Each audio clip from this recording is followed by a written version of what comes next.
Hey guys, good to see you all on this sort of late weekend, I'll say. Yeah, we'll be attempting to do the Eevee hunt over in Pokemon Violet. So, for those who don't know what is happening, I'll quickly just run you guys through.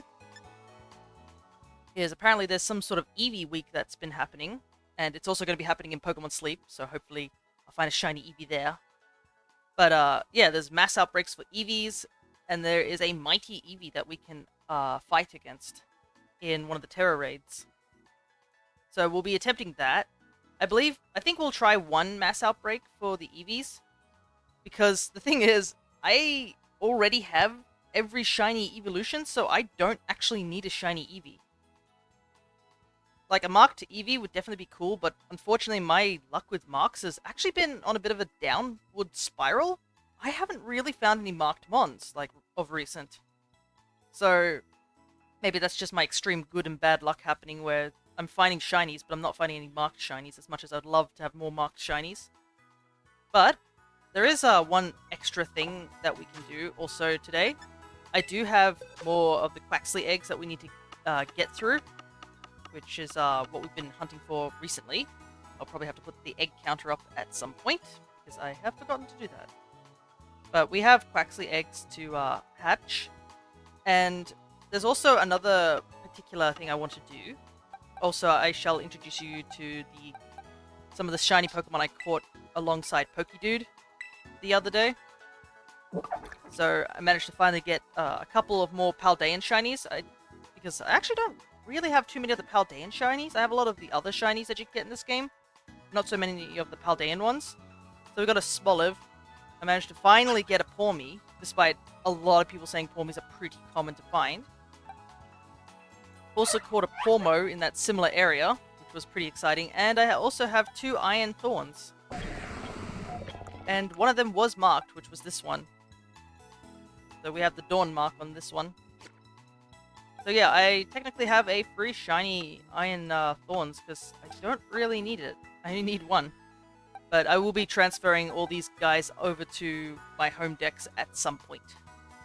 So if anybody is interested in a Iron Thorns, yeah, just check out what I have to offer with !trade.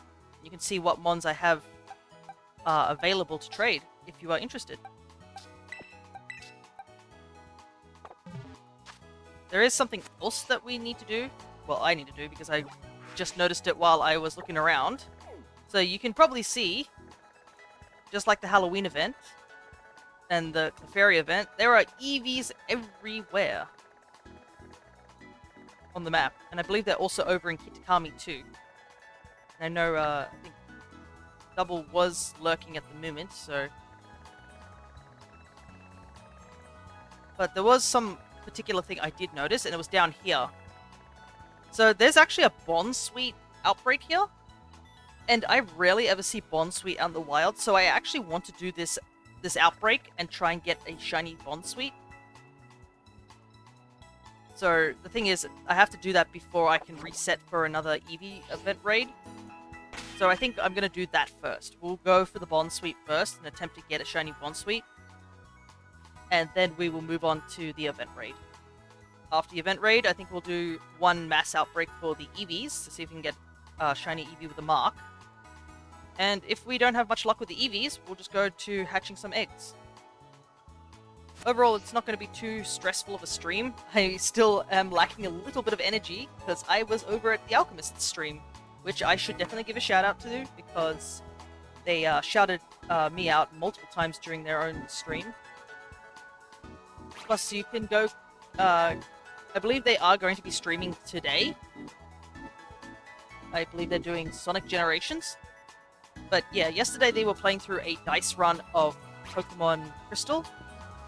And I, yours truly, was doing some dice rolls for them. So that was quite fun.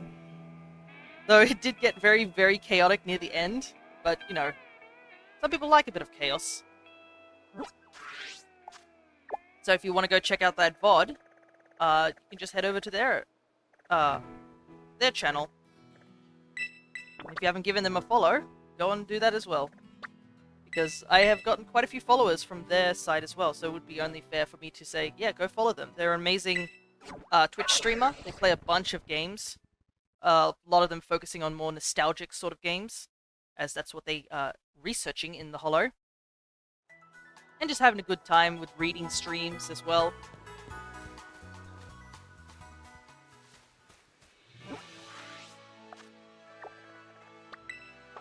Marked.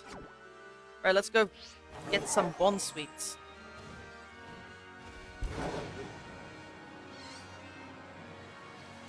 Because I remember when I think I first played this game, I found Steenie, but I never saw Bond Sweet. I actually had to breed for one. I legit never figured out where you find Bond Sweets, despite they're sort of in the first area. Just guess they just never really showed up that frequently.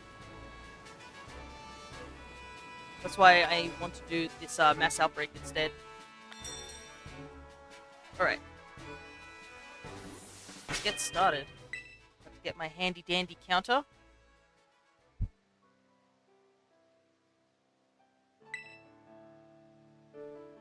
There we go.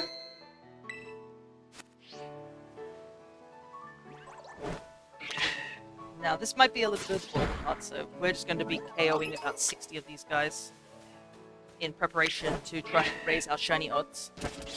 But, speaking of shiny odds, if you guys are paying attention to the page, we actually did hit the 150 mark of the followers, so yes, we will be doing the shiny buff, which is very exciting, and I'm excited to do a bit more shiny hunting with everyone else. But yeah, for those who don't know what it is, I will at least repeat myself again. Basically, we will be shiny hunting for about 30 sessions of streaming, seeing that I cannot do 30 days straight of just streaming, because I have a real life outside of streaming, surprisingly. But we will be doing 30 sessions worth of shiny hunting, spread out between Legends Arceus, Pokemon Sword, and Pokemon Violet. So we will be doing sandwich hunting in Paldea. We'll be doing just your average mass outbreaks, or just hunting down for specific Pokemon in Legends Arceus to just get the last remaining shinies that are missing in that sort of game. And for Sword Shield, we will be doing the Dynamax Adventures in hopes to get ourselves some shiny legendaries.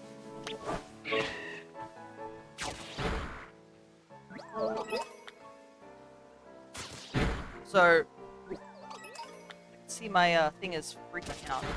Why that is? Give me a sec.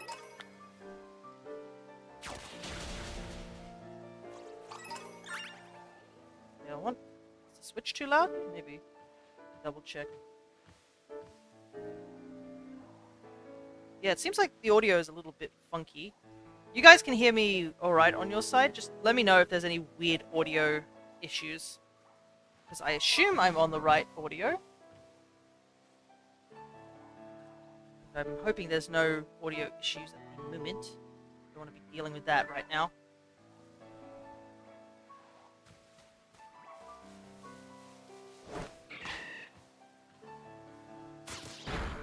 Yeah, I can see the stream thing is bouncing up and down with the Switch. So I'm hoping that's not causing any audio issues. Problem is, I think a good portion of you guys are lurking, so I don't think you guys can tell me what's going on.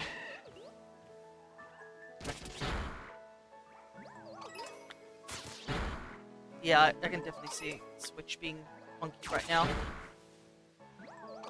What I might do... hold off there. I might quickly close the program. So I'm just going to... that might be causing some connection issues with the audio. Let me just close it for a moment.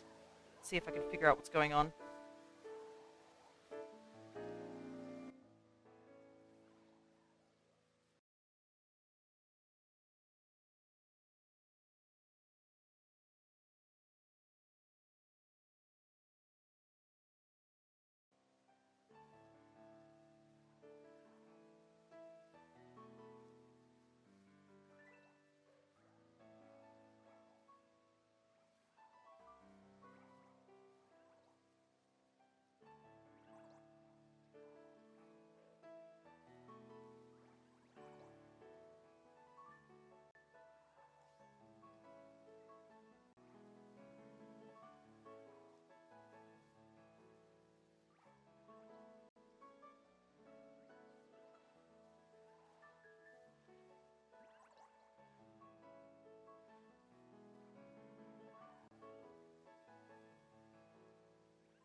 Hello? Can anybody hear me with the mic? Just want to double check. Or does it sound all weird?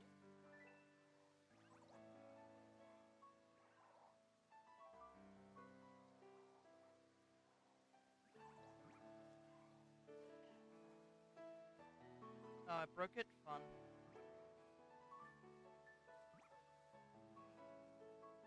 Does it sound like all crackly and stuff like that? What happens if I do...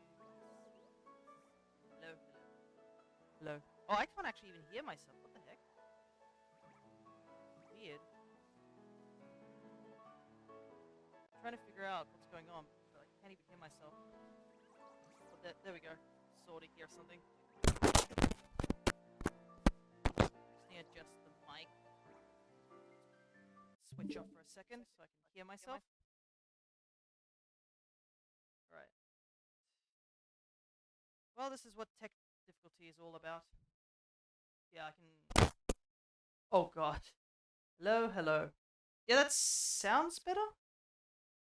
I can hear it on my end, at least, through the monitor. How about now? Does that sound a lot better?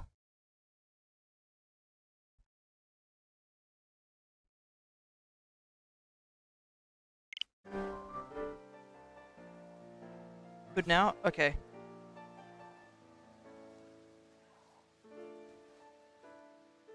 I'm not noticing any sort of, like, audio pickup on my mic, so I think we're good. I think we're good. Let me switch back over real quick. Oh, cool. As soon as I said that, like... Oh, wait, this should be attached to my webcam now because it disconnected. That's why it's all funky. Yeah. If my headphones get disconnected, it jumps straight to my webcam as the first source of audio. And my webcam's not the greatest when it comes to picking up stuff. Okay, I think we're all good. Yeah, that looks good. Okay. Alrighty, sorry about the technical difficulty there, but it's not a stream without one of those. That's the wrong mon.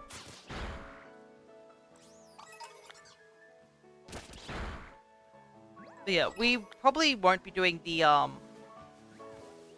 whole shiny month straight away, because from what I've been told, at least from the alchemist side, they said that, numbers tend to be a lot lower during the Christmas times due to everyone being too busy. And I understand that totally. So, it'll also give me some time to, prep, get ready for the shiny month. And plus, I do want you guys to join in for that sort of thing. And if we're including things like Dynamax adventures or sandwiches, you probably want to be at least a decent way through the games before you consider joining in. Thankfully, with the Dynamax adventures, it's pretty much, you can go there straight away from the Crown Tundra. I guess the only issue would be if you want to go get the shiny charm or not, because the odds of finding shinies in the Dynamax is 1 in 100 if you do get yourself the shiny charm.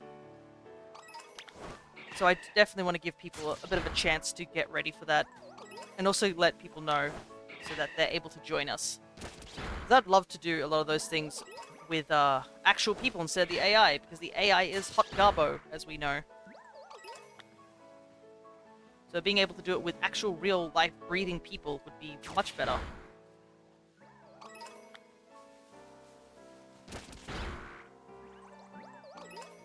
I also realized apparently every time we take out these bond sweets, they're giving us bond sweet sweat. Do plants sweat? Why couldn't you just say it was like nectar or something? That would make more sense. Instead of bond sweet sweat? Oh well. I guess we'll just have to leave that as an unknown mystery, that one.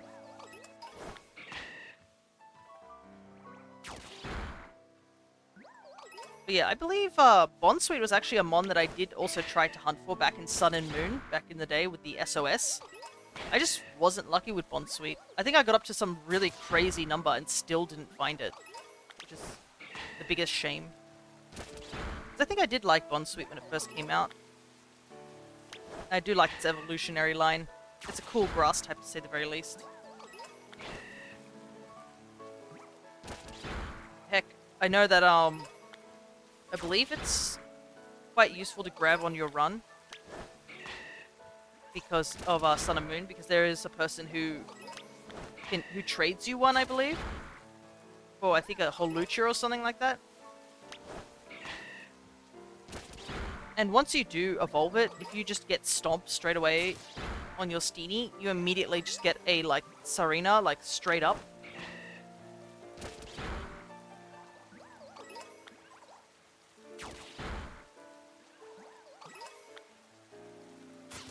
These guys are going to be a little hard to see in the grass, but thankfully I think their shiny only changes their, I think the top part of their body. Their bright pink body will still be pretty much there. Right, just these three, and then that should be it. And then we can start the actual sandwiching.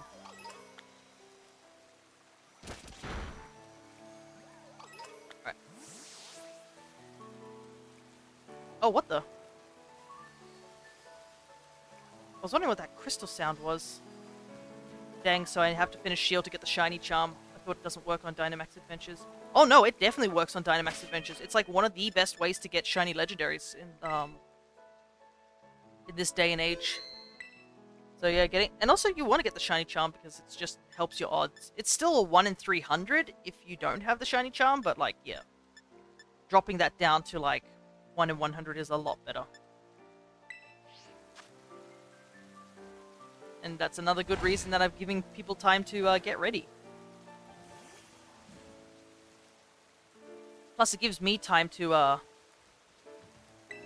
get ready too, because I need to probably get a lot of Herba Mystica for when we do these sandwich raids in Pokemon Violet.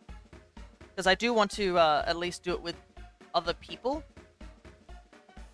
The only problem is that from past experience, organizing 4 people, well, I can do at least with 2 people, just me and someone else. But for some reason, we cannot, for the life of us, organize 4 people to do, like, the proper hunt. So I need to get, like, some infograph which I can slap on top of the Twitch stream and be like, oi, pay attention. Like I'm a class teacher or something like that.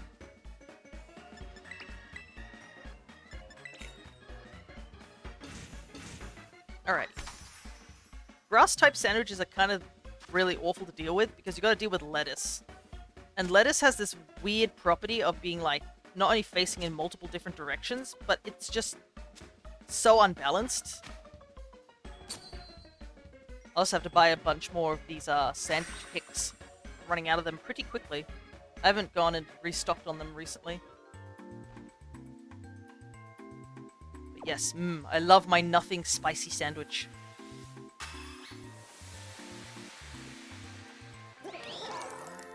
Though apparently it's more salty than spicy.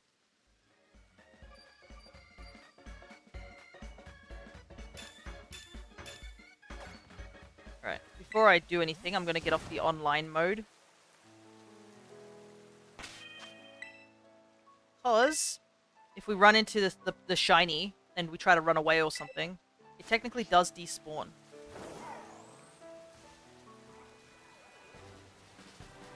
Alrighty, off we go.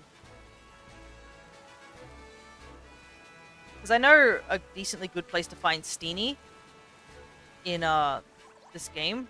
It's just Bonsweet that I don't have a really good location for. And from what I looked on guides, they were like, nope, don't really have a really good place for them. So being able to find, when I saw this raid, well not raid, this outbreak was on the screen, I was like, yep, I've got to do it now. It's my only chance I'm going to get at finding Bonsweet at the moment. The lighting really doesn't help at the moment. I kind of wish it was daytime. Because we are sort of looking for a light purple color on them. And it's not really easy in the middle of the night, to say the least.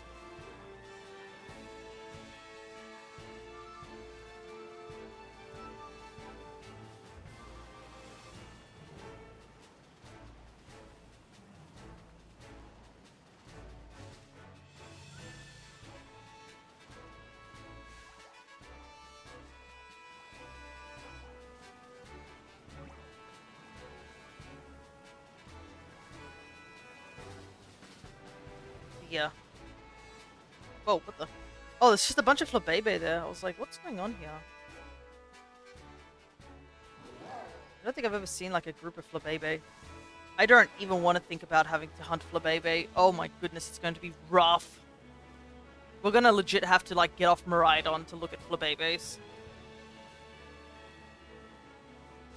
It's gotten to a point where I'm thinking like maybe I should just go back to X and Y or something like that to hunt them.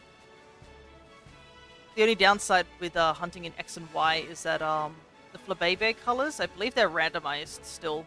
Even if you like choosing like a specific patch of grass which produces more of a particular color, you'll always get like, you could possibly get another color over just the color that you're after.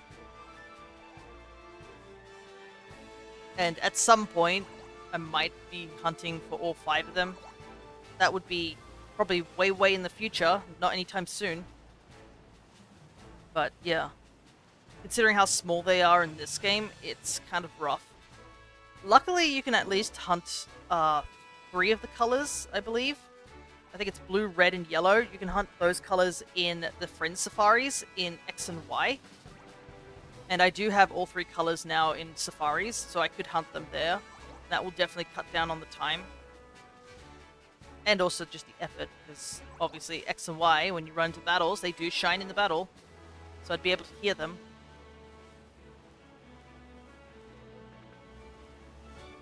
Plus, I could theoretically stream those games. I'm not too sure because all my friends' Safari like data is like on the actual game cartridge and on a 3DS that isn't going to be modded, because the one that I did get modded is completely blank slate. It's got like nothing on it.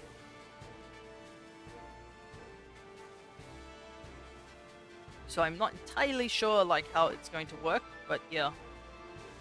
If only I had one more copy of X and Y, I could have all 3 copies hunting at the same time. But unfortunately, X and Y nowadays is kind of on the expensive side, funnily enough. X and Y is like, what, 70 to 80 bucks?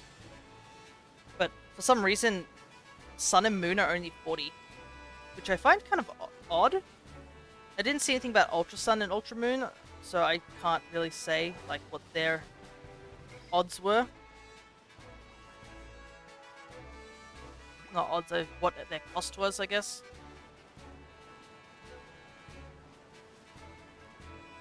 Yeah, for some reason, just those games are cheaper than all the other Pokemon games, comparatively.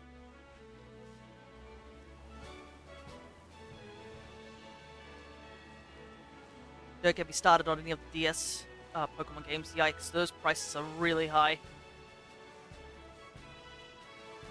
I think a copy of Black or White goes for like $115, like $8 Australian.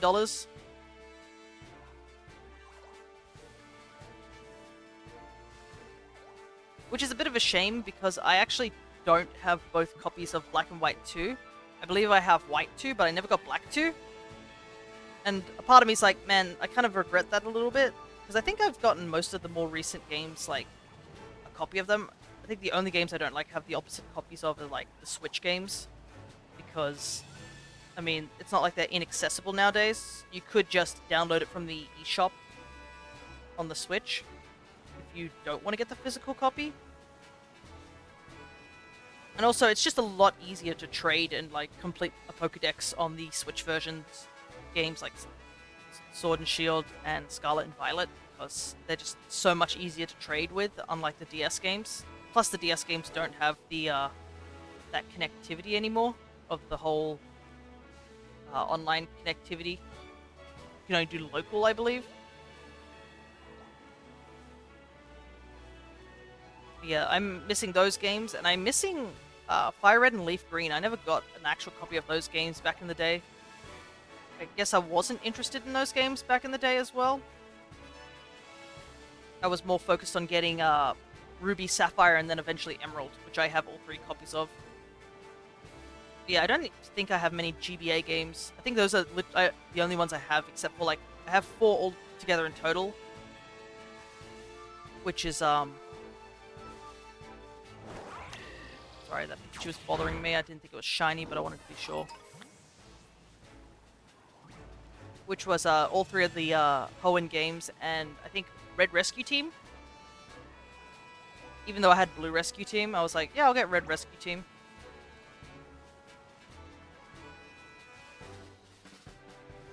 The only old game I have is Pokemon Diamond. Oh yeah. Diamond actually isn't even my copy, it's my sister's copy. And I did erase all the data on it. I did transfer all her Pokemon up to other games that she still had. But she's not interested in Pokemon anymore.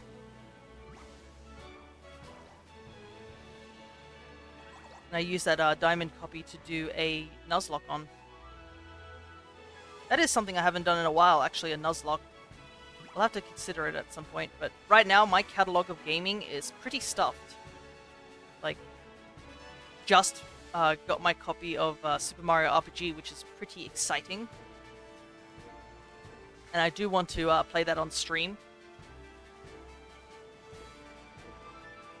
But yeah, we have to finish the home decks first before we consider that. So hopefully we'll finish the home decks tomorrow, so that we can do some of that before we eventually do the Shiny Month. But the Shiny Month will most likely be next year, just to give everyone enough time to get ready for it, as well as like give me time to get ready for it.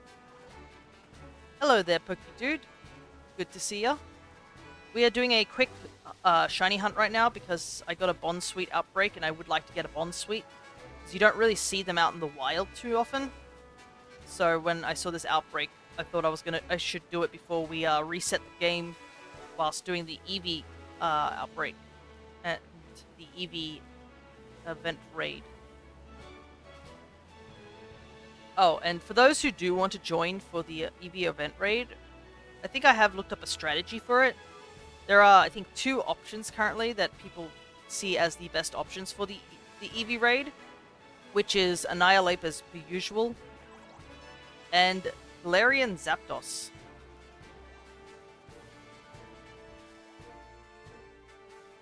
And I do not have Galarian Zapdos in this game, so it's Annihilate as always. I try to do the raids with mons that you can actually get in these games, as opposed to like transferring them over from home. I'm sure it would be easier just to transfer them over, but yeah. I got a shiny Darkrai in the ROM hack I was doing, Pokemon Quetzal.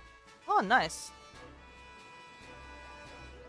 So ROM hacks, I don't know what their legality is in such of like shiny hunting, because I don't think you can transfer them over to a legit game if they have like updated stuff.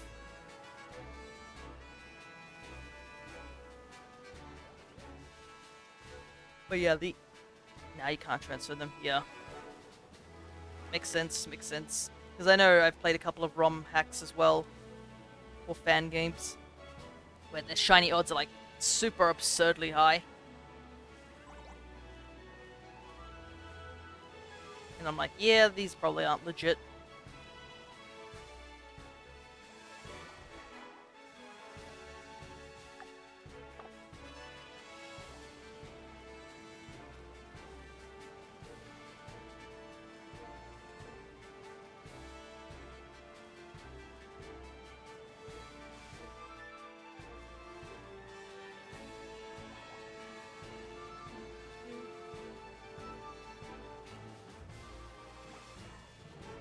So I do have a couple of shinies I caught during a playthrough of an emulator version of games.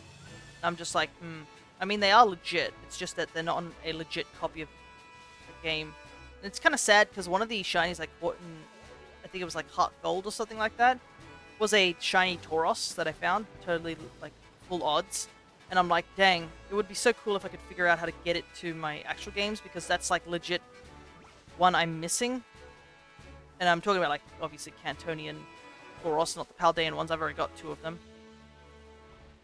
I was like, any shiny I get is fair game, even if it's gen. Let's say in Shield I got a ton of gen shiny Regielekis. Yeah, I can imagine. The Regis are kind of, like, rough to find, because I believe they're mostly full odds. I think you can slightly adjust it with the shiny charm, but I'm pretty sure they're full odds hunts, along with the Swords of Justice. Though I do find it interesting that with the Swords of Justice, you can shiny hunt those 3. But you can't shiny hunt the Keldeo that you can get for catching all 3 of them. That was something I found really odd. I was like, oh, I guess can't shiny hunt this.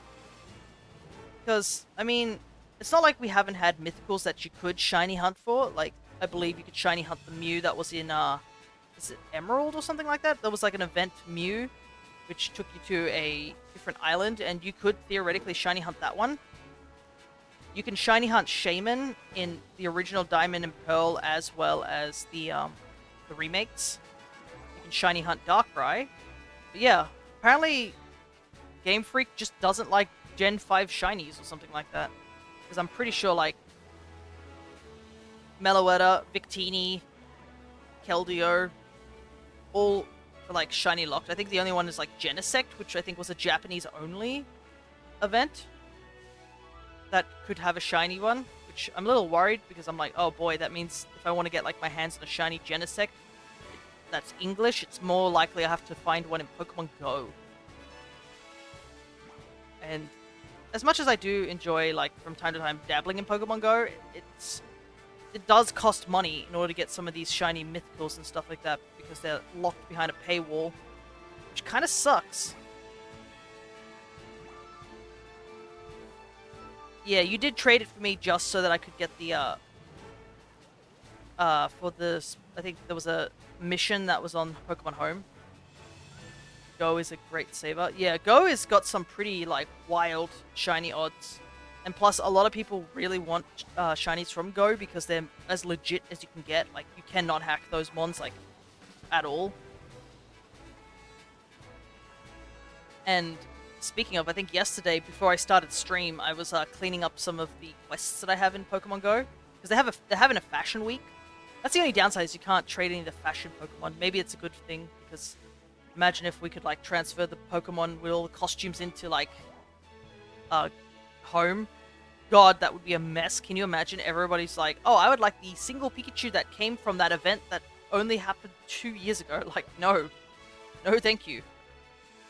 But yeah, I was cleaning up one of the missions. I think it's a ghost-type mission, and I ended up getting a shiny Galarian Yan mask. And I was like, oh, wait, I don't actually have this one. And I'm like, should I actually trade this down to home or something like that? Because I do have a couple of shinies I do have in Go that I don't have. I have a shiny Celebi, which I got from, I think, one of the events. I have 2 shiny fossils. Obviously, the shiny Yan mask I just mentioned of. And I think I have something else in there. Can't remember exactly what it was. I think it's a Tyrogue or something. I'm like, maybe I should trade them down. Wooper is cute in the beanie. Yeah, I know there's apparently Wooper in a beanie. I haven't seen any. The game's been really mean to me. It's showing me all the previous fashion stuff, but not the Wooper. I want a Wooper in that beanie. It reminds me of, what was it, last Christmas? They had a Spiel in a scarf. He looked pretty cute like that. It reminds me, I'm going to have to transfer up that Spiel I caught in X and Y. Because I actually did eventually get a shiny Spiel. Been getting Krogot in the backwards cap, lol. Oh yeah. The one I've been seeing quite frequently for the fashion thing is the Diglett and the Absol. Honestly, I should try and get you guys on my Go so I can finish off the Mew quest. There's a quest that you need to do where you gotta hand in, like, 151 gifts to everyone. And a bunch of people I have on Pokemon Go no longer play, so they're just sitting there without, like, being able to give any, like, quest things. And I'm like, ah, dang. Bet. Let me take a look. How do one Go players?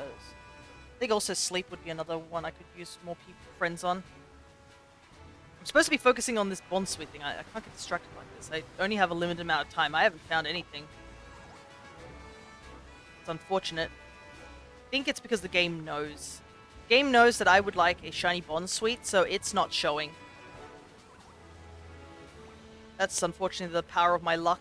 If the game knows that I need it, suddenly it's just not available. Also, I need to empty out my... Let me do this real quick. Because I can see something that I want to catch here. Which is those damn Furfros. I feel so bad for Furfuro, because I do like Furfuro, because it's obviously a Pokemon that has, like, you know, different forms, and I'm a sucker for those type of Pokemon. But, like, all the forms are, like, still locked to Pokemon Go. And God forbid you want to get, like, a shiny one of those forms. Oof.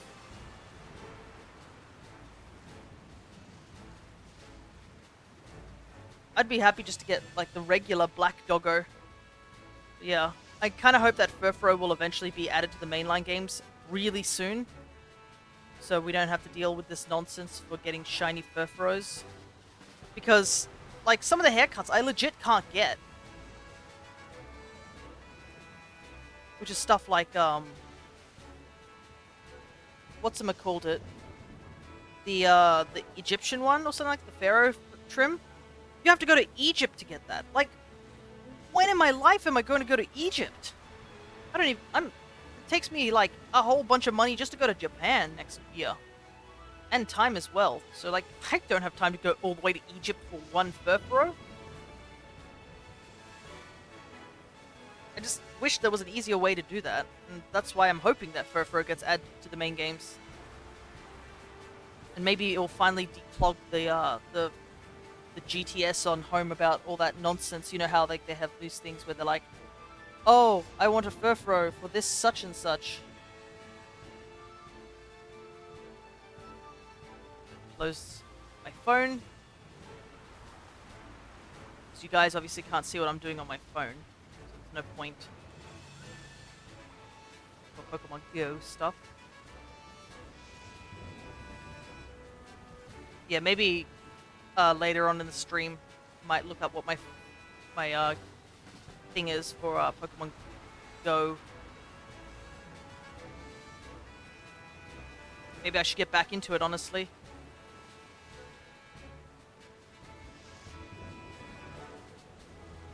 Because I did catch a couple of shinies during the Grubbin week as well, but the thing is I always miss out on a lot of the Community Day stuff. Because I think I had notifications turned off for Pokemon Go because I hadn't played in quite a little while.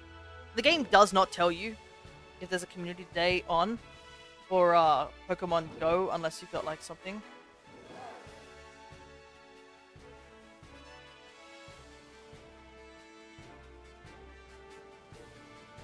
So usually when I find out about a Community Day, I always find out, like, a day too late or something like that, and I'm like, oh man.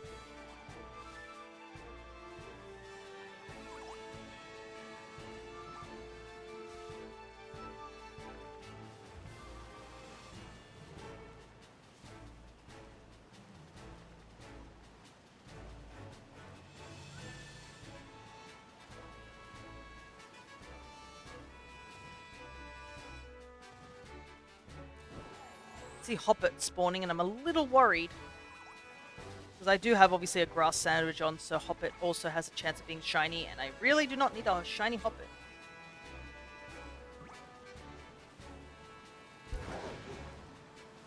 That's the downside of hunting certain types in this game. Is that some types are really, really common, or they're like with other mons. Need a shiny Hoppet. Yes, but I also need a shiny Bonsweet, so that's not the goal.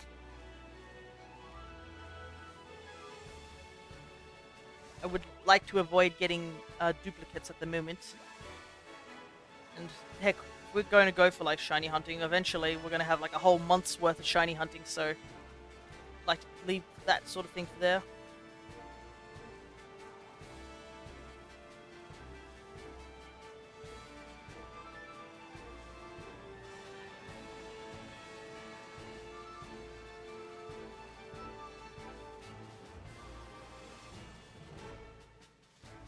Okay, at least it's sunny now, but I'm pretty sure we're almost out of time. Yeah, we've only got 10 minutes. So it's either now or never for this Bonsweet. I'll probably try another sandwich if this does fail, because I really do want to get one before we start our stream. But if that's obviously not the case and we still don't find it, then I'm okay with cutting my losses. Because I can always reset for another one of these eventually. it would be just unfortunate, because I don't think I've really seen a Bond Suite outbreak. Like, some outbreaks you just never really see. Some of them you get, like, all the time. For some reason, I think the ones I tend to get quite frequently, like, I think some, like, Ghastlies are pretty common. Magnemite and Magneton I seem to get quite a lot of for outbreaks.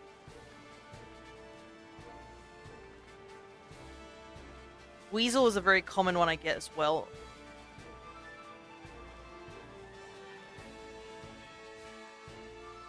Yeah, I think that's all I can think of. When I had to do the, was it the Sinistra outbreak? I wanted to get the Artesian form one. That took quite a few resets. I think that took me about 40 minutes of resetting. Obviously on and off, because I obviously got distracted at times. But yeah, there was quite a lot of resetting for that one. But it was worth it, because I did get the 2 Artisan shiny form of them. I just need to get another one of the Master Teapots, which I don't have in this game. I'll have to transfer one of them over to my other game to get, unfortunately, because Ogre Ousting still eludes me. I really want to get that shiny Munchlax, but yeah, just never enough people to do the Ogre Ousting. Perhaps when we're doing the shiny hunting for the sandwiches and stuff like that, maybe we'll be able to get enough people to do some Ogre Ousting to actually get the Munchlax. But we'll see. It seems like whenever I bring it up and say, oh, it'd be nice to do the Ogre Ousting, it's usually when there's only like 1 or 2 people available, not like enough for a full party. We got close with 3, but yeah, we definitely needed all 4 to get the hard level done. Certainly make you work for that Munchlax, and it's marked too, so it's like double of interest to me. 1, it's marked, and 2, it's a shiny I actually need. And I know I can hunt Munchlax in the wild. I'm sure I could hunt a Munchlax and get it with a mark. But I mean, it'd be cool to win the Ogre Ousting. So it makes me wonder, will there be another thing like that for the next DLC? Because obviously the next DLC is dropping in December, and we will be running through that game, the DLC, as well as probably we'll go back to the home series just to finish that DLC real quick so that we can get all the mons in there. But yeah, I don't know if they'll do another one of these event, like, shinies.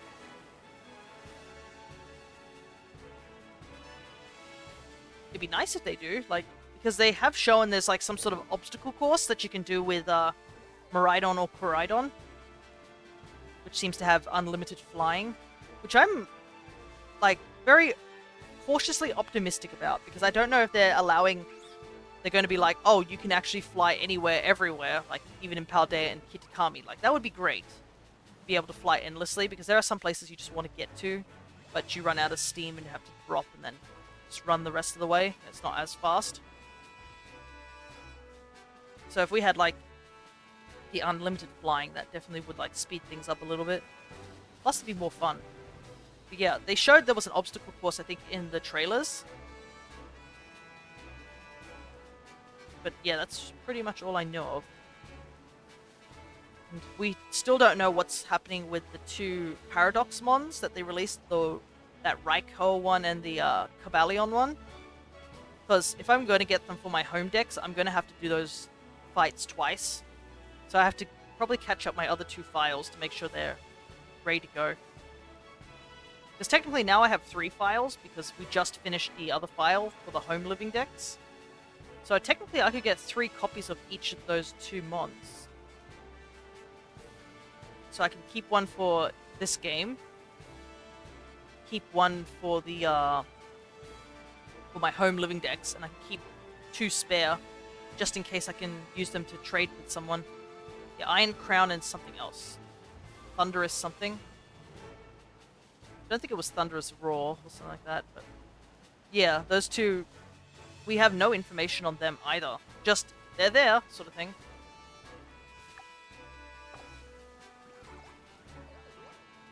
And we still don't know if we'll be able to shiny hunt those either, because as of now, Iron Thorns and uh, Walking Wave, Walking Wake. I always forget if it's Wake or Wave. I think it's Wake. Both of them are shiny locked at this point. And yeah, if you somehow found one of those, it's definitely hacked. But like, yeah, those are shiny locked, which kind of sucks. I do hope they will eventually release some of those mons as shinies, but I really doubt it, unfortunately. Urshifu and Calyrex and the horses don't have shinies. Need a Legend Celebi or Kyurem. Yeah, but I want those games to be way in the future. I want them to not rush like they did with this game. As much as I love this game, it is a technical disaster.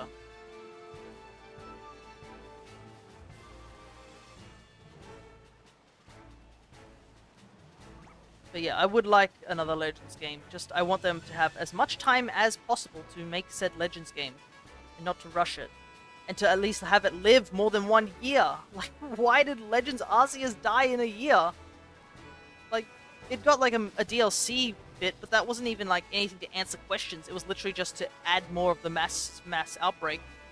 And I was just like, oh, it's over already, because Scarlet and Violet literally just barged in and was like, yep, this is the new thing. And I was like, but I wanted to see more Legends Arceus. There's so many unanswered questions on that. Hey, Jemukin, good to see ya. We're doing a little bit of shiny hunting before we do the event raids. And we were just very briefly discussing, I think, on Legends Arceus. But which one would you prefer to have? A Legends Arceus or of Celebi or Kyurem, really? Event raids? So in Pokemon Violet and Scarlet, they have event raids every so often. A lot of the times the event raids are related to a starter Pokemon, which is level 100, and you have to defeat it in a Terra battle.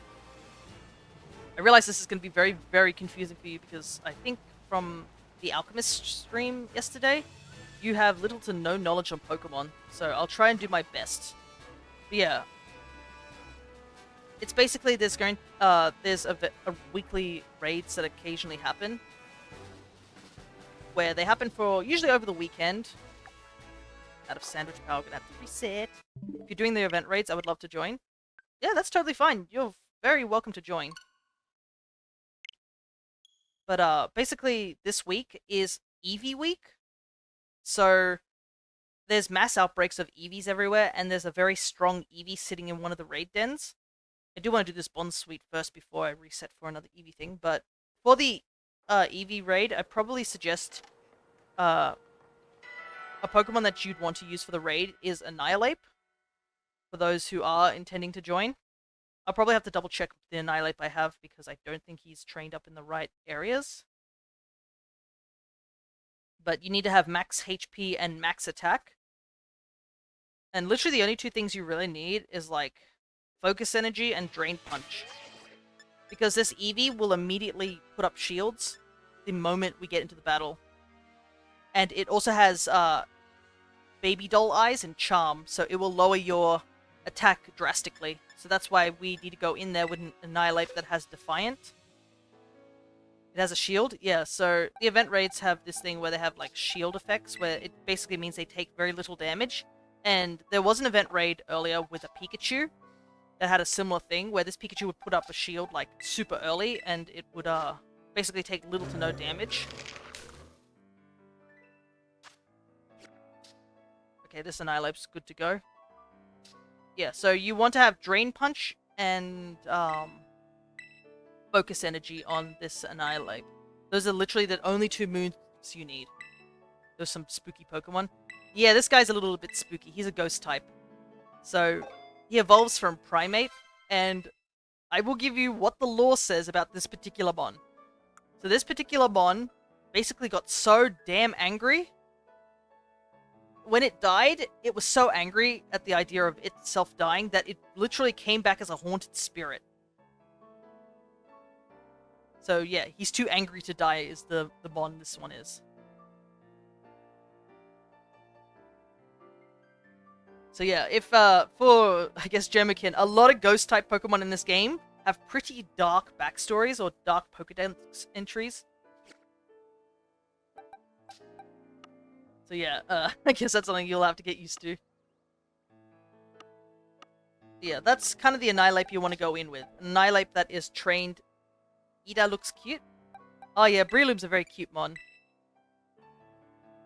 It's a little mushroom karate guy. So she's also the mon I usually use for catching shiny Pokemon because she knows how to use False Swipe and Spore, which allows me to catch Pokemon a lot better. She's also got Item Finder. Put a mark on her, why not? Yeah, Frostlass is a girl who died on the mountain. Yeah, Frostlass is more, I think, based on the yokai, the Japanese yokai of the lady in the mountains.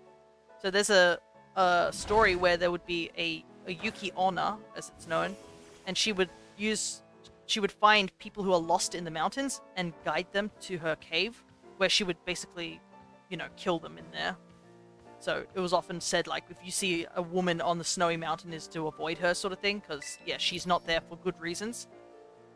In Frostlass's case, Frostlass basically, I believe, takes people back to her cave to turn them into ice sculptures, essentially, so she can look at them forever. What game is this one? This is Pokemon Violet. This is the most recent version of Pokemon. So, yeah, this is about the point where Pokemon has over 108 actual Pokedex entry, like, Pokemon. So, and I guess I should quickly explain what I'm doing. I'm making a sandwich so I can up my shiny odds and find shiny Pokemon more frequently. Hello there, Not Lime. Good to see you. We're just eating a lettuce sandwich. The true Pokemon's gaming. I know of what making a sandwich is. Yeah. So yeah, you make sandwiches and you can, if you put certain ingredients into it, it basically gives you a higher chance of doing certain things like finding certain type of Pokemon. Or finding like finding shiny Pokemon, stuff like that. So we're trying to find this little guy here. This one I will show you real quick. Called a Bonsweet. It's based off the fruit mangosteen. But yeah, we're trying to find a shiny one of these. My OBS is being fun. It's choosing not to scroll when I'm trying to listen. Shiny hunting? Yeah, we're shiny hunting. I'm only going to be shiny hunting this Bonsweet for now because I have an outbreak for them. And then we're going to be doing the Eevee event raid. If you'd like to join, you're very welcome to. And I would suggest you get your hands on an Annihilape that has been trained in max attack and max HP. Come on, scroll OBS. I want to read messages. But yeah, also, I guess I don't have Scarlet and Violet. That's fine, that's fine. But I will mention to those who have just entered, Iron Hands with Belly Drum Close Combat. Somehow I feel like that's not going to work, but, I mean, go for it. Because, like I said, the Eevee has Charm and Baby Doll Eyes, so it's going to reduce your attack, like, straight up.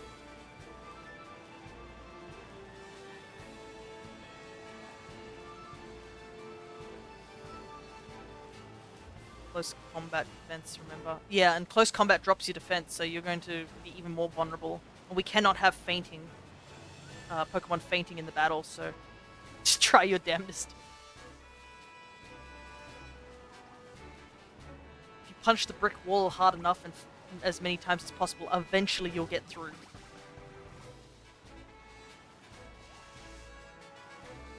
That's Pokemon Platinum for ya.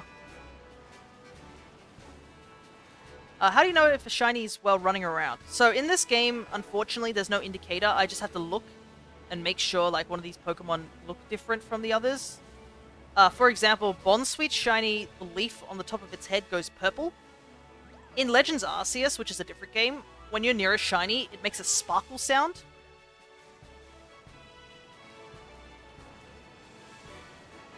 But yeah, in this game, we just have to stare at them and hope that one of them is a shiny. I hope we do find one so I can at least show you what I mean about that. Yeah. Terra type is water? I guess it's okay. It'd be more preferable if it's fighting, but as long as it's got Defiant as the ability, it should be okay.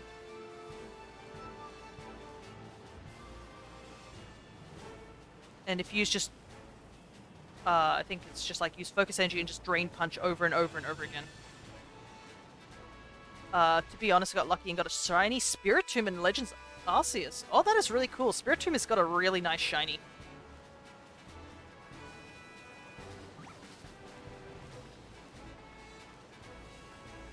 I'll also try and do my best energy-wise, because I am a bit worn out. Like, my voice is a little worn out from yesterday.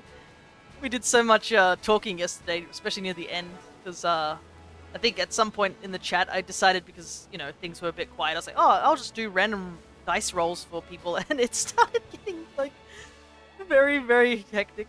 Oh, hey there, the Alchemist, hello. Good to see you. I am okay, though, just, like, a little worn out, but not to the point where I'm dying or anything like that, just a little worn out. But yeah, there is the person of the hour who I was streaming with yesterday. I did do a shout out a little earlier, but yeah, go check them out.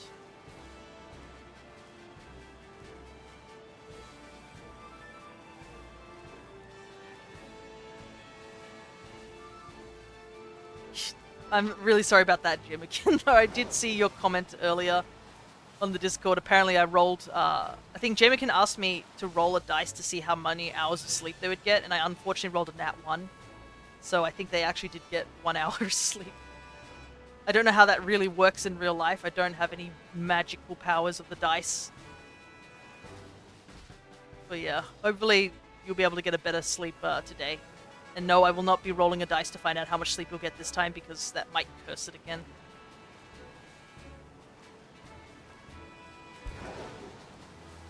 But yeah, we're just doing a little bit of shiny hunting. But yeah, I think I was about to say before I cut myself off multiple times, we did hit the 150 mark, so we will be doing a shiny month. So I think Not Lime, who just joined in, will be shiny hunting in Legends Arceus, Sword and Shield, and Pokemon Scarlet and Violet. So if you have any of those games and you're interested in joining in, obviously Legends Arceus we really can't join in because it's a single player game. It definitely would be nice to just all get together and do some shiny hunting. For some reason I have this guy from the channel reward. Interesting. Not sure who he is or where he is. What is this? Is this... Okay. It's Cooler from Dragon Ball Z. Nice.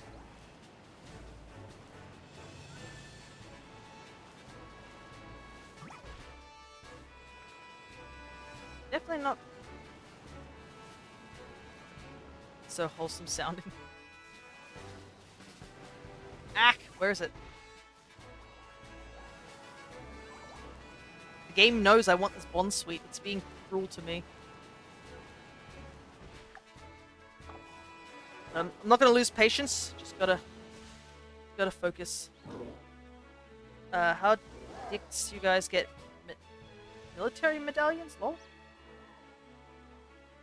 I'm not sure what you're talking about, Lime, I will admit. What is it that I'm riding on?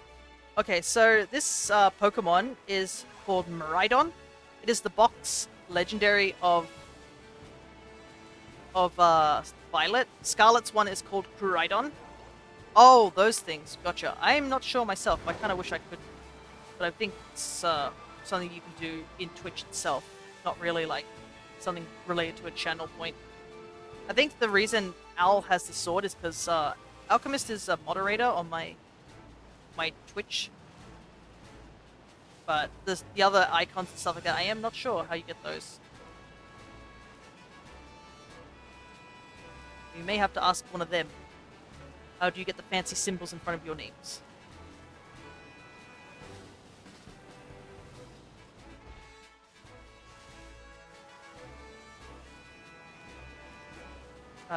Gave money during a charity event ran by Twitch in 2018. Ah, okay. So some of the symbols are actually quite old. I wasn't even on Twitch back. I think I started, I don't know where I started. It was either 2021 or 2020. I'm a rather new Twitch streamer, to say the very least.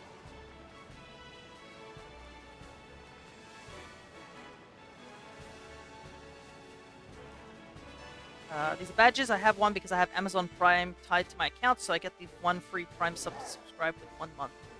Oh, okay. Amazon. That strange company where, like, buy most things off it, but, like, God forbid you buy Pokemon cards on there, because you ain't getting real Pokemon cards on there. Oh, right, Alchemist, since you're here, Chris, I just got an email saying that my 3DS that I got modded is on the way back and should be here this Tuesday. So that is very exciting. What's a box legendary? So a box legendary is just referring to what's on the if you pick up a game of this thing on the front cover, like on a, if you have a book or something like that, on the front cover of the game packaging is just the Pokemon, and it's often referred to as the box legendary because it's on the tin and you are most likely going to get it in your journey. That's pretty much what it means. It's just classifying it. It's basically a legendary Pokemon. But yeah, this Pokemon is Miraidon. He's important to the story. If you are curious to see that, I have done a whole playthrough of Pokemon Violet in and that is on my YouTube channel, which you can check with !YouTube. You can see a playthrough of Pokemon Violet I did blind, of the DLC I also did, as well as just previous event raids I've done, and also just other games I've played. Yeah, I am looking forward to getting that modded 3DS so I can try it out on this channel. Maybe just one weekend I'll just boot it up and we'll just do a very, very short stream and see how it runs. Yeah, there's a couple of games I'm looking forward to using on the 3DS because, for example, one of the games I wanted to play on stream is actually Monster Hunter Stories 2, but unfortunately a lot of characters come back from the first Monster Hunter Stories, and it would make no sense to people who have, like, not seen the first one. Randomizer? Oh, did you look? Yeah, I do play a bit of randomizers. I've done Ocarina of Time and Majora's Mask. I did Randomizer on my birthday. I actually should go back to it. I'm actually planning on doing a combined Ocarina of Time and Majora's Mask randomizer, where I'll be running through both Ocarina of Time and Majora's Mask at the same time. It'd be a very long stream. Probably take me a couple episodes, but I think it'd be fun. Can you please stream a Nuzlocke? I actually did stream a Nuzlocke back in the day. I did a randomized one of Pokemon Omega Ruby. It's been a while since I've done Nuzlocks, but yeah, it definitely would be cool to do another one of those. Unfortunately, I'm going to have to put a Nuzlocke in the back burner because there are a couple of games I want to get done. Plus, there is going to be, like, doing the Shiny Month. So perhaps maybe I should figure out if I can get a poll or something done and see which game I'd like to Nuzlocke, because it's been a while since I've done a Nuzlocke. If I should do, like, one of the old games, or should I do one of the newer games? Hey there, Awkward. Good to see ya. Actually, there's quite a lot of people here today. I'm glad you're all tuning in. I will do my best to keep you entertained. Unfortunately, I do not have my dice on me at the moment. They're all put away. Probably need to take a rest after all those dice rolls from yesterday. And unfortunately, I can't really roll a dice when I've got a controller in my hand. As much as it would be nice to do that, but unfortunately I didn't only have one set of arms. They need a chance to recharge. Yeah, they've run out of energy. Don't want to burn all my luck, seeing that I have to go through D&D on this next coming week, because I am part of a D&D campaign with a friend of mine from SAE. Speaking of dice, Perry and I may already be musing a shared backstory for the thing I was talking to you about stream. Yes, that's true. You did you were like, oh, there's something I really want to talk to you about. And I'm like, no! Chris, I'm about to start stream. I want to know more, but I can't. Wristbands on.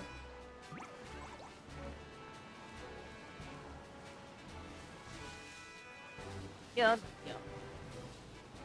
Yeah, it definitely sounds interesting, and I would love to, practice more of my, attempting to do D&D. I've always wanted to do DM stuff, but the problem is that I was never any good at, like, dealing with making enemy stat blocks and stuff like that, though my DM says, oh, you just copy them, so if you find something similar, just copy it over. does the job, sort of thing. But yeah, it definitely would be interesting to give it a go. If it has established backstories, it'd be a little bit easier than just making up stuff on the fly.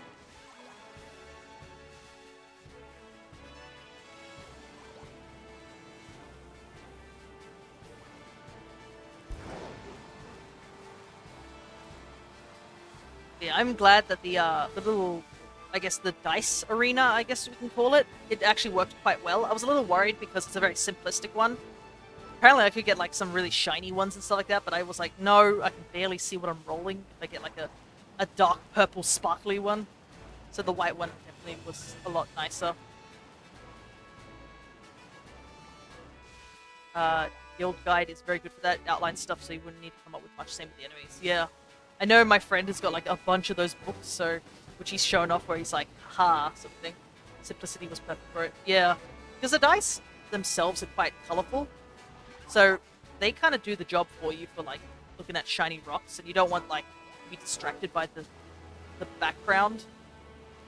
You know, it's just like design in real life. You know, graphic design is my passion, sort of thing.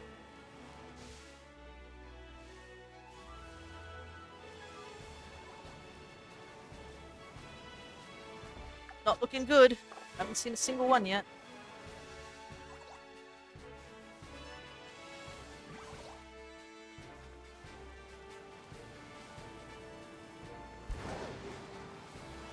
Why do you keep going through the same field? Is it culling somewhere when you get far away? Yeah. So the outbreak is sort of blocked to this one area, as you can see on the minimap down below. Which I have a tree blocking it, but there's a minimap. And there we go. Maybe I'll just open up the map. You can see here, there's an icon for Bond Suite. That's where the outbreak is. And it's sort of locked to this one area.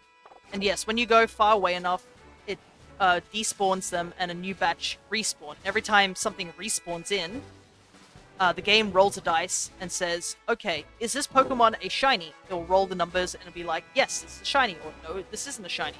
And it'll spawn it into the field. It's not just like the shininess of them either. In this game, they introduced sizes.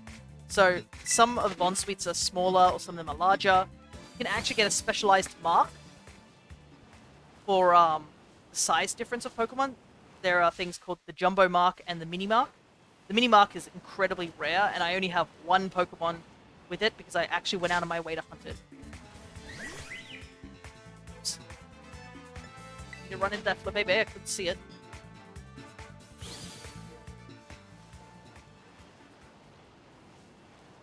It's been a hot minute since I played D&D. I'm in a TTRPG campaign, and the rules for it are like a backwards, more complicated version. Okay.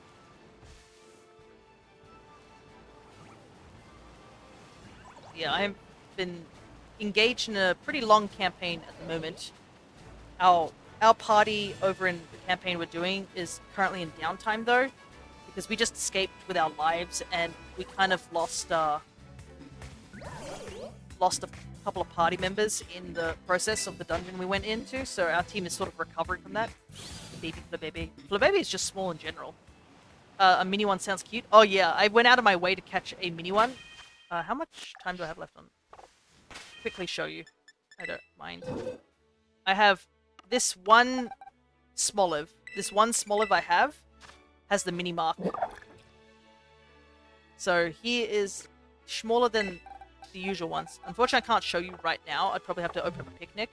But I'll show you after we do this. Yeah, he's called Meat.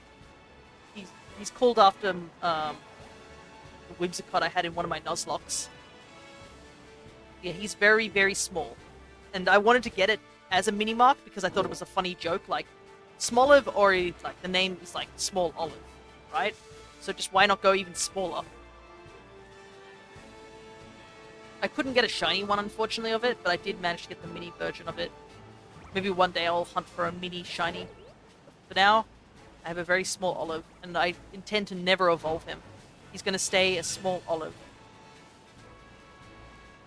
And he is tiny. Like, it is kind of crazy how tiny he is compared to me. Once I'm done with this hunt, which I think the game knows I want it, so I don't think it's going to happen, unfortunately. And we go on to doing the Eevee stuff. I will show you Meep in person, because it is a sight to behold.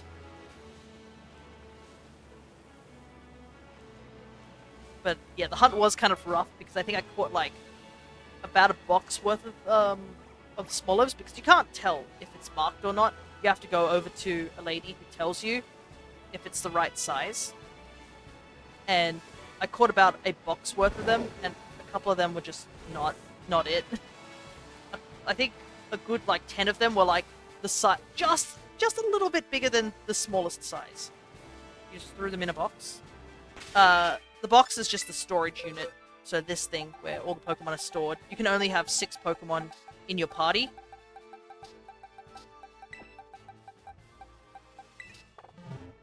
So they're just safely stored. You can release them if you do run out of box space, so that you can catch more Pokemon. Releasing them just means you just can't use them again. But there is a thing called wonder trading, or in this game it's called surprise trading, which you can get Pokemon and trade them with other people around the world. The downside of that is that there's a lot of bots floating around out in the big wide internet, so a good chance you can get a lot of hacked shinies, like Pokemon that are clearly used cheats to get them in. And they're what we call genned Pokemon, because they're pretty much legit, except they're shiny, level 100, have perfect IVs and stuff like that. Which is almost downright impossible to get those type of things. There are some people who don't care for those. Bots on the internet. Oh my god, I can't believe it. Who would have thought? Yeah. They're in this game, and unfortunately Game Freak is doing absolutely nothing to stop them. You just have to make sure you don't use those Pokemon in competitive, because if you use illegal Pokemon in online play, it sometimes can cause the game to crash and you can get banned.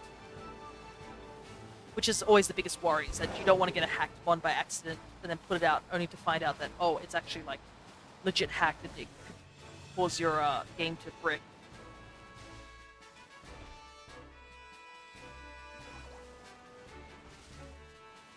That's like worst case scenario.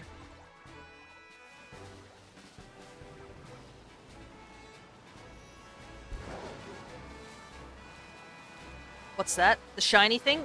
Okay, so the shiny thing is in this game there's a game mechanic known as terrestrialization. Is that it? Oh, it is. There it is, right here. This is the shiny. All right. So I can now explain the shiny. As you can see here, the leaves are purple and the fruit at the bottom is a yellowy color.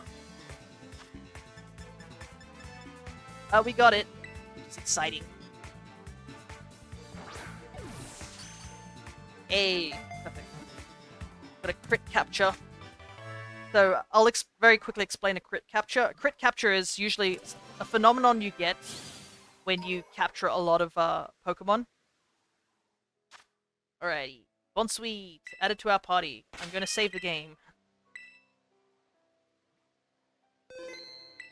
Yeah, you can see the difference between a regular Bonsweet. There's the regular Bonsweet over there. It's green leaves. I think I could bring this one out. It should be okay.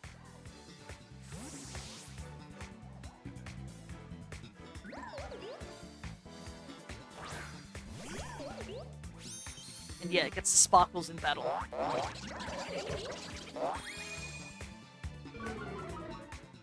Yeah. That's what a shiny Pokemon is. It's literally just a different colored Pokemon. There's no difference in stats or anything like that. It's just a rarer version. So I'm very glad we managed to catch one. We still have a little bit of time, so we'll just keep going around and see if we can find another one. But yeah, we got the one that we needed, which is good. And yeah, Bonsweet is very cute.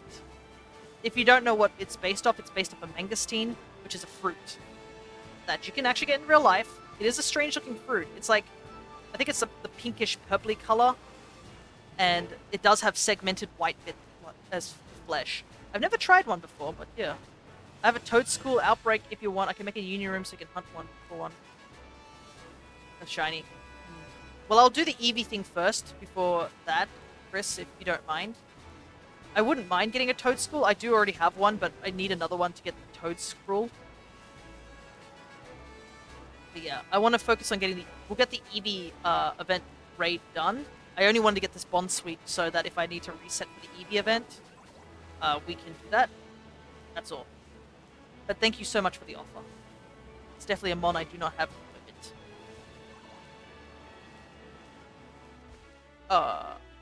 Trying to remember, there was something I wanted to discuss with Jamokin. Oh, it's the... Yeah, because we found the shiny when I was trying to discuss about it. The terastallization. So, in this game, every Pokemon game, I think starting from X and Y, 3D games, they added a new mechanic. And things like Dynamaxing, Z-moves, Mega Evolution, all that sort of stuff. But basically, they're a game mechanic that changes the game in some way. In this game, the mechanic is called terastallization. You could probably see these lights coming from these little dens. Those are Terra dens, which you can find terastallized Pokemon. In this game, every Pokemon has a Terra type. And that Terra type basically is when you terastallize, you will change into that type. Most of the time, Terra Battle, just tell me what I need. You need an Annihilate with maxed out attack, maxed out HP, Defiant as the hidden ability, Fighting Terra type, and Metronome. And the two moves being Drain Punch and Focus Energy. And you should be able to win. This is what I think. I haven't tested it out. That's what we're going to do after we finish up the sandwich. But yeah, I think that should be enough. Luckily, I already have the Annihilate that I've used for many battles. So thankfully, it won't be too hard to set up. But yeah. Occasionally in the area, you'll find... So what's the point of the Terra Fight? A Terra Fight is just like it's like almost like a raid boss where 4 people will go in and fight a super powerful version of a Pokemon. In the event raids, the Pokemon is level 100, so they're really tough. But the idea is that they often have like a special like mark attached to them, known as the Mightiest Mark. It's sort of like for bragging rights, pretty much. But yeah, there was a Meowth wandering around. I don't think it's this one that's Terra type. I guess I could find out. Let me see. Are you the Terra one that was walking around earlier? Let's see. Yes, you are.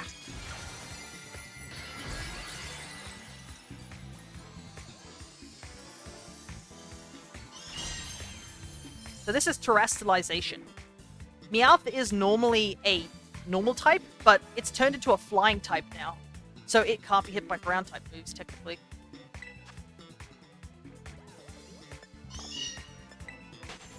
Unfortunately, we don't need to fight him, so we're just going to leave him. Yeah. The Terra Dens also have Pokemon like that in them.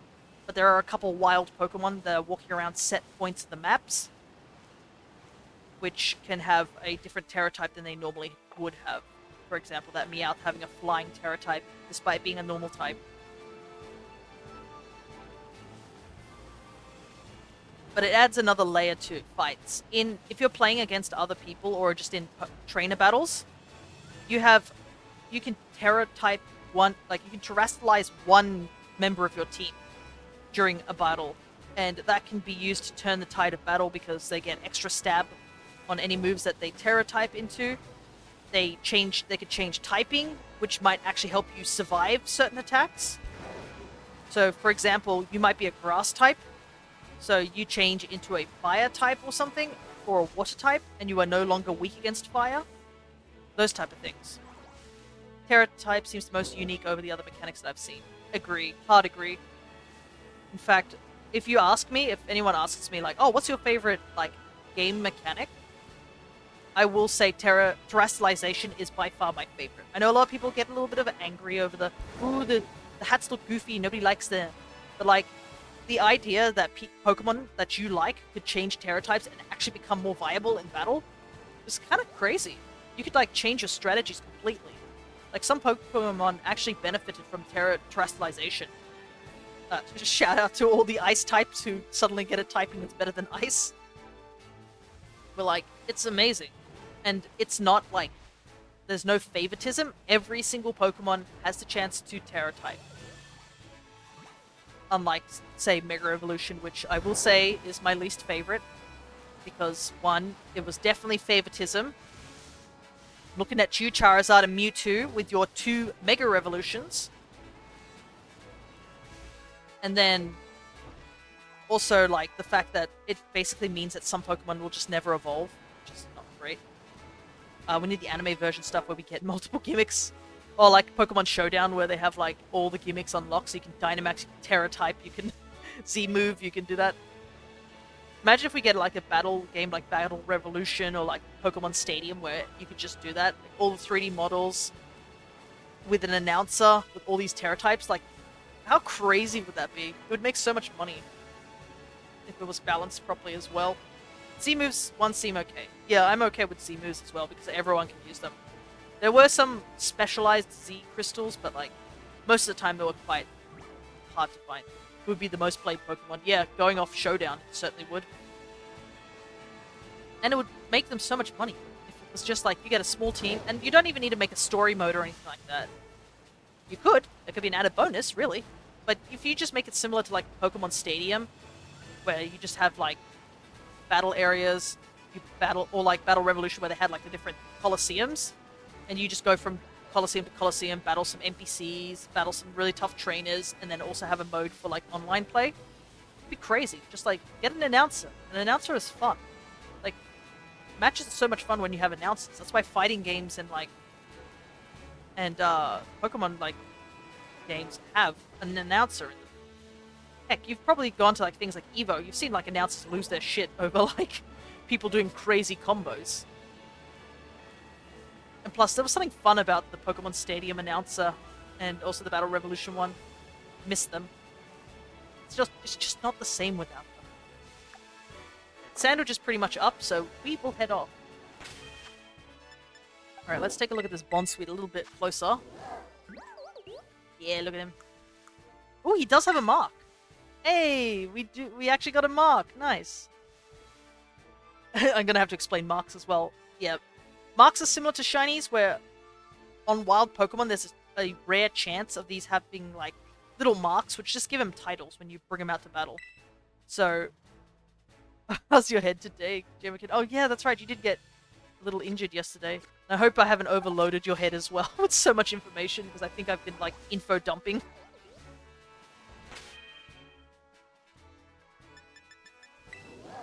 So I hope you're doing okay, Jamakin. Just let me know if I need to slow down or anything like that.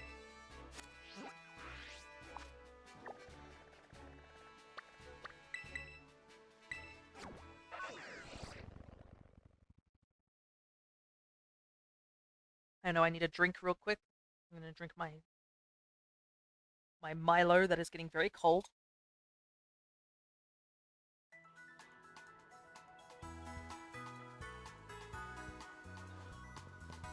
I'm just going to do this for curiosity's sake before we head off to the Eevee events.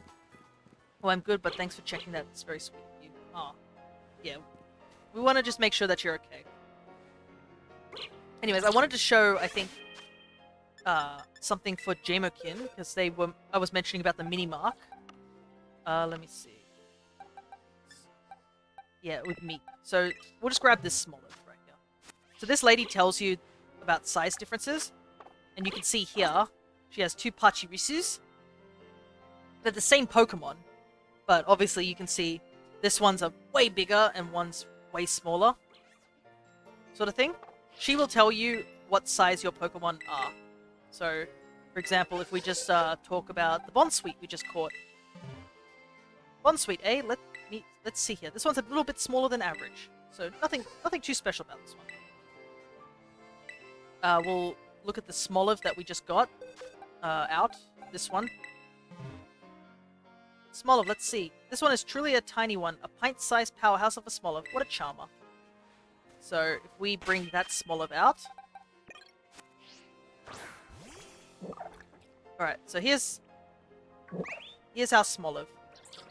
This is just a regular Smoliv. He is a bit small. But that's how small he is. He's a little guy. Now we talk to her about Meep. who already has the mini mark. This is truly a little one. Oh, so this one is a small one too. Oh no, I clicked the wrong one. Right. I was wondering why I should call it smaller. Because I put it on the front of the party. Need Meep. This one. Meep, eh? Let's see here. Now this is a tiny Pokemon. Wow, you almost never see one this little. This might be the world's smallest Meep. And I will show you Meep. So this is size 0 Smoliv.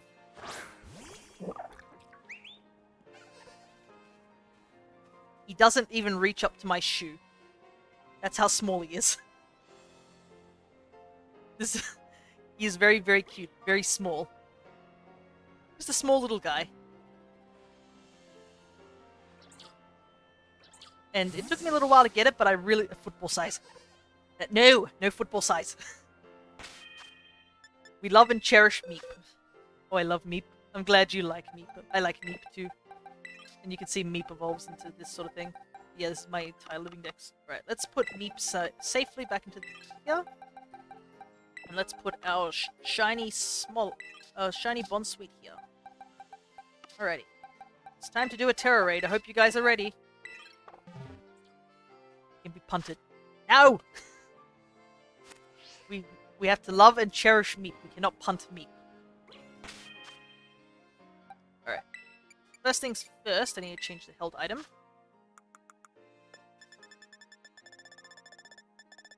So, for those who are joining, I would suggest getting ready because I'm about to go and do this raid as well. I do not see my thing, so it must be in my box somewhere. Just looking for a specific item. There we go. It's away. So yeah, this is the yeah, no punting. The Alchemist is here to watch. Especially after what happened yesterday, the Alchemist is ready. The question is violence, and the answer is yes. Alright, so for those who are joining in, one build you can use is Annihilate with the Fighting Terror type and holding onto a Metronome. And we'll just need Focus Energy and Drain Punch. I'm keeping the other two moves here, but probably don't need them. I guess you could keep Low Kick, or some Fighting type move, but yeah. Because this Eevee will be Normal type. Good luck on the raid. Thank you. Hopefully we'll do okay. Also, as you can see here, you need HP and attack maxed out on your Eevees. If you don't know how to do that, there are 3 methods. I'm going to do my best, Jamakin. So, Eevees are basically, as you defeat Pokemon, your Pokemon will get a special stat, which makes them slightly stronger. And specific Pokemon you defeat give you specific stats. So, if you fight Meryl over and over again, you get HP. If you fight Tauros over and over again, you get attack. So this just gives a slight extra boost to the Pokemon. I think I've explained it as best as I can. As simply as I can, so... Alright, let's go find ourselves the Eevee. Let's... Oh, I guess it's this one right here.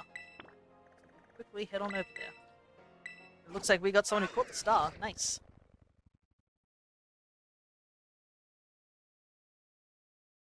Also, I can see a couple of you are enjoying some of the little sprites I have down there for the stream avatars. Definitely very cute to see them all. Alrighty. Let us be off.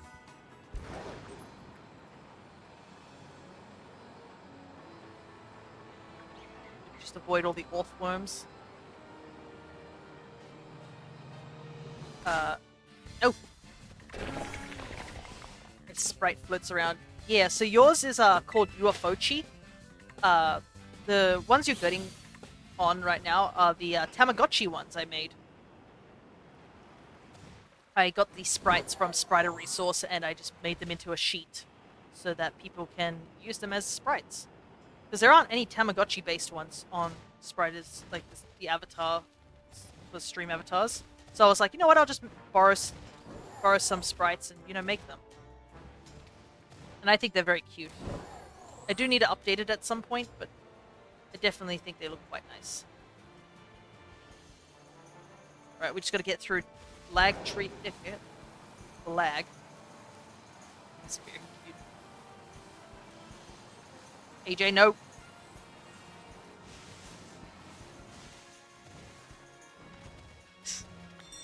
AJ using the alternate method to jumping. Right, this is it. Yes, this is. Alright, first things first, I need to go back on online mode, because I was currently off it. But yeah, the stream avatars have a couple of commands that Nightbot can do as well. So Nightbot has some commands, and obviously the jump command and the bomb command are things. Violence. Yes, keep the violence to a minimum. I understand violence is fun at times, and it is cool at times, but we gotta just make sure that we keep it a little bit controlled just to avoid any situations. Oh. Bye, AJ.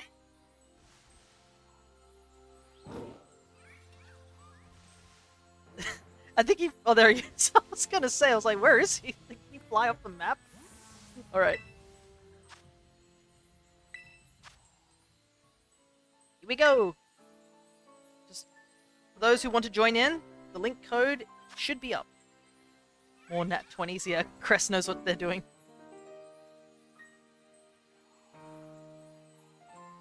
There's your one violence for today, AJ. I can hear an Esparta attacking me, which is fun.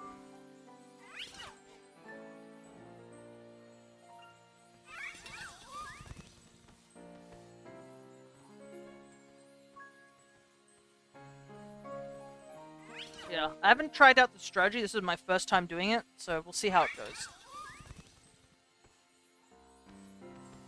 I can't join because I have to get everything for battle. No worries. I just need to test this out myself. Maybe I should just go into this raid by myself and see how it goes. Because I assume this is the strategy for it. Gotta look at this handy dandy video that I borrowed.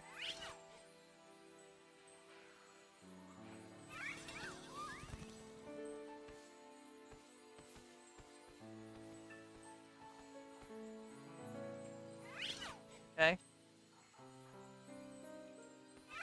Yeah, I think it's just Focus Energy and Drain Punch. Actually, that's something, before I go in, actually, I just realized there is something I might have to do. Excuse me. Stop attacking me. So, there is something I might have to do. And that is use PP up on the Drain Punch, so we have...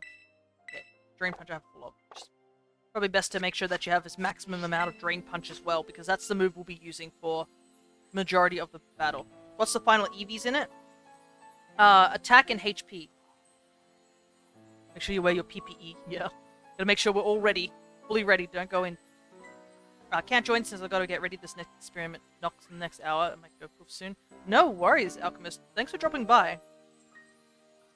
It's always nice to see you drop by our side of the world. Even though it's just through very small means, you can't actually cross over to my place. Hopefully I'll be able to get my avatar a bit more proper and ready for next time if we have a collab in the near future. Do some drawing, get that ready. Alright. Chris did mention that, yeah. That's what the final EVs are. Just max out HP, max out attack, and I guess you could put in speed or defense, but yeah. What's just this? Yeah, I'll try and test this out while you're getting ready.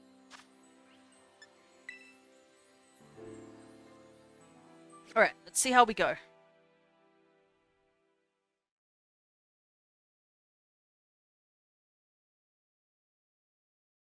And Jamekin's gonna be like, whoa, what's happening?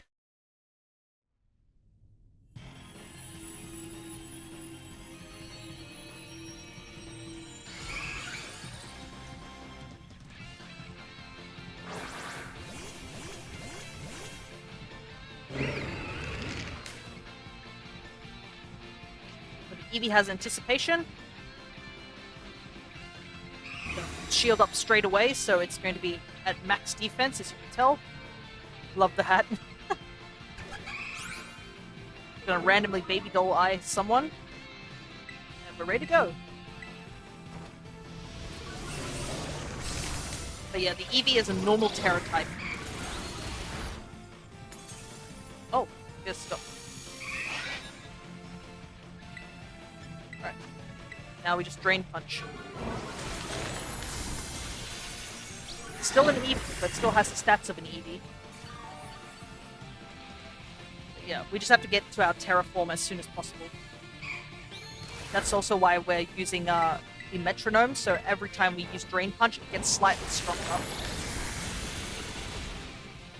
Normally we'd use Rage Fist, but we can't really do that right now because it is a normal type, and Rage Fist is a ghost type. There's the Charm.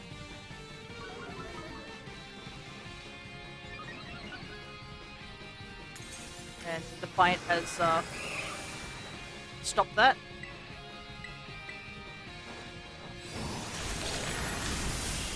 Fortunately, that Terra, the Eevee stealing our Terra type, like our Terra Orb energy, doesn't help.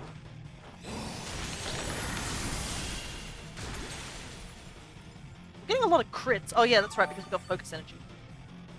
It's like, why are we getting crits so often? It's because we actually use Focus Energy, which is a thing. It also seems like the Eevee actually can't do anything to set light, which I think is because we're a Ghost type. But it should be able to use normal type moves now, but we should be still okay. Time to get our own hat.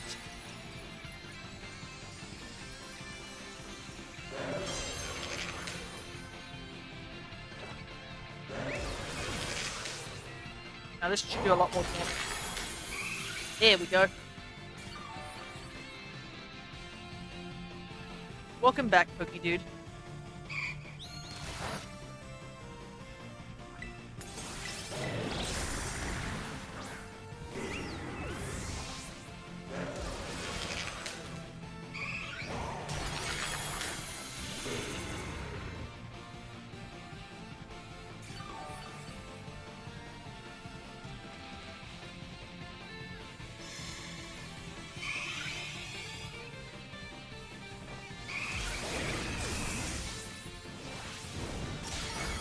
Ow.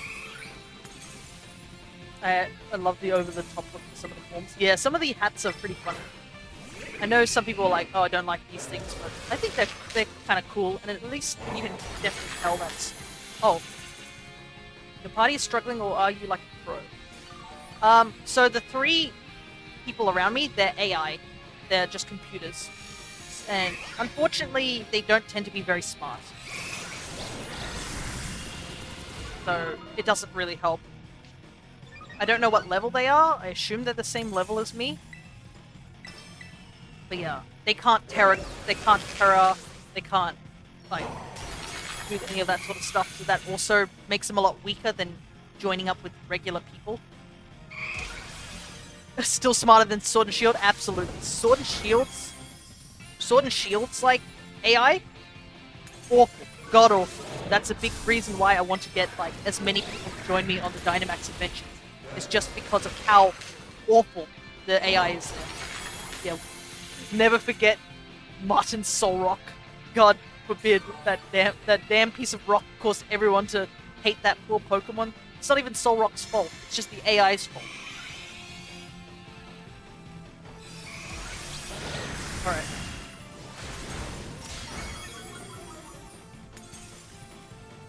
I think we're still okay. Yeah. The Eevee can't do enough damage to us, so we're fine. And we're almost done. Obviously, with like, we have multiple people doing this, it'll be a lot faster. But yeah, it seems to be totally doable solo. And it's literally 2 moves. It's Focus Energy, and then Punch. I mean, we could reapply Focus Energy, but the problem is that if we reapply Focus Energy, the metronome wears off, so we don't. Once we've used it for the first part, we don't really need to worry about it afterwards. We're doing pretty much enough damage in order to defeat it, no matter what. Oh, we're still getting crits. Maybe Eevee can't get rid of our crit chance? But yeah, even you can see like all our party members are getting KO'd, and like we're still doing enough damage to take out the Eevee before that timer goes out, which is the one you see underneath the HP bar. So that second row is our timer. The downside with having actual people playing, so other players, the issue is that if anybody who's a human player faints, it actually rips a huge chunk out of the timer. Okay, so the focus energy does stay no matter what. Gotcha. Yeah, this Eevee has so much HP that a single Drain Punch always heals us back to full. Yeah. It's perfect strategy. And also the Eevee is taking damage from the recoil. Not much damage, but it's still damage. This should be it.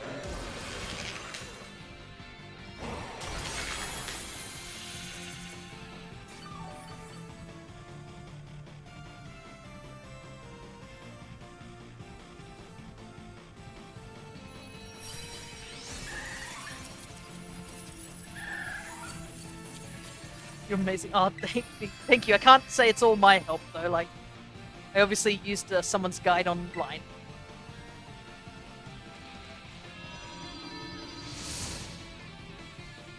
Oh, yeah. Obviously, putting the Eevee in the best ball in the game. I will not take criticism on this.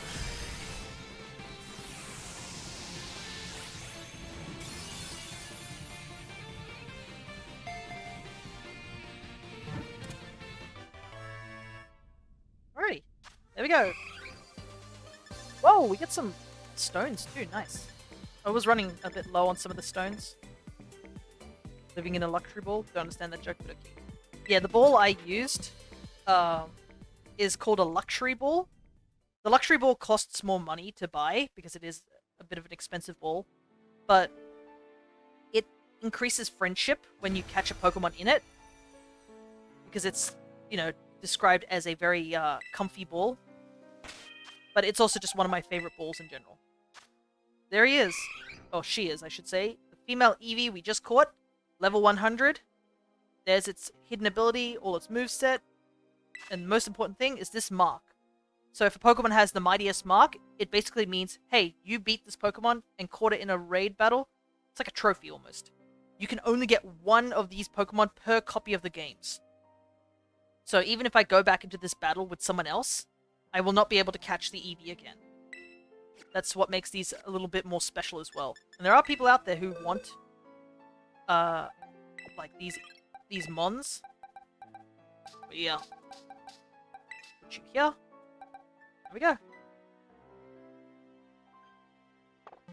Alright, so mons, just a short word of saying Pokemon.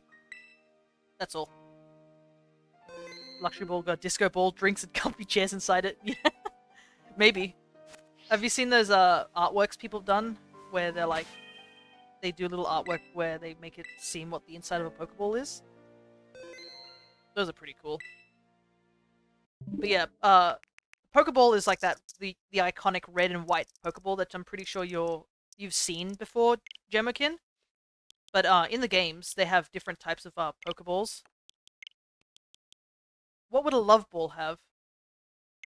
Well, the Love Ball is for different genders, I believe, isn't it? I think it'd honestly have, like, just a comfier room, you know. Because obviously you can't put two Pokemon in one ball. I just think it's like a comfy room to show that Pokemon that you care for them. I always thought it'd be like the lamp of the Warlock Genie patron. Yeah, it's just like a genie lamp, actually. But I mean, it is canon that Pokemon shrink in size. Like, Legends Arceus has told us that that's the canon, is that they shrink in size and can fit in the Pokeball. Alrighty.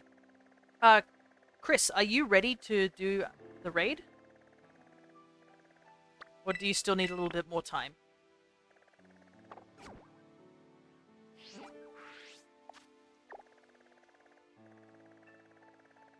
And if anyone else would like to join, this will be the opportunity to do so.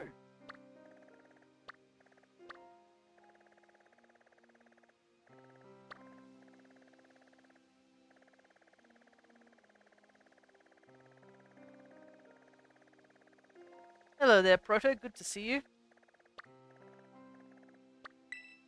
why did we change the system clock? So the reason I changed the system clock is because basically it the game has this thing where it's supposed to be every time it hits like a day, like 24 hours, all the spawns for the mass outbreaks and the terror raid dens, they change. But Pokemon, the company Game Freak didn't see the oversight on the whole thing about just like, oh, hey, if you just change the number back, it actually, what it does is it tricks the game into thinking that we've actually advanced an entire day. So you can just reset everything. So, as you probably can see, the Terror Raid Eevee that we just did is now here instead. And all the these raid things have changed. So you can see down here the Bond Suite one we were just doing is now gone. And now there are other types of these raids. So if you're looking for a specific Pokemon, those can be really useful. You can keep like going back a minute just to change the spawns until you find a Pokemon that you would like to hunt for. But yeah, Nintendo has this issue with clocks. They never seem to understand that. And also, just in general, you could always trick the games into just thinking that a whole day has passed, sort of thing. I'm seeing Proto is not having a good day. It is a bit of a shame, but like, I mean, if you are not interested in watching a Nintendo game, Proto, that is totally fine.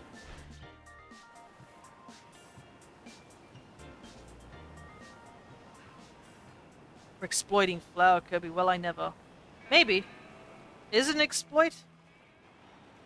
Maybe.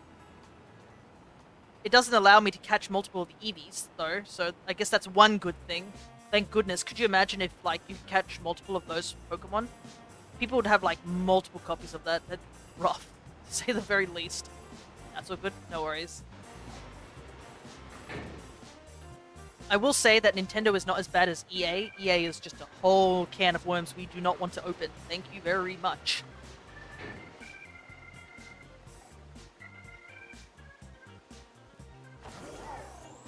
I don't even want to think about like some of the horrible things. But the device? Oh, like the Switch? I have heard rumors that people keep talking about like there's going to be a new gen's like console soon for Nintendo, but you know, I'm not gonna get my hopes up or anything like that. My dad thinks there's gonna be one, and he's hoping for it because he wants to play the new Monster Hunter when it comes out. And he's wondering if it's going to be on the Switch or if it's going to go on the PS5, because obviously there was Monster Hunter Worlds on the PlayStation and Xbox, whilst Monster Hunter Rise, which is their most recent copy, is on the Switch. So, I got the star. Yay, good job. New Switch Plus. Yeah.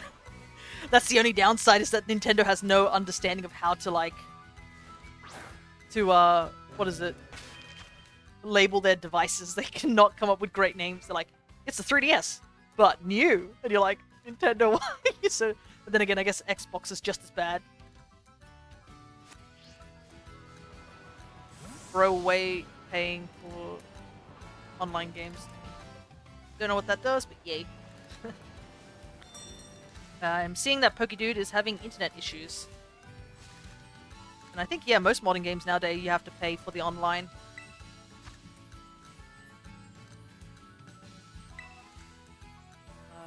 Let's see. I haven't seen any comments from Chris recently, so I'm wondering if he's still here. Laughs in PC. Yeah, PC Master Race for some people. New Super Pokemon Nintendo Legends Switch XY Omega Sapphire XL Deluxe. Nice. Oh, you forgot including Funky Mode. Unfortunately, at the end of that, Pokedude, you always have to include Funky Mode. Still here? Tell me that's not real. It's not real, don't worry. Thank God it's not real. Yeah, Funky Mode. Funky was just added to the new, the last of the Mario Kart DLC too, wasn't he? Good on all those Funky Kong believers. Yeah, it costs like 3 times a console. I think online would be okay to pay for if it just was a little bit more regulated. Like, if they could just figure out how to get better internet connection, I think that would be okay, but that's kind of the issue here. Like, unfortunately over here in Australia, our internet is kind of hot garbo, like, compared to most of the world. like, going to Japan and then going to Korea, the internet is so much faster there. And unfortunately, like, most of our internet is just super slow. We have very old wires running around in our country, and a lot of it's, like, you know, not updated. Like, they're slowly updating it now because we had the whole issue of, like, people saying, like, oh, I think it was a game company that was like, oh, we needed to trade, like, a bunch of internet information for our game to another one of our, buildings, you know, one of our other systems. And they chose to take it into a hard drive and drive it there. Take, like, a 3-hour driving trip with this hard drive, physical hard drive, because it was faster than sending the entire thing over via the internet. So, yeah. Canada has awful internet too. Yeah. Why can't they catch up with internet? We should just get a whole thing and just have all the internet upgraded all at once, you know?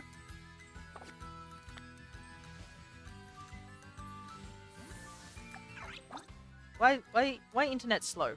You know? Need Bowser on Mario Kart? Well, unfortunately, it's not a canon character, so we can't really do that. AJ's the one who's actually causing all the internet problems at the moment. That bird has cloud wings. Yes, this is a Swablu. So, this is from Hoenn. It's a cute little mon. So this mon basically likes to sit on people's heads like a hat and sing. They also don't like getting dirty and will try and clean things away when their wings get dirty. But yeah, it is a very fluffy bird. I'm glad you agree that Swablu is very cute. Shiny Swablu is also a gold color too, which is very cute. I can show you what it evolves into, Jamekin, because Jamekin has not played any Pokemon, so it is always nice to, like, introduce them to new Pokemons. This is what it evolves into. It evolves into a dragon flying type, which is called Altaria, where he becomes a bigger cloud.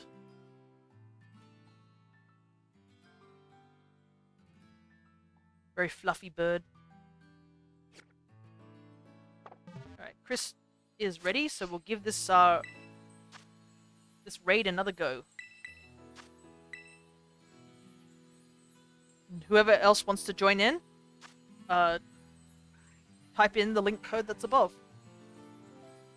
Yeah, Jamekin, you should join us when I eventually do a tier list, and then you can see all the Pokemon and my opinions on it.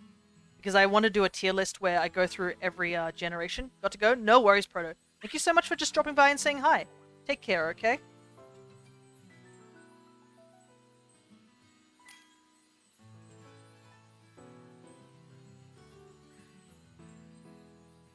But yeah, there's like 1,000 Pokemon now. You gotta put Mimikyu on top. When's the next tier list? I haven't even done a tier list before, so like maybe one day. Oh, actually, because I need to test out the 3DS when it drops by my house, maybe next weekend, I can test out the 3DS for a couple of hours, and then we can do a tier list to end the stream, so we have time. I think that would be like a pretty cool thing to do. But yeah, I want to do a tier list of just every Pokemon generation, going from like Kanto all the way to Paldea. We probably won't include Gigantamax and Mega Evolution appearances. Like, we'll use that as a consideration. But yeah, unfortunately, I think that if anything has like a Dynamax, not Dynamax, a Mega Evolution, it probably will actually be lower in my list because I'll be like, dang it. That will take about 3 hours. It probably will with like how many generations we have. I think it'll be pretty good for a random stream. What is the best? The best what? That's the question. Because there are like so many Pokemon that I don't even have like a top favorite. I have just like a list of favorites rather than like, this is my all-time favorite Pokemon sort of thing. Also, there is someone else who's joined us. Not sure who this person is. Nope, I need another one. Mega Evo suck because they hurt Pokemon. That is true. In the lore that for Mega Evolution, they do harm the Pokemon. Oh, right. Hello there, Root. Are you joining us for this raid? Oh, and thank you so much for the follow. We have hit our 150 mark, so we technically already have unlocked the reward of doing an entire shiny month of hunting. So you're also free to to join in when those days come. They'll be happening next year when things are a little more settled in. But yeah, I will start the raid. And also thank you for the follow, Ronnie Rampon 83. But yeah, I had a follower thing of 150, and once we hit that number, I would do 30 sessions of shiny hunting. Getting all the follows today. I know, it's crazy, but I'm very thankful for it.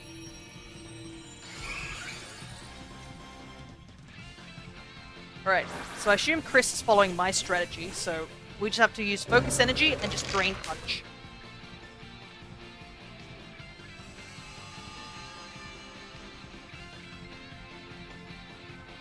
Baby Doll Eyes will be happening eventually.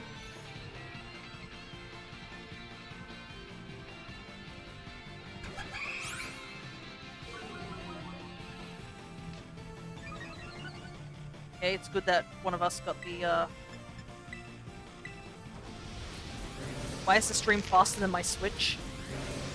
Yeah, that's the unfortunate thing with our internet, is just like... Sometimes, like, the stream just seems to be doing a lot better in the online. I assume because I'm also the host.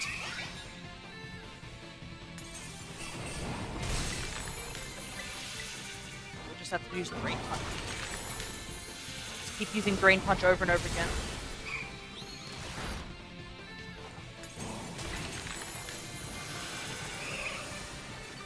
Valid here. Make sure you stay healthy and avoid faint, because we need to use as much time as possible.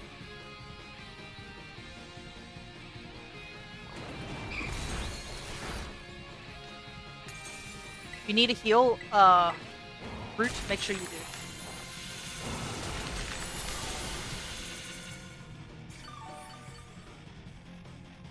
And also, Chris, make sure you Terra as soon as possible.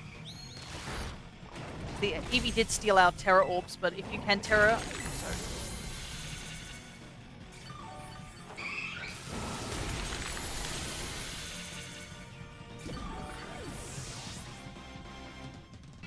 My strat is to die then Terra. Well, if it works, I guess. Just make sure you...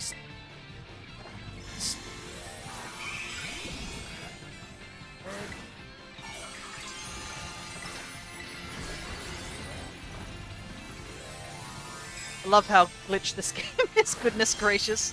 What is happening?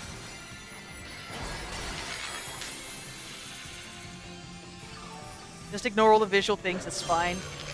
Fine. Game's still working. Okay.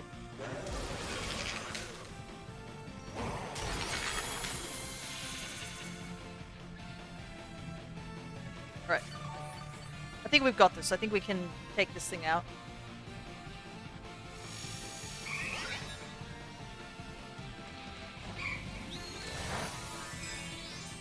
All the pretty particle effects do Terra Annihilates. Like that thing from like SpongeBob. There's two of them. Two very angry monkeys.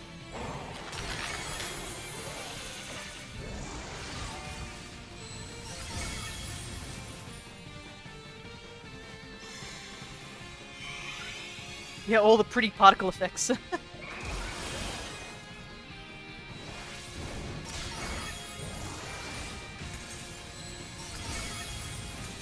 Terra collision forces is OP. It seems to be, but I think... there you go. I think you're actually doing less damage than what me and Chris are doing. Crit me. Yeah, that's the problem, is that you have no means of healing, unfortunately, with Crash Collision. Crash Collision is definitely like... Well, Collision Crash, I'd say, is still a good move. Like, don't get me wrong. Oh, Hyper Voice. I don't think I've seen this one. I have Drain Punch, but it's not that strong. Yeah, we're using the method of Drain Punch Metronome. So it gets stronger every time we keep using it. But we still had plenty of time, thankfully, so it's all good.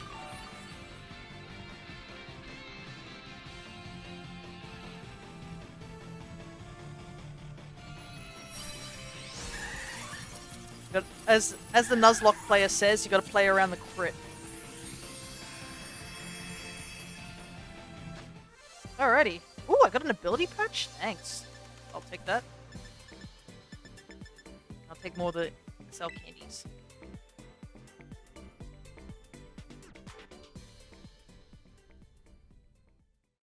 But oh, I forgot to mention to the 2 people who just followed, yes, you are starting to get stream avatar points. So you should be able to change up your avatars at some point when you've been sitting around in the stream for long enough. Yeah, Jamerkin has never played any Pokemon games before, Root, so we're doing our best to explain things to them. Which I'm glad I'm able to tell about my hyperfixation on certain video games to people who don't know anything about them, because that's fun. That's like the one good thing I can do in socials-like things. If this was a shiny, I would have used a white ball so I can match. Oh yeah. Oh my god, literally same. Yeah, the Premier Ball is really nice as well. I love explaining FNAF lore to people. Oh my goodness. I can only imagine what that would be like.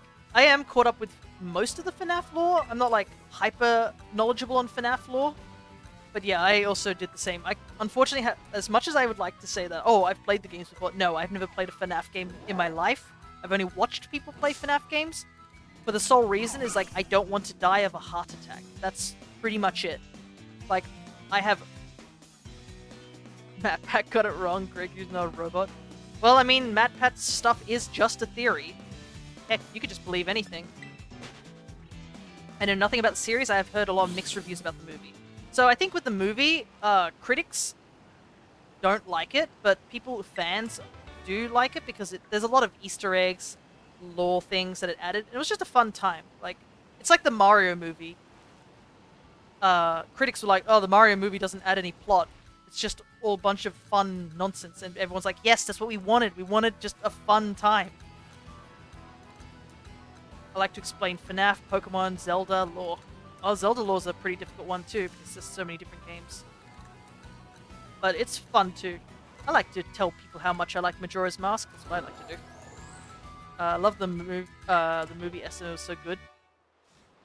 MMO bust, yeah, exactly. Majora's Mask, no matter how good all the other games are, I just love Majora's Mask, just for the slightly deeper part of it. Just like, oh, there's a slightly deeper story to it. And I've always enjoyed that. I'm gonna reset the clock again. My dad, who's also played a bunch of the Zelda games, he's just finished Tears of the Kingdom recently. His favorite game is actually Twilight Princess, which he likes because he thinks that it had a darker story, just a darker atmosphere, and he really enjoyed that as well.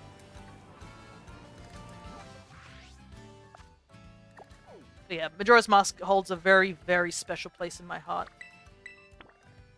Because both that and Ocarina of Time were my first ever, I think almost my first ever video games, actually.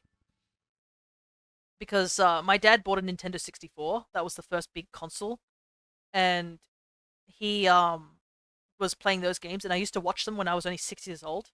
And it came up with a funny story. If you guys know Ocarina of Time, and oh god, I like how Pokedude's like, Breath of the Wild's my favorite game, and then Root immediately follows with Breath of the Wild was mid. Everyone's has their own opinions on certain games. First Zelda game I played was the original on this NES. Oh yeah. But yeah, me and my sister were far too young to be able to play any of Ocarina of Time, so we often saw the Deku Tree, like the first dungeon, a lot. And it got to a point where I think my mum went to pick me up from preschool, and she was like, "Oh, hi. So, just wanted to let you know, Fia was talking about something kind of odd, and we didn't understand what they were talking about. And wow, this loading screen is taking forever." And my mum was like, "Oh, what do you mean by that?" sort of thing, you know? And she's like, she was talking about some sort of thing that we don't understand. And the teachers explained that apparently I ran up to them, and I was like, "Oh," they were like, "What did you do over the weekend?" or when you weren't here, sort of thing. And I was like, "Dad beat Goma." And they were like, "What's a Goma?" But like, I don't know what a Goma is, and I drew this really weird picture as well, and I was like, yeah, Dad beat Goma. And Goma is the first boss you fight in Ocarina of Time.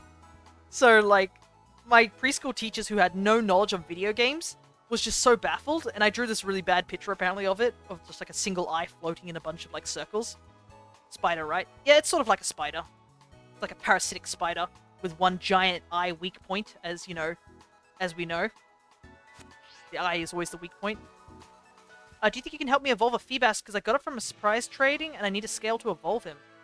Sure, I can do a quick trade with you if you want. I should have some Pokemon that I can just quickly trade that's not too important.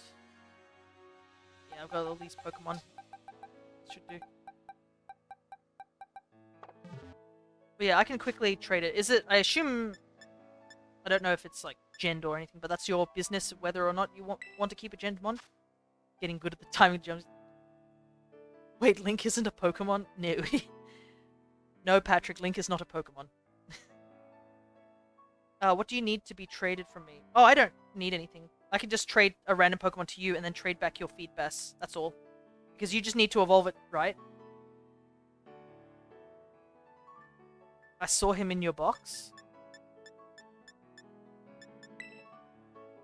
Oh, whoops. Give me 1 second. Let me just put a code in so that Chris and I can trade. I might have nicknamed a Pokemon Link.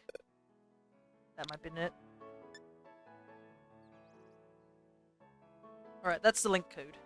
Because you can nickname Pokemon, as you saw with Meep, the Smoliv. And I do like calling, I think I like calling some of my Pokemon after like different characters. So yeah, Meep is definitely nicknamed and such. As long as, like, I believe the nickname is not anything offensive, you can nickname all your Pokemon anything. I do know that this game, and a lot of games nowadays, have that. I got a shiny Koraidon from a gen, and it wouldn't let me go into a raid with it. Well, I mean, yeah, because it's super illegal. And I think it actually could crash your game if you go on online with that. Let me see.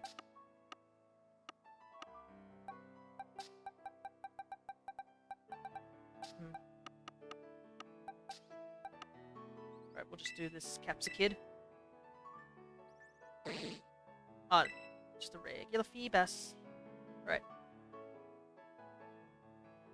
So yeah. Oh, this is going to be interesting for Jamakin. I should do that on my throwaway account.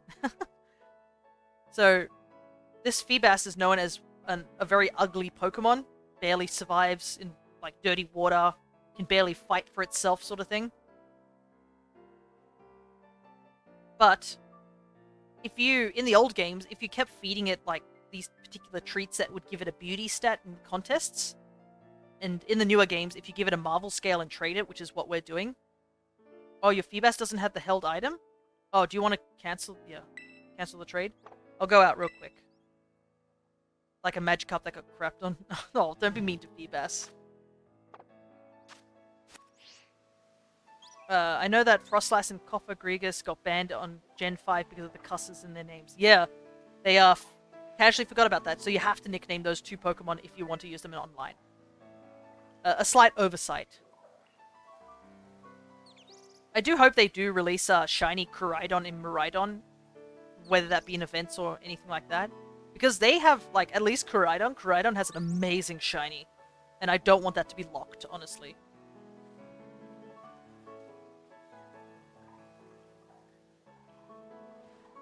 We'll just wait for Chris real quick.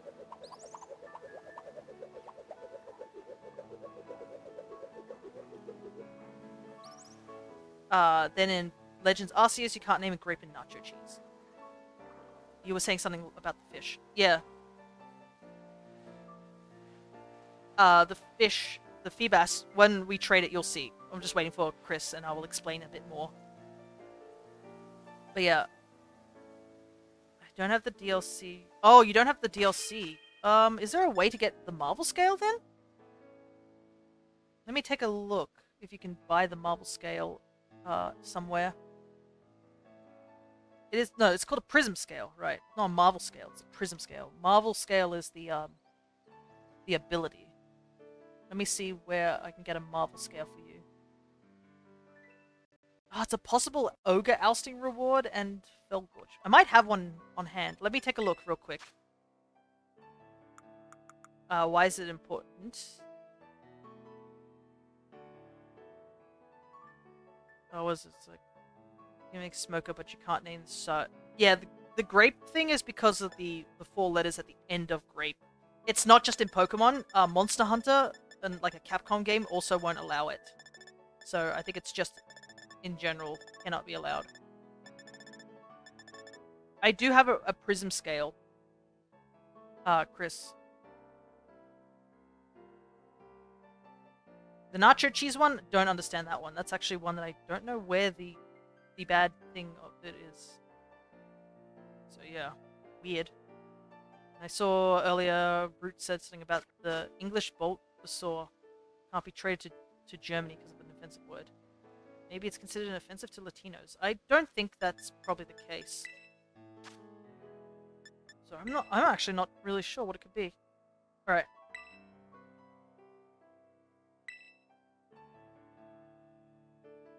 I only do have one Prism Scale, but I already have Milotic in this game, and I don't need to evolve a Milotic anytime soon. Because I think I already evolved the 2 shiny Milotics that I need. And plus, I can always get them in, Can I get them in Sword and Shield? Yes, you can get them in Sword and Shield.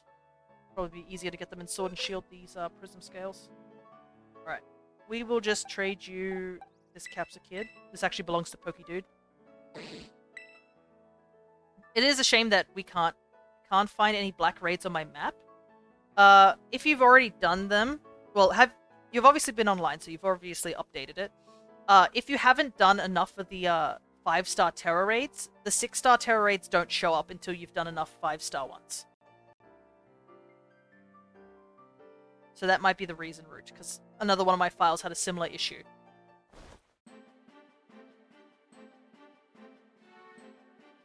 Okay. My orange stream and top points for a new one. Nice. Okay, so I'll quickly explain to Gemmakin what we're doing right here. Oh, it's an Allure Ball. It's a Japanese one too. That's fine. So I'll show you really quickly, Gemmakin, because unfortunately we won't be able to see it on Chris's side. Got the call, did the 3 things, but if you do have the DLC, it could be showing up in Kitakami as well. So, or you might just need to reset the day and see if it respawns. This is why I want to evolve it. So yeah, the reason he wants to evolve it is because when you give them the scale to Feebas, Jamekin, it evolves into this, which is known as the Beauty Pokemon, or Milotic. So it becomes a beautiful serpent-like water Pokemon. And Feebas in the original game it came from was very, very rare. Cute, yeah. So it goes from the ugly duck. It's like the ugly duckling evolving into the beautiful swan scenario. Prism scale. Right, it's all good. Go back into here. The Magikarp of that generation, yeah. I actually shiny hunted Feebas back in Omega Ruby and Alpha Sapphire. And got myself a shiny Milotic in that game. It's in my Pokemon home bank now. Safe and sound. No deal. Yeah. They should have made it Gardevoir, to be honest. For, what exactly? I might have missed some dialogue. Oh, this is not a bad, Feebas either. Oh, you're giving me this? The thing is, I already have this one, but... Are you sure about this?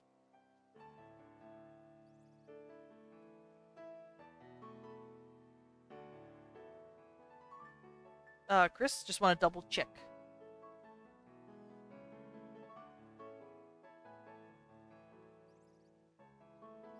the least I can do. Okay. Thank you so much, though. The little hearts for hands. Oh! This is gonna be fun. Jamakin, welcome. Let me introduce you to Drifloon, the balloon Pokemon. It has a tendency to attempt to steal children by grabbing onto their hands and taking them over to the spirit world. However, due to the fact that Drifloon is a balloon, most of the time children end up pulling it around, and it's a big reason why Drifloon can't steal it. No, there's actually a funny thing. Drifloon dislikes fat children. This is a legit Pokédex entry. They dislike fat children because they can't kidnap them. So make sure you keep your kids well fed. Okay, did it evolve? I just want to make sure on that one. But yeah, I always like Drifloon as well. The Drifloon, does that mean Drifloon is canonically trafficked as balloons? I don't think so. But I will show off this Drifloon because this one's a shiny Drifloon. Yeah, the Pokédex does have some pretty... Okay, it did? That's good, that's good. So this is a shiny Drifloon. This is not normally what Drifloon looks like. This is what a normal Drifloon looks like here. Gmakin. And when it evolves, it becomes a Drifblim. There's a blimp instead. But yeah, Drifloon has always been a cutie. I do like it. We will put that Mon that we just traded safe and sound over here. Alrighty. So we'll do one more of the Eevee event raid. And then I think, what time are we at? We're at 2 hours. Shiny Tandemaus? Yes, it is a shiny Tandemaus. I did go and hunt a shiny Tandemaus because I was feeling silly that day. And I caught it in the Love Ball. I don't know what family it will evolve into, so I'm holding on to it for now. But yeah, there's a shiny Tandemaus. Before you ask, no, I'm not willing to trade it. Because it's the only one. I get the Love Ball joke. I was trying with my friend to get one. Yeah, it's a tough one to get. Because I think I do have the video recording of me catching it. Let me see. It was a whiles back, I think. Not that far back.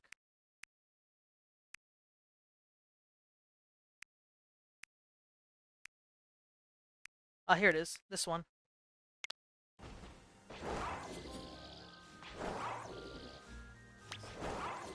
So you can see they're very, very hard to find. I'll trade it for a Darkrai.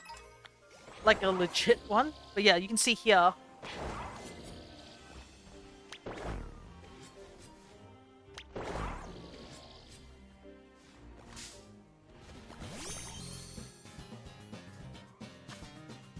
So yeah, Kitakami has a pretty good spot for Tandemaus hunting.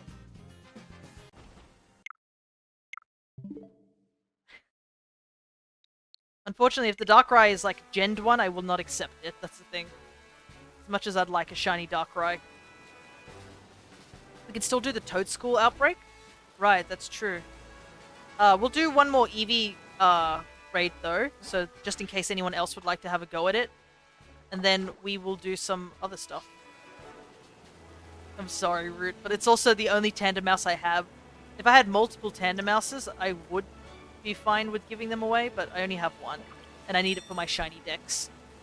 Which, if you guys are curious to know about my shiny decks, I can quickly show that off.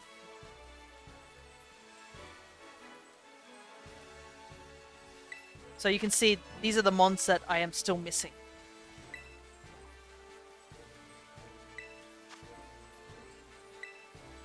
Valid, yeah. It's unfortunate, but yeah, it's the only one I have, so I have to hold on to it. I may have a box that may have not. 5 Ogapons.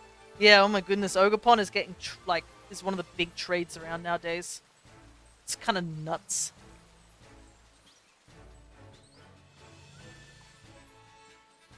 Three Mewtwo's. Yeah, I have a couple of Mewtwo's. I think I have an extra Mewtwo from that Mightiest raid that happened recently. and then a couple just from trading over home and stuff. Sandshrew is green? No, it's not. Go check it. It might be a shiny. Sandshrews are yellow. If they're a green color, that's the shiny. And when it evolves into Sandslash, it goes a red color, which is pretty cool. I was looking at the shiny decks. Okay, yeah, Sandshrews are green color.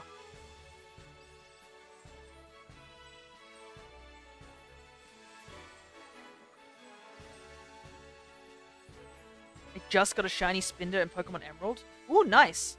It's probably the only way you can transfer it to your Pokédex in Home. Because for some reason, despite, like, Pokemon Home and Pokemon Brilliant Diamond Shining Pearl being made by the same company, you cannot, like, transfer a Spinder from that game into the Home for some odd reason. Darkrai's, Shaymins, Miraidons, Palkias, Fiones, and Manaphy's. Yeah, we recently actually hatched a legit Fione on this file, as you can see by my icon being a shiny Fione. It actually was under odds too. I think we got it under like 200 eggs or something like that, which is pretty good odds, to say the very least. But yeah, another reason we're also going to be, now that we've got the shiny hunting month unlocked for hitting 150 followers, we are going to be going into Dynamax Adventures to try and shiny hunt the Pokemon. Wait, is Manaphy's breedable? Manaphy, if you breed it with a Ditto, will always get you Fione. You cannot actually get another Manaphy. If you want to get a legit shiny Manaphy, which I'm going to say is one of the hardest things to get, you need a copy of Pokemon Rangers, the original, and you can only get one egg from that, and you have to do this complicated method of, like, getting multiple eggs, or just getting, like, repeating the eggs so that you can get up to 5 of them and try and hatch them. So yeah. Manaphy shiny is a very, very hard shiny to find.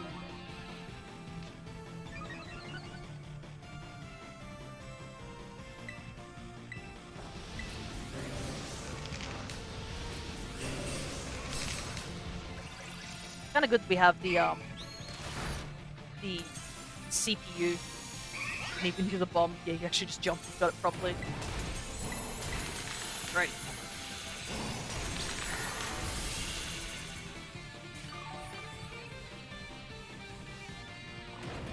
Whew. I'm going to take a drink of water. I feel like I've done a lot of talking recently.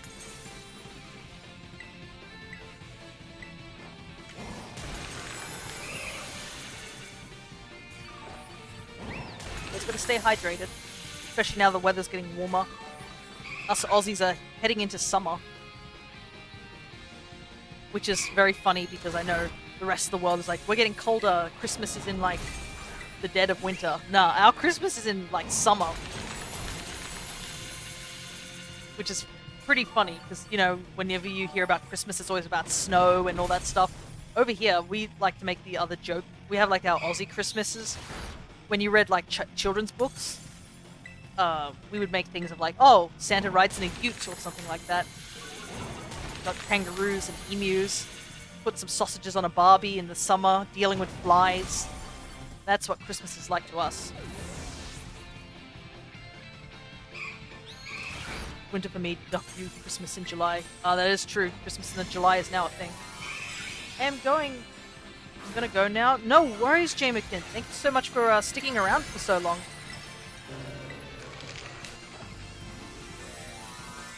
I hope to see you soon. So, take care, okay?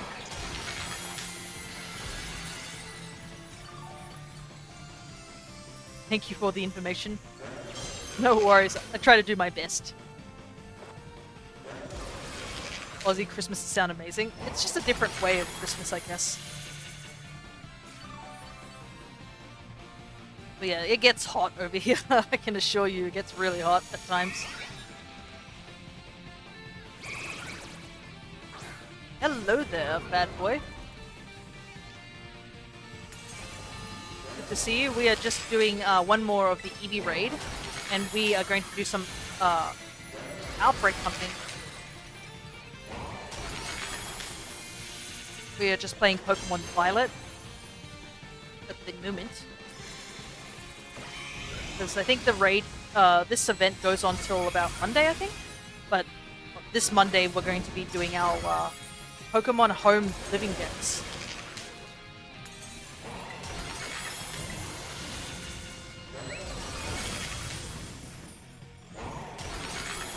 Almost there. The 20th, yeah, so tomorrow is the last day, but we'll be streaming something else. Because we're going to be rushing through the last part of Legends Arceus. We are about halfway, I would say, of the main story. So we're trying to get through that as quickly as possible. Need a help. You might need to elaborate on that one a little bit. I'm not entirely sure what you might be talking about. That's all.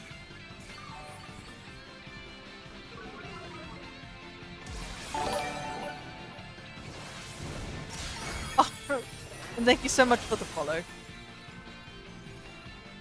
Gotta update that follow sprite, I think. It's a bit of an old one, but it still works. Almost there. Just a little bit more. I think this should be the last round.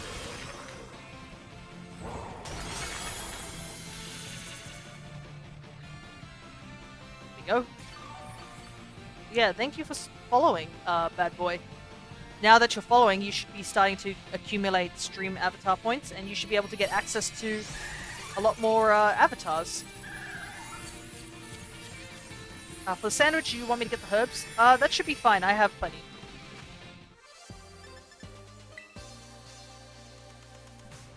I'm crossing my fingers for Herba Mystica. Oh, for the event raid? You can't get Herba Mystica from these event raids. I believe it's a locked item. You cannot get it whatsoever.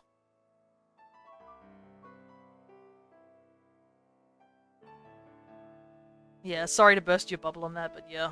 I don't think any of the event raids have had, like, Herba Mystica added to them. I need Terra Steel. Yeah, because they had, like, the only big thing they've had is literally just Terra raids, which, like, the Blissey Terra raids, where you can get, like, a bunch of a particular Terra Shard. But yeah. Alrighty. Let's put this Annihilate away for now. And our team should be okay. I think I'll quickly heal at a Pokemon Center. It's been a little while since I've healed.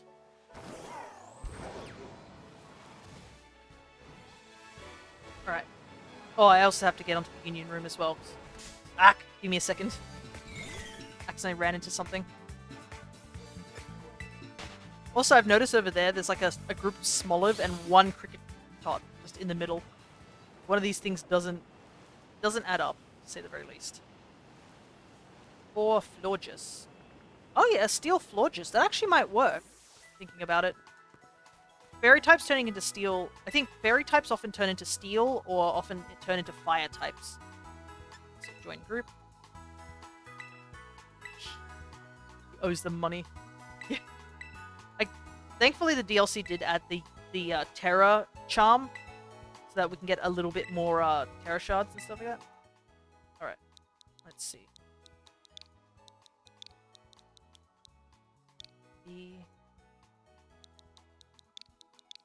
The thing is, I don't know if the outbreaks are going to work, like, on my end. We'll go over to the location, and we'll see how it looks, because I know the internet connection between these things are a bit iffy from when I did, start it?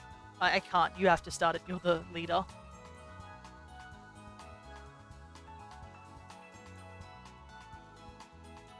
Chris, because I'm joining your game. Eevee should be poison type, shaking my head. Do you mean by, like, Eevee? Oh, can I join your group? I think Chris has already left, unfortunately.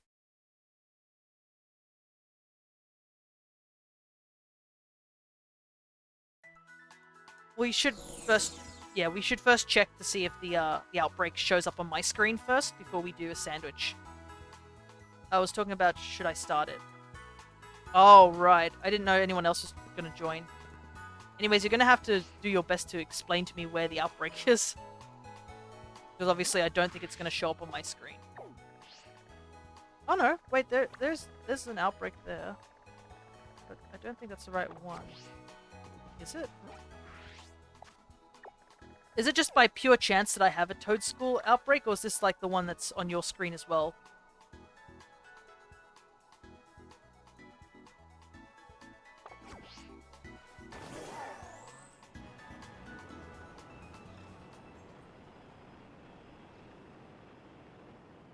Oh, the one? Okay. Alright, I'll head over there then. We'll see how it looks. Okay, so I can see a lot of things.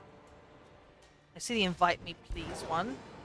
See, do you know how to get Herba Mystica? So Herba Mystica can be gotten from a select amount of Pokemon, like Blissey, Dondozo, like in 6-star raids. Those are the higher chance you get them.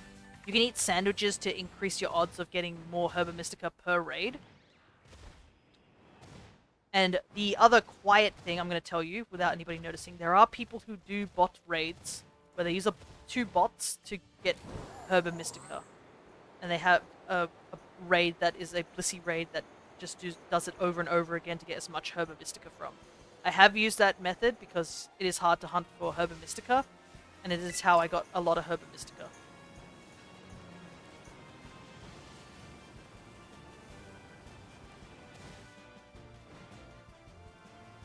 Oh boy, this is going to be kind of awful because this is in Lag Tree Thicket. Join the sandwich. Give me a second, I'm almost there. Gotta find you as well.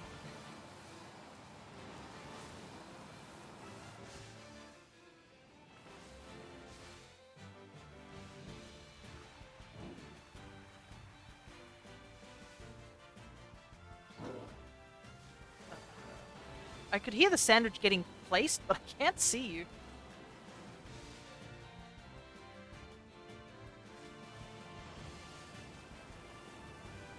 I'm near the starbase. Okay. Head back that way.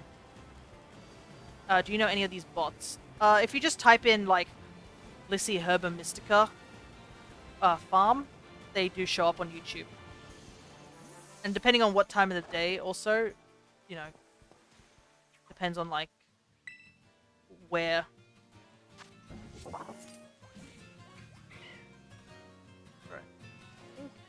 We're all good. You can see you have a good chunk of shinies. I do need to get a Rotom shiny at some point. Rotom's a pretty cool shiny. He's so small though, like he's like a mini fridge. I'll tune in tomorrow, see ya, peace. No worries, Root. Thank you so much for joining and dropping by. And also the follow. Take care, okay? Alright, so with the sandwich, let me see. There is a multiplayer sandwich, I can look that up real quick. Multiplayer sandwich. There we go. I have an image. My handy dandy notepad. Which I can take a look on real quick. There we go. Call him macaroni. Nice. Alright, so if I supply the Herba Mystica, do you want me to also supply the Oh, actually, because this is a outbreak, don't you need to like Oh my goodness! Oh, hang on, what the heck? Where did all these people come from? Oh god!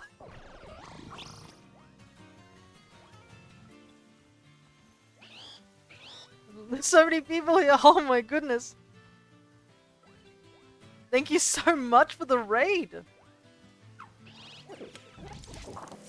Hello there, we're just doing some shiny hunting in Pokemon Violet.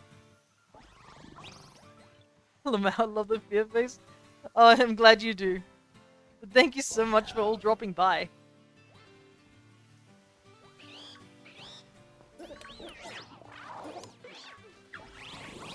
Oh my goodness, there's so many things happening all at once. Alright. I'm gonna try my best to focus because I don't know what's happening. There's so much things happening all at once. This is overstimulation, as they call it. But welcome, raiders. Let me see if I can do something real quick. Hope you don't mind too much, Chris, for just a quick moment. Let me see if I can do this. There we go. A quick shout out to our current readers. And thank you so much for liking my avatar. It's me, Fia. I did draw this, and it is using Video Minitube to make it move and do all the fancy stuff.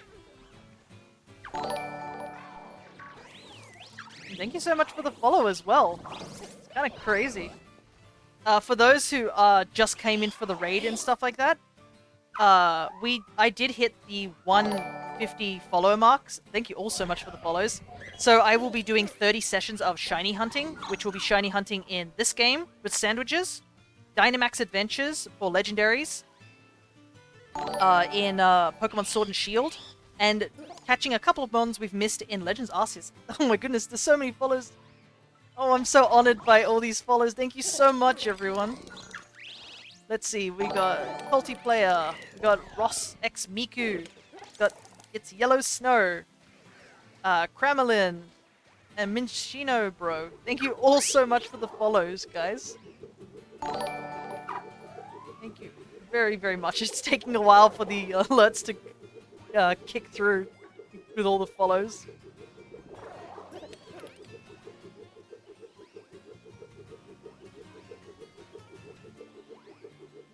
The flying Minum, love it.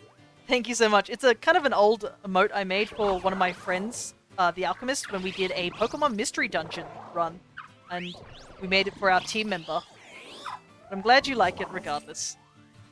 Love the accent. Do I have an accent? Well, I guess I am Australian, so maybe that's what's happening, you know? Ready? I think I am ready, so what do you need me to bring, Chris? Because I do have the sandwich things up on the thing. Also, Minum Best Pika Clone. I need food, but I lurk. No worries, there is a lurk command. Good luck on the hunts. Thank you so much.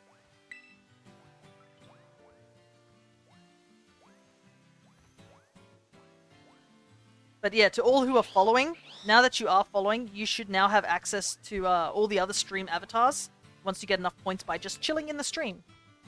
You can have access to the Kirby's, and you can have access to these Tamagotchi stream avatars that I made. Gotta support a fellow shiny hunter? No worries. You should also drop by when we do our shiny month, because I do hope that I'm able to get a lot of people for Dynamax Adventures, so that we're able to smoothly go through them for shiny hunting some legendaries. Especially considering some of the legendaries are a bit difficult, aka Zygarde. But it definitely will be, it's just a fun month, and just to say a thank you to all those people who are following, and to other fellow shiny hunters. Because I am trying to complete a shiny dex, and if you guys are curious to see the shiny dex, it is... 1 second. This is to the shiny dex, and this is to extra Pokemon that I have.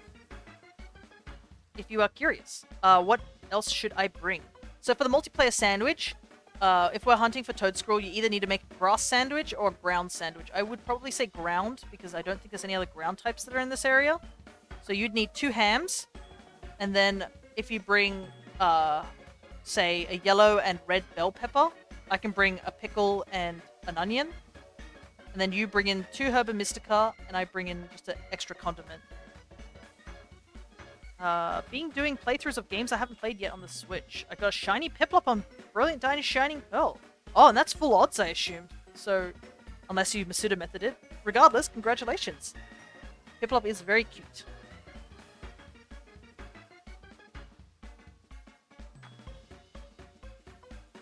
So I bring this, and this. And then,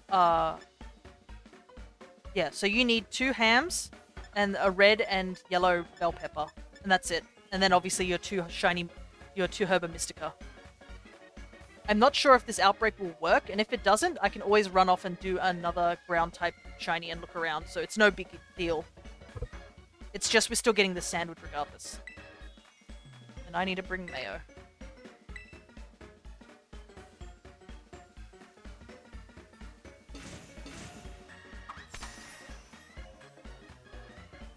Right. Probably best to put the ham on first. But we'll see. Ham is a bit awkward to work with because of how big it is. Like, compared to the sandwich, it's a little on the big side. With or without bun? I would say without the bun, just because unless you're totally like sure that it's not going to I'll let you go first. You're sure it's not going to like fall off. Because the bun can sometimes knock ingredients off, and if you knock ingredients off, it causes sandwich to lose its effect or get a randomized effect, which is not great. Yep. I can feel the slight lag. Oh god! The true evils of the sandwich making is just the dealing with lag.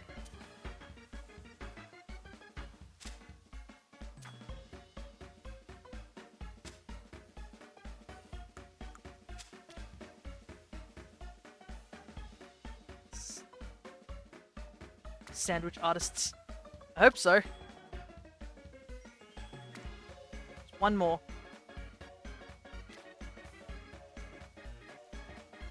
Yeah. Throw the bun away. You have to do it, Chris. Yep, throw it away. And right in the middle. Perfect. I think we got it. Masterpiece. True sandwich artists. Can you imagine if we did something like this in real life? You're like, ah, yes, and then you just go yeet and throw the bread away. Alrighty, let's see how our shiny hunting goes. Plus, if we can't find the outbreak here, you can always just go to a different location to find Toad Squirrel. Oh my god, this sandwich is hot. Waste of bread. It's okay, it's white bread. We can waste it.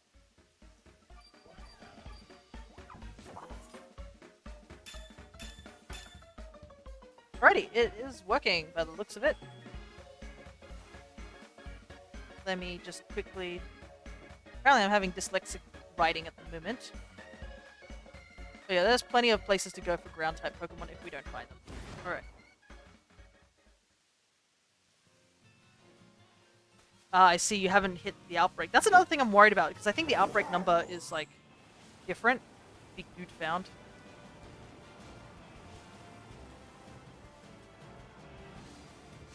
Yeah, because on my screen, I cannot see a thing. Because the outbreak might not work for me. I cannot see really any of the mons from the outbreak. There is somewhere I can go for ground types. I can take a quick gander. Just gotta make sure all the video's muted so you guys can't hear me. And I will go and look for a ground type. I don't think I've really hunted many ground types, so this is fine. It is a shame I can't hunt certain ground types, but that's all good. Alright. Yeah, I don't think the outbreak will work, unfortunately, Chris, but I still have the sandwich, so I'm going to just quickly jump over to offline, if you don't mind. Is that okay with you, Chris?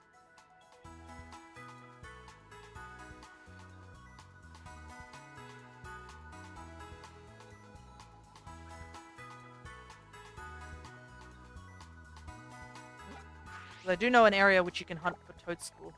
If you find two, I'll give you one. If I find... No worries. Let me just go offline because the lag will just keep catching up if we're connected constantly. So... it would probably be better that way. This is what we do, me and Pokedude, is where we make a sandwich together and then we just exit so that we can avoid any lag. And that's probably what we'll do when we do the multiplayer sandwiches, is just have, like, make the sandwich and then, you know, head off. Alright. So, you can find Toadstool and Toadscruel up here, so I'm gonna take a look for them. And because it's a ground sandwich, it should eliminate most of the other mons from this area.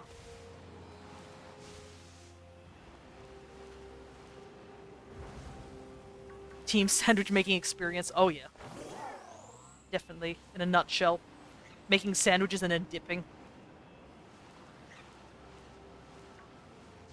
Yeah, they seem to be quite frequent. I like how they just stand around trees, pretending to just, like, you know, blend in, as if, like, the weird mushroom-looking thing standing next to a tree is definitely not obvious in any way. Thankfully, both their shinies are very, very obvious. They're, like, bright white and bright pink. for the fully evolved one. What Pokeballs do you want yours in? I prefer luxury balls. So yeah, we'll see how we go because I might find one too. So like, I'm gonna also be actively hunting.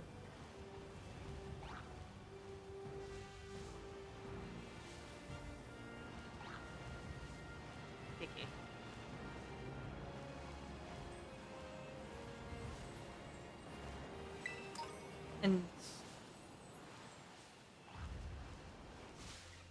definitely wouldn't mind getting Toadscruel anyways. I think, yeah, because the story about the Toadscruel I caught is, oh, there it is. Alright, you don't need to catch it for me, Chris.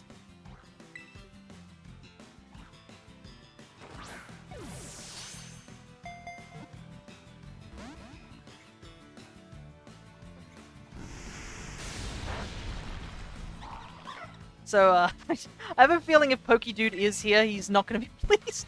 Because this happens every time we do sandwich hunting. Where he'll be like, okay, I'll make the sandwich, and then I find the shiny within 5 minutes. So, here's the example of my extremist luck. Fortunately, I can't really use Spore on this guy. There we go. Right, I guess it's time for me to go to a different location to hunt.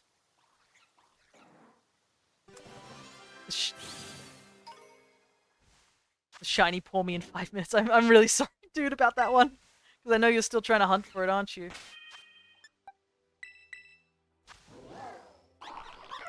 Alright, we got the little guy. He does not have a mark, but we have him. Alright, we are heading off to the beach.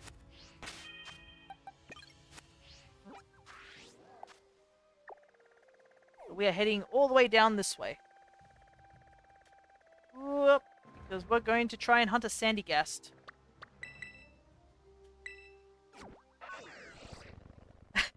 Though how long are sandwiches? The sandwiches last for 30 minutes.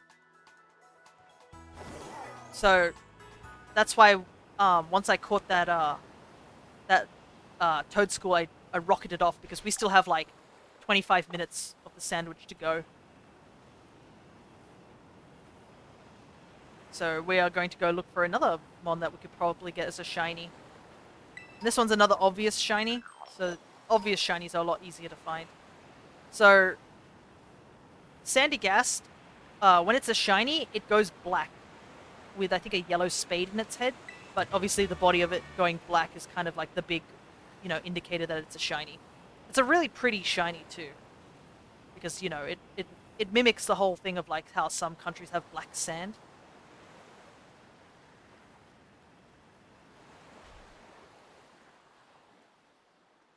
Seems like there's not much music in this area though, I gotta say. Very quiet here. Another benefit to trying to hunt for Sandygast is, if it's raining, you actually have a benefit here. So, when it rains, Sandygast actually dissolve back into the sand, because they can't keep their form when they get wet. Except the shiny. The shiny cannot be affected. If there's a shiny of any Pokemon that has, like it can explode, it can run away in the rain, it disappear in the rain, they actually have a special code in them to make it that they don't get affected by said, like, weather effect. So that, you know, it's a little fairer on people who are shiny hunting with such, like, abnormal weather conditions. But yeah, it's so funny. We spent, like, what? A whole sandwich and a bit trying to find, like, the shiny Bonsweet. So raining is easier. Yes, sometimes rain is good for certain Pokemon, like Sudowoodo. Sudowoodo runs away in the rain, except the shiny one. So as it runs away, it despawns. So all you have to do there is literally just stand there.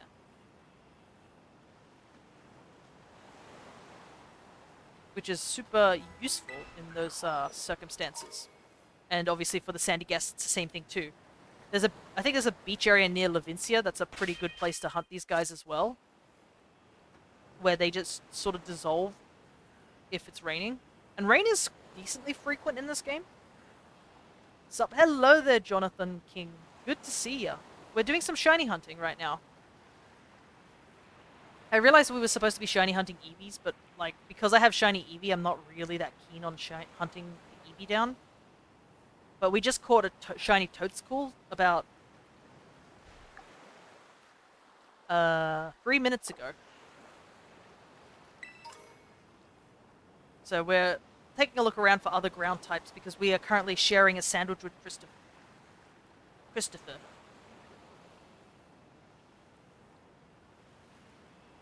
Kind of don't like how it's a little quiet here. It's almost like I feel like I'm talking to the void. But yeah, you can see there's a bunch of Eevee outbreaks happening at the moment. Because it's Eevee week, and I believe tomorrow, if you play Pokemon Sleep, they have a special event there too, where you have a higher chance of finding Eevee, and even a shiny one too. About 2 days ago, I actually found a shiny Diglett in Pokemon Sleep. You can't transfer Pokemon from Pokemon Sleep, but that is fine. I think it's more just like a, hey, that's kind of cool sort of thing. It's not like it's a competitive game or anything like that.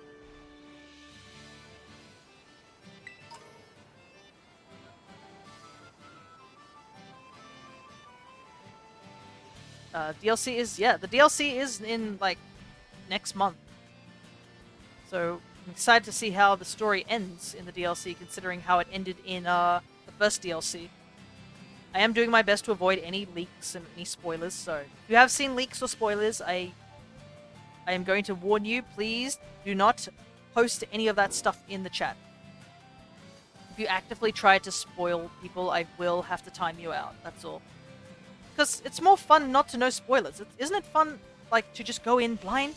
I never understand people who want to, like, actively dig for spoilers. Like, it just seems pointless, you know? I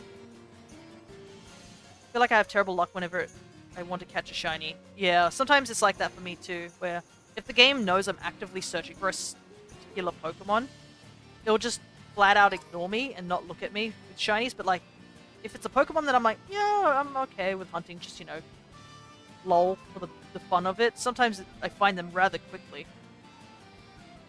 Like, for example, when we did that Bottom Sweet hunt earlier, it took us like almost 1.5 sandwiches to find a single one of those. And then we're doing a hunt just, you know, on the fly about a Toadstool, and I found the Toadstool within 5 minutes. Oh, yeah, Shrek appears from a portal in the DLC. Just can't wait till it gets here. That is true, and I'll probably be playing through the DLC twice, because I will be playing through blind the first time, and then the second time I will be playing to have them add more Pokemon to my home living decks. Which is getting close to completion. I only have 4 Pokemon left. Unfortunately, 2 of those Pokemon I need to trade for, which is Hoopa and Zarude, because I missed out on the events for those 2 mons. So I actually just don't have access to those mons anymore.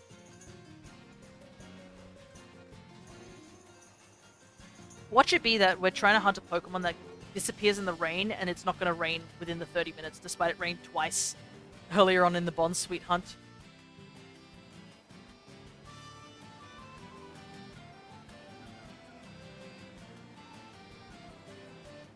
I done the Mega Garchomp Day on Pokemon Go last week.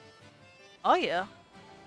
I really should find a way to get into Pokemon Go, like the raids and stuff like that, because I've seen so many people catch shinies of like Genesect, Darkrai, and all that stuff, and I'm like, man, I missed out on all of those.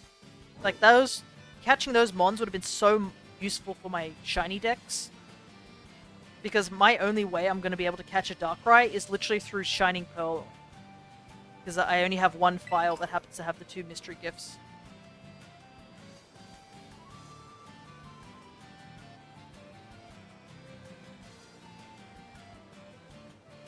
And also Shaman as well. And that's an unfortunate thing, because it means I can't catch another Shaman if I want to get, like, the Sky form of Shaman. I got a shiny Garchomp from the Mega Garchomp raid on Pokemon Go. Oh, nice! Congrats! I know the odds are a lot big, like, higher for catching shinies on Go, but nonetheless, it's still pretty cool to get a shiny.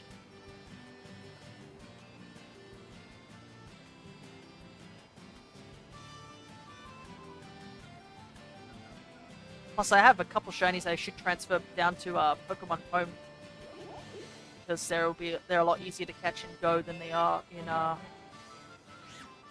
in the current games. Because I think I only have like very limited options for certain of them, like fossils and stuff like that from the fossil day. I meant it was almost a hundo too. Oh yeah, it's true. There's that term hundo. That means it's like it's all 3 stats full, isn't it? Like 3-star stats and such like that. I think that's what hundo means. I'm not too familiar with like Pokegoat lingo, as they say. I'll hunt here for until 10 minutes and then we'll go switch to hunt if we can't find the sandy guest. So you guys aren't just staring at looking at piles of sand on a sand beach. 4-star perfect. Ah, okay, gotcha. I think I've gotten a couple of those perfect IV ones on Pokemon Go. I think that's what it means, right? The 4-star is like the full bar and then the banner goes pink or something like that. It has been a little while since I've played Pokemon Go. I need to go back into it and just clean out my box. I have way too many Pokemon in that game because I keep like hoarding. I need to like release some Pokemon so I only have like a certain selected amount of Pokemon. I definitely would like to see a remaster of Pokemon Mystery Dungeon, Explorers of Time and Darkness. I would too, honestly. Those are like my favorite Mystery Dungeon games. It's kind of hard. It's not hard to see why. A lot of people praise them as the best versions of like the Mystery Dungeon series. I have done actually on this channel a long time ago. I think when I first started, I did actually do a hunt for not hunt. I did a randomized Mystery Dungeon in the sky, where everything was randomized, including the starter Pokemon. Oh, there it is. Nice.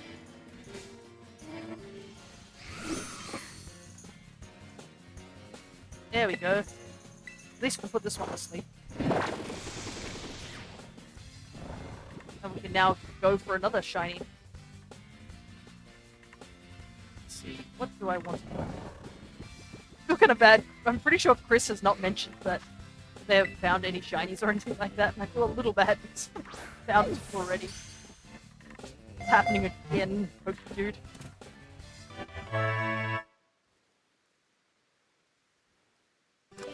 But yeah, I would love to see a remaster of it. Heck, I should play the Pokemon Mystery Dungeon game on the DX version. I should stream it at one point. Followed you when you were doing Stadium. Whoa! Back in Stadium, nice. That was certainly a rough game, that one. I never went back to finish it with some places because I was like, yep, I'm done. I did the gym leaders, that's all that matters. I don't know if it's because I have bad luck or if I'm sleeping right. I would probably say it's not because of bad luck, it's because I have very extreme luck. So don't use me as like the means of like determining what your luck is like.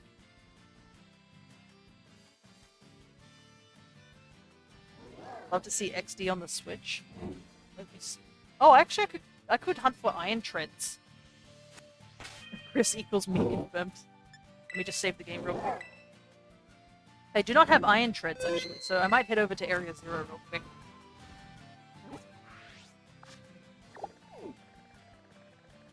And we'll do a little bit of hunting there, and if we can't find it, we'll just, I think we'll just look for something else.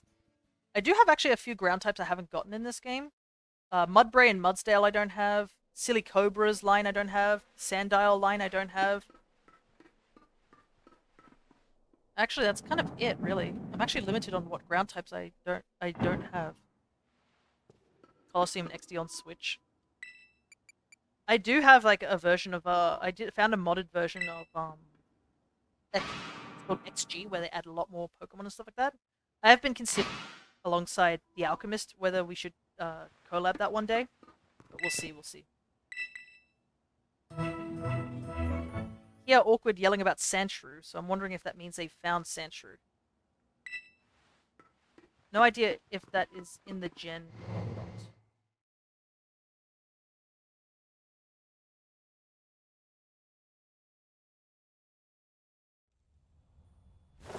Sandshrew got added into Scarlet and Violet as It is a DLC mod. Sandslash looks really nice in this game too. Wonder what the next Pokemon game would be. I know, I've heard people talking about like, oh, it's going to be another Legends game. I think they should just slow down, take a deep breath, and finish up on this. Okay, so this is just a bunch of bees. I don't think... Yeah, it's probably not a good place for sandwiching. I forgot that Garchomp and stuff like that can spawn here. It's probably not gonna work here. I don't see a single iron tread. Might not be a good hunt to do unless we have a different sandwich type. Let me see. What's another good area to go to? Okay, we'll go there instead. I think if we're going to do iron treads, we need to do a steel sandwich. As opposed to a ground sandwich. It's almost Pokemon's anniversary in February. Right. Though I still think they should probably slow down in Pokemon releases because, I mean, Scarlet and Violet has shown us, like, you know, what not to do in the technical side. Like, they really need to, like, fix this game. There's a lot of lag and other bug issues.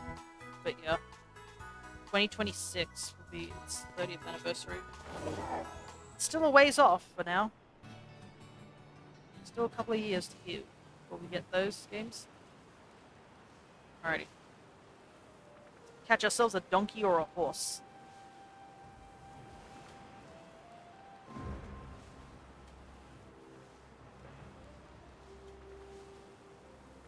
Three more years. That is true. But yeah, I have seen people been like talking about getting another Legends game, and I'm just like, I don't know if I want another Legends game. I do want it, but I don't want it now. You know? Because last time we got a Legends game, aka Legends Arceus, it died within like a month, like a year. Because they pushed out Scarlet and Violet. And that is something I don't want to happen again. I know people want either Legends Arceus Gen 5 or Gen 2 seems to be the two contenders. I've heard like people want Legends 2 related to Celebi because of time travel, and then for Gen 5 it's because of Kyurem, because there's a lot we don't know about Kyurem. A lot of information is left in the air about what Kyurem's purpose is, what like it used to look like, because apparently it's not a full complete Pokemon anymore after Reshiram and Zekrom split off from it, stuff like that. I think Gen 2 might be the next remaster. Maybe. I mean, the thing is that all the gens have been remastered at this point. With the fact that Diamond and Pearl got remastered, regardless of what your thoughts are on it, because there are some good, and there are some bad for Diamond, Brilliant Diamond and Shining Pearl. I will admit, I did enjoy my playthrough of it. It would probably mean that Gen 5 is the next game to be remastered because Gen 4 is done. Technically, Gen 1's been remastered twice, with Fire Red, Leaf Green, as well as Let's Go Pikachu and Let's Go Eevee. Gen 2 got Heart Gold, Soul Silver. Ruby and Sapphire got Omega Ruby and Alpha Sapphire. Gen 4 has got Brilliant Diamond and Shining Pearl, so yeah. I didn't like it. Yeah, there was a lot that is not great about Shining Pearl and Brilliant Diamond. I will admit that. I like the OG Gen 4 than the remake. Yeah. Some people even said, like, if you want a real remake, just play Platinum. Platinum is probably the best version of Diamond and Pearl. Because they sped up the HP. Because goodness gracious, remember the whole issue with, like, if you hit a Blissey, it would just, like, take years for the HP bar to go down because of how much HP it had back in Diamond and Pearl. Oof. Next is Black and White. Yeah, Black and White is technically the next gen. But the thing is I'm worried. Black and White, I know a lot of people were a bit iffy on Black and White when it first came out, but it has a really good story. Like, it's kind of crazy. Like, when you now look at it back, like, you know, hindsight is 2020. Black and White had amazing story. And, like, it actually had a competent, I would say, and a solid plan for the evil team. Like, the bad guys, their plan of what they were doing legitimately actually would have, like, worked. And also, I always enjoyed Black and White and Black and White 2's sprites, like the moving sprites. I missed them so much. They were so cool. Because we went straight to like 3D models once X and Y got released, which as much as I don't mind the 3D models now, especially Scarlet and Violet seems to have done a really good job with the models. I do miss this 2D moving sprites. I kind of wish we had just another gen of those before we moved on to 3D models. That's just my personal opinion. Platinum had way more story. Yeah, it had like the whole distortion world. Made Giratina a cool mon. Like Giratina, I've always liked Giratina out of the three creation trio. I'd say Team Galactic's plan was the most dangerous and nearly worked. That is true. If Giratina hadn't intervened in Platinum, yeah, there was a high chance that it was going to work. And it is considered pretty dangerous. But I would say, in terms of like just for not using godlike Pokemon, Gen 5's bad, like the bad teams, they actually didn't even need the legendaries, technically. The legendaries was just because of, to try and give N a power sort of thing. If you took out the legendaries, Team Plasma actually probably still would have almost gotten away with their plan. Hope Gen 5 remake is not like Gen 4 remake. Yeah, that's another thing too. I think a lot of people worried. They're worried that they'll do the chippy style again. If Gen 5 is similar to like Scarlet and Violet, that would probably be more what I'm leaning towards. Like, update the textures and stuff like that. Or they could do... Well, what if this is a really, really weird thing. What if... Yeah, don't have Ilka help out with that. But what if they go the Octopath Traveler route? Go for HD 2D sprites. Like, update the graphics but have all the sprites back. Would that be something people would be interested in over 3D models? Just as a curious thought that popped in my head. Because I know there are people who are enjoying the era of these 2D sprites again.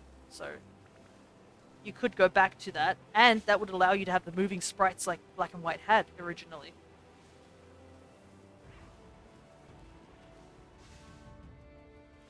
It's my time. 7 minutes. Yeah, we're just going to stick here until we either find it or don't find it.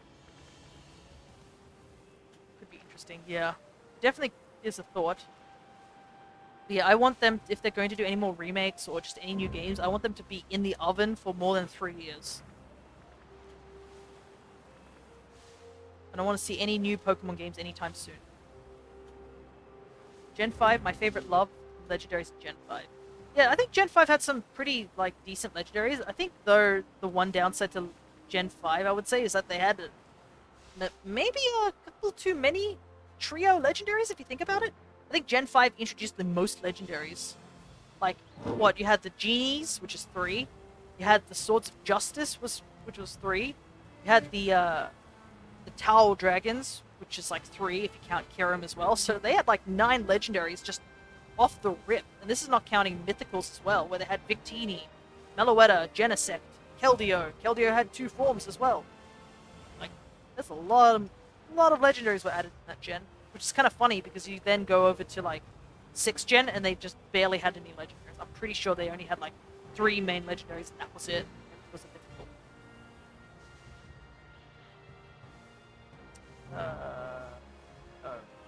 For a second I thought that might have been the shiny, but no, it's just the lighting. Pokemon tradition, don't release a Pokemon over 3 to 4 years and release it 1 week before Thanksgiving. Oh, goodness. I just hope that they do see the error of their ways, because I believe there has been talk where... Oh, there it is! Perfect. We got it. That's really noticeable. I thought it wasn't going to be as noticeable, but no, that is super noticeable.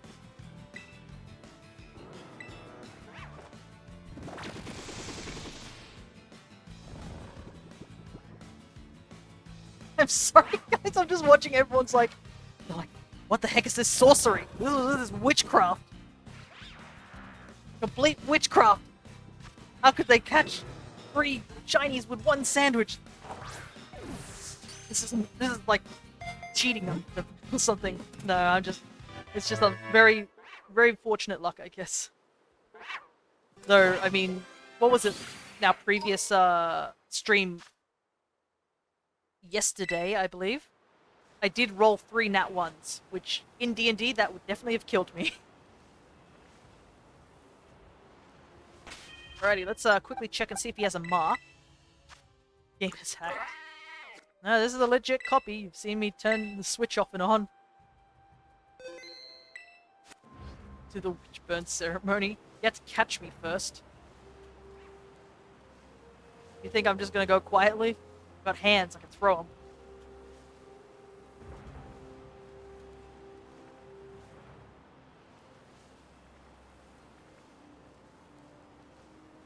And plus, if I go out, then you won't be able to get access to those shinies that I have extra of Pokey Dudes, so don't push your luck.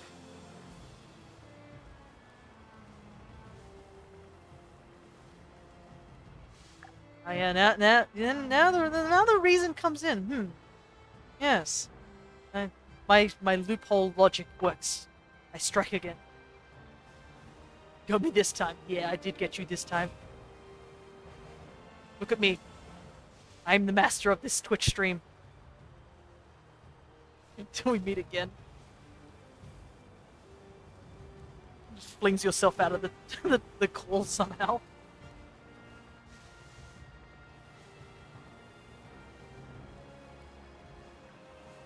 Because we don't have much time on the sandwich, we'll probably just stay here.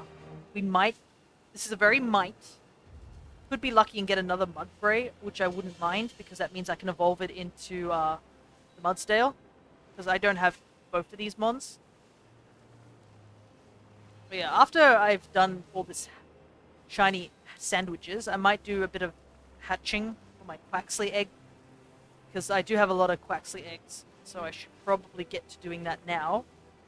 We are at the 3-hour mark, so it's probably a good idea to start hatching while we can. I got a shiny Mudbray yesterday, do better, Fear. Bro, what do you want me to do? I was rolling dice yesterday. I didn't have time to go shiny hunting. I was worn out, like, super worn out. It was a fun session, I won't deny. Which, if there are people still dwelling here, I'm going to do the thing that I did earlier, because they did shout me out twice. And they are streaming at the moment. Shout out to our buddy, the Alchemist, or Crescent, who I was dice rolling for their playthrough of Pokemon Crystal. I cannot see anything, by the way. Thank goodness this weather condition didn't come out now, or like earlier. I can't see anything. It's nonsense. You want to also know what's really nonsense about this weather condition? I believe it only lasts for a couple of minutes. But there is a specific mark that you can get during this weather condition. I believe it's called the Blizzard mark. So it's a very, very rare mark. And you can only get it when the weather condition is like this. It has to be Blizzard. And the problem is it doesn't even last the full sandwich length. So good luck trying to get a shiny Blizzard mark. It is possible. Very, very hard. And also, it's just... visibility is like... god awful. I can barely see. Can't imagine what it looks like on you guys' end because the screen is a little bit smaller for you. I'm looking at a TV and I can't see anything. Thankfully, Mudbray's shiny is pretty bright, but I think the sandwich will be up soon. Yeah, I was rolling dice for Crescent, who was running through just a playthrough of Pokemon Crystal, and it did get a little hectic near the end because I did accidentally open the floodgates of saying, hey, I can roll dice for anybody who wants to just say something random. I'll just do a little bit of DM practice because as much as I've played D&D, I've never actually DM'd. And I've always wanted to DM. Because, you know, when you DM, it's almost like a storytelling where you just, like, say all sorts of random stuff. I broke a vial, which is amazing. That is true. You also, like, pushed one of the vials slightly out of a line with all the other vials in annoyance. But we have to pour one out for our boy, who, there was, what was his name? I'm trying to remember. It started with B. But, like, yeah, that dude definitely, he suffered a lot during that impromptu D&D session. DMing is fun, but I can't do it all the time. I hate being the center of attention. understandable. Like, for me, I'm also very introverted, so, like, this is the only way you're going to be able to see me is through this medium of just, like, a PNG. Like, I would never do a webcam whatsoever. I guess Pokedude also has the thing of the name being awkward. It works, doesn't it? But, yeah, this is probably the only way I would do it. And even, like, during, I guess, the DM session I have with the group that I'm joined in the campaign for, they're, like, people that I've known for almost over a year. So we're very close friends. I went to studies with game design with our DM and two of the people there. The other person who's joined is somebody. No, three people. Three people are from. I think all of them are from like my studies, but we just weren't in the same classes. But yeah, can't see anything. I want this blizzard to be over. Help me. Oh, sandwich is pretty much up. We'll just do one last sweep.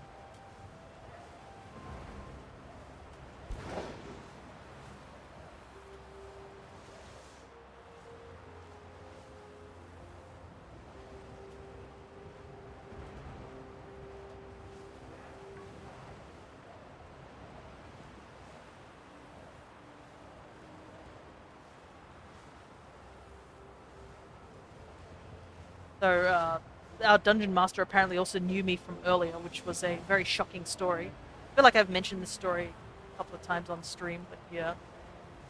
The long story short of it was that that guy's gonna be late for the concert. Oh yeah, he is. She's just standing there, doing absolutely nothing. Apparently that's something somebody noted about,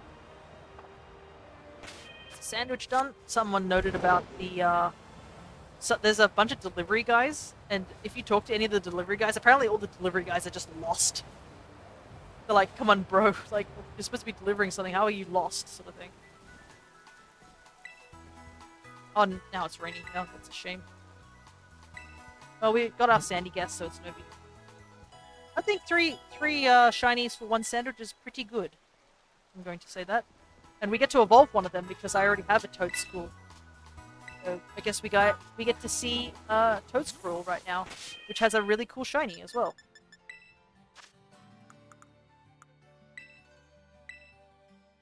They don't have a map like you do. Yeah, apparently they don't have a phone.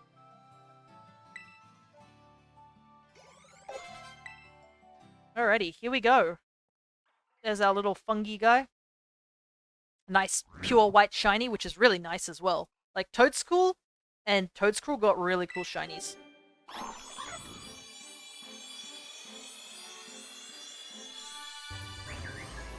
There we go! Look at him, he's bright pink. So yeah, if we'd found it in the field, it would have been so easy to see in that field of brown. There we go, I can mark off that I finished that line. I definitely have to start moving Pokemon over to Pokemon Home at some point. There we go. 4 Pokemon today, which I think is pretty good. But at the same time, I'm a little worried that might mean my egg luck is going to be kind of on the downside, because I know egg hatching can be a bit annoying. It's not the most fun thing to do, but at least I can, you know, chat while we're hunting those Eggos. Ready, we got our boy to help us egg breed. I guess we shall get started.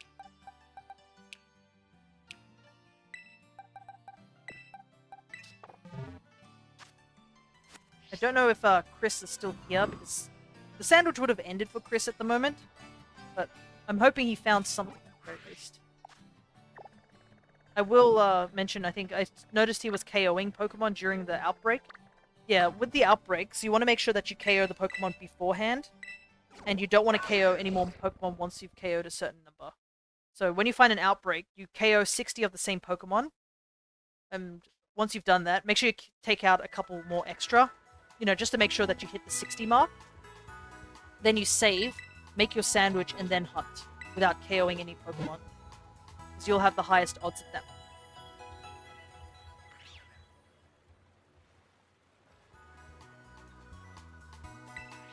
Alright, gotta quickly eat an egg sandwich to boost our hatching rates.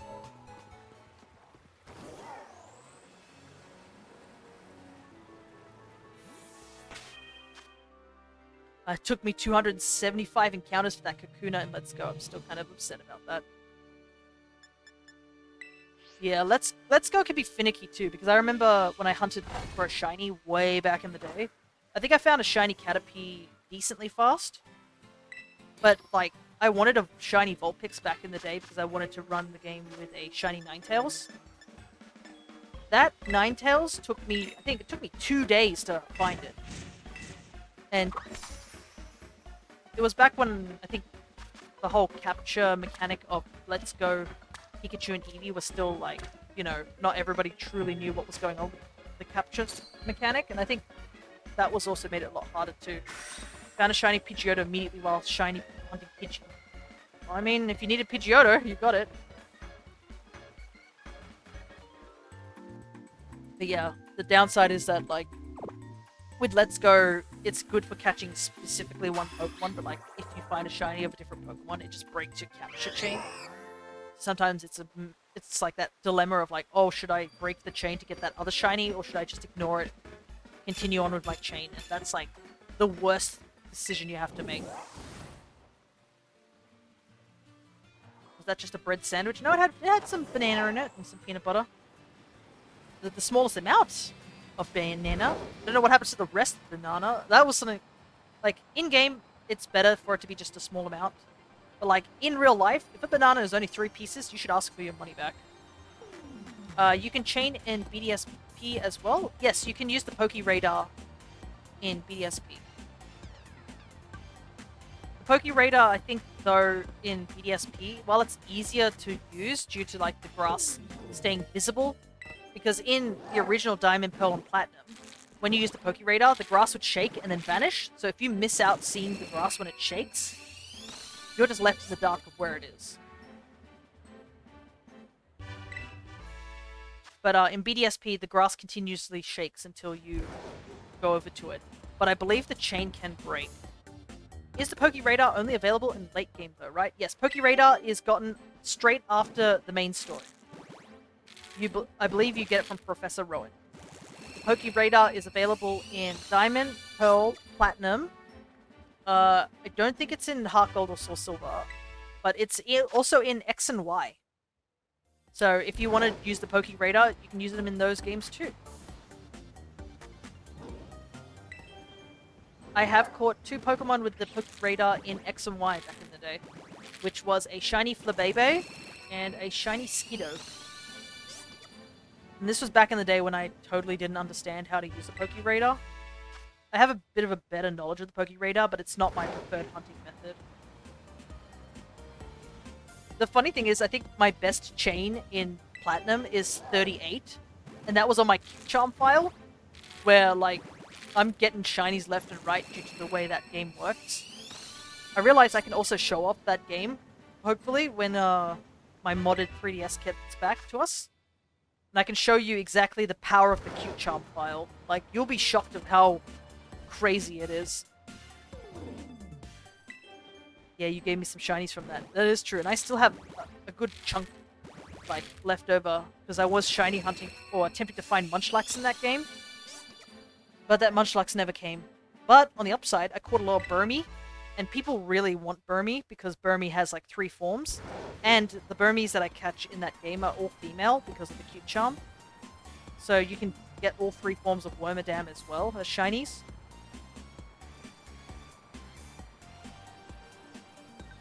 Need Burmy. I have plenty, so if you have something that I don't have, I can always trade you a Burmy. And it's female too. And thankfully that we have Legends Arceus, so it's a lot easier to evolve those Mons as well.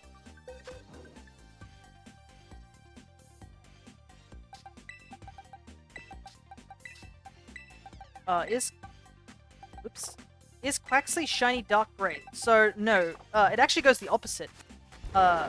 Quaxly's shiny goes a very light blue. The feet and the hair at the top go a very light blue.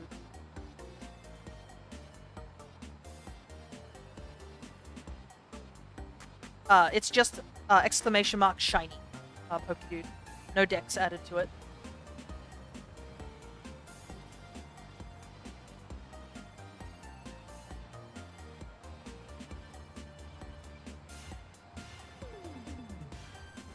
But yeah, I wanted to, alright, I can look on that too. Yeah.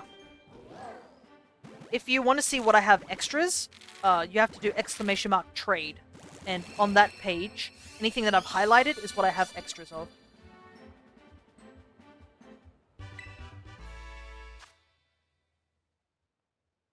But yeah, I wanted to shiny hunt Quaxly because this is the mon that I started this game with.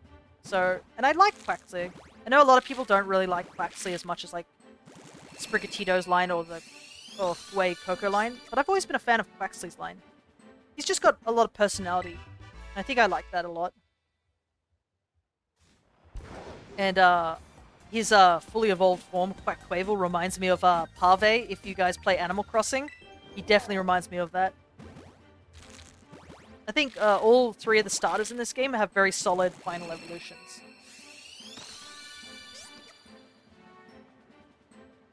Like, this is a very solid batch of starters, I would say. Because I know I had very meh feelings about the starters from Gala. Like, I was like, yeah, I guess they're there. Like, they didn't really strike a chord with me, unlike previous games. Like, in previous games, I would see a shiny or not shiny, a Pokemon starter, and I'd be like, yes, that's the one I want. Which is what happened when Alola dropped. I saw Rowlet, and I was like, must have. I don't care what he evolves into, I just want him. I know I want him. And, like, Alola has some really good starters as well, but, like, Rowlet, perfect. Peak. Not the peakest, because that would be Torchic. Torchic is always going to be my favorite starter. But definitely, definitely up there. For Burmy and Wormadam, I see Pokedude saying.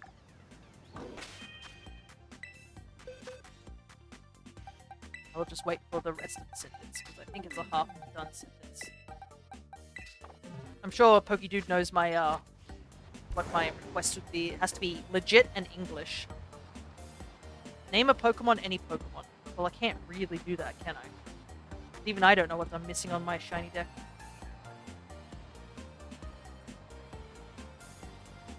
I could just say something really random and very hard. I could be like, oh, I would like a Tandemaus, which I'm not going to because that's cruel. Just name a Pokemon, lol.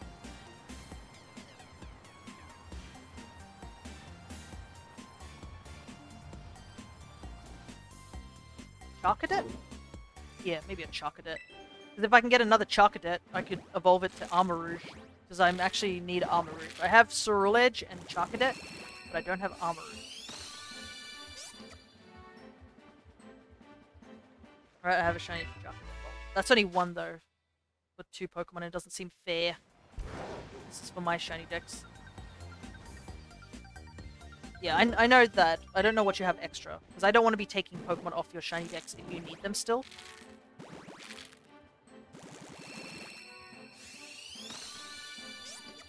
So, like, it's only fair.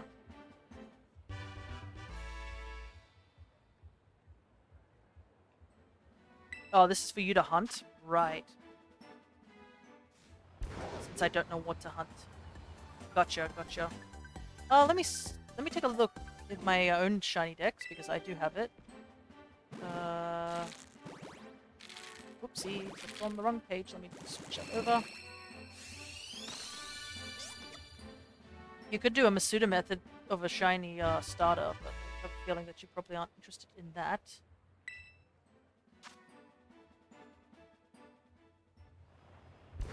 Ooh, Satoddle. That's another good shiny. I don't have either of Satoddle's Titan. Actually, I am still missing quite a lot of things. Wait, I haven't marked that one? Oh, no, I haven't, because I'm using it in a team. That's why. I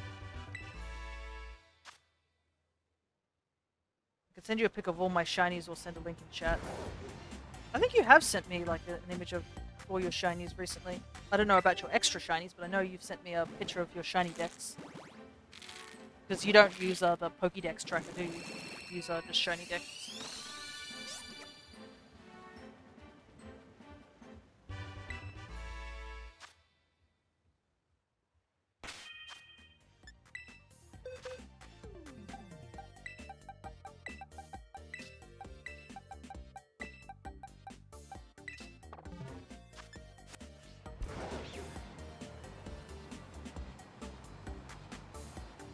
I can see 3 stars, so I think whatever you might have typed might not have come through. Whoops. But that's fine. I can check it out later. Yeah, if anybody else who's watching, if you're curious to or want to trade, I am open to trade some legit English shinies. As you can see at the bottom of the screen, I have a home friend code. So if you want to trade via Pokemon Home, the mobile app, because I know there was somebody who wanted to trade earlier to me, but they didn't have like the Home mobile app. You do need to use the mobile app in order to trade via Home. That is one option. Another option is that if it's in a game I am currently playing, so for example, if it's a Pokemon that you can trade via Pokemon Violet and Scarlet, I can trade through there. It will take a little bit of time because a lot of my shinies are sitting in Home at the moment. But yeah.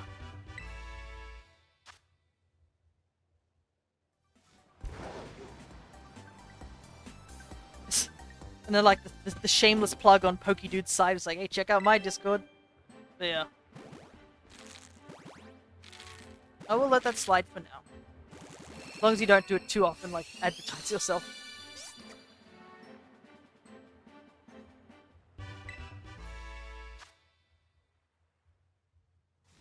Yeah, there's gonna be a lot of shiny hunting soon, so I gotta start like deciding what targets to go for first. Yeah, very sneaky of them, isn't it?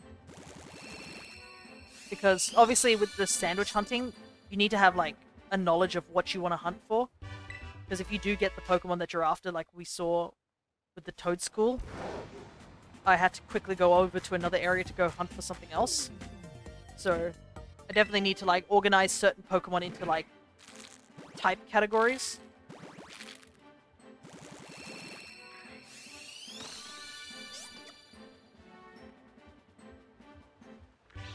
See, Pokedude's asking the same question of Awkward. I assume you want Awkward to choose something from Scarlet and Violet. And I think Awkward really, really likes Sandshrew, so... Oh, I actually realized I could have hunted Sandshrew in the DLC area, but I still got the Pokemon that I didn't have, so... That's fine. I still need to go get Sandshrew and Sandslash. I'm actually missing those two. Because I couldn't catch them on my jump file. Still missing Ekans. That was a bit of a rough one because I did try to shiny hunt Ekans.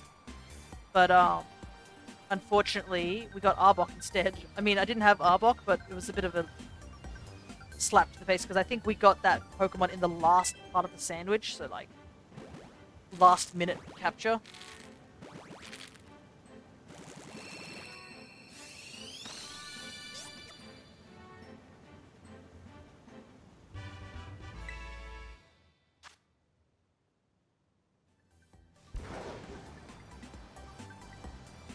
Trying to think of another one. Shellos. Interesting.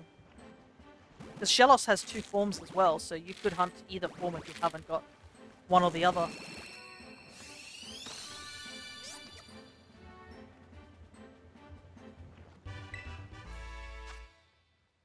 My favorite form is the blue form of Shellos, but the pink one has grown on me recently because it did carry me through a lot of Platinum, as well as in my first playthrough of Pokemon Legends. So I've come to appreciate Gastrodon and Shellos a little bit more.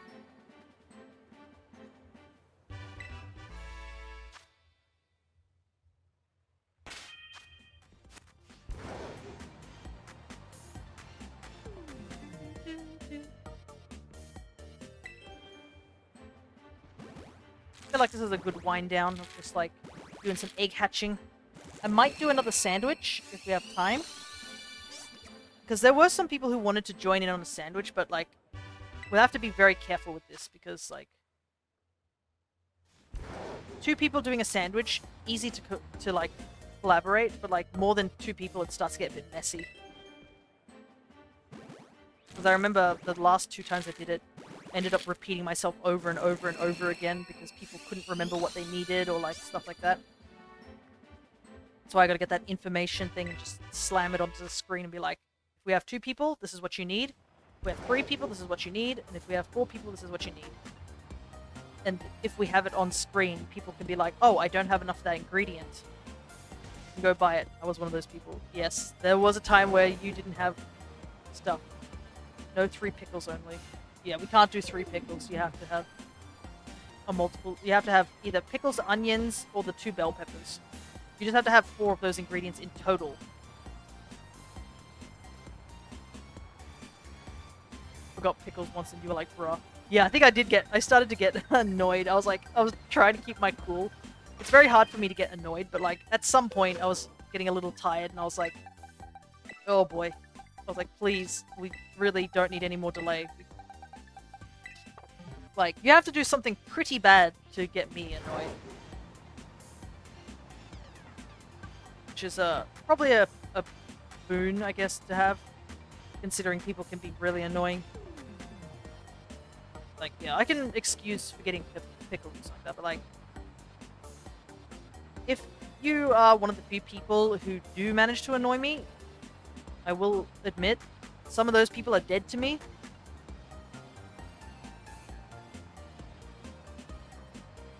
So,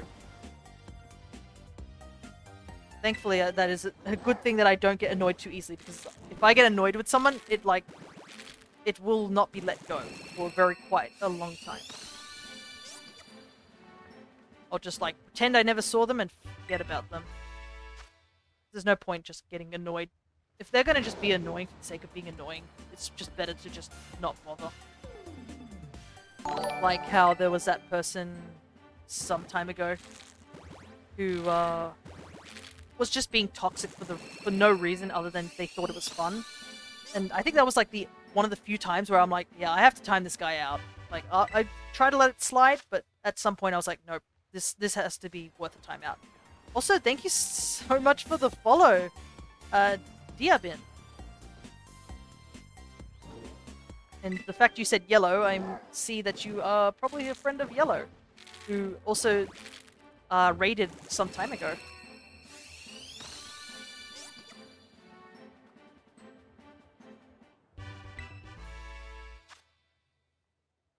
Oh no, you're not from Yellow's raid? Because there was somebody who raided who was called like Yellow Snow or something like that, so that might be what my mistake was. But regardless of that, thank you so much for the follow. And as you sit in the chat, you should be accumulating stream avatar points, and you'll have access to more avatars.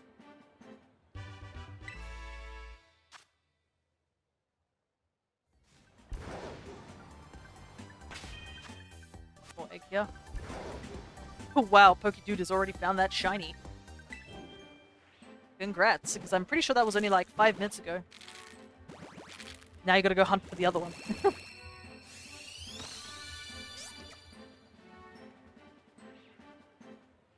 But for Diabin, who just showed up... it's something you just say sometimes? No worries. Getting your luck beer. Leaking through the Twitch. Maybe this is where my luck is going. I used up all my luck on finding those shinies earlier, so my egg luck will not happen. But these eggs aren't going to hatch themselves. They're gonna have to do it. No worries. Yeah, and beer.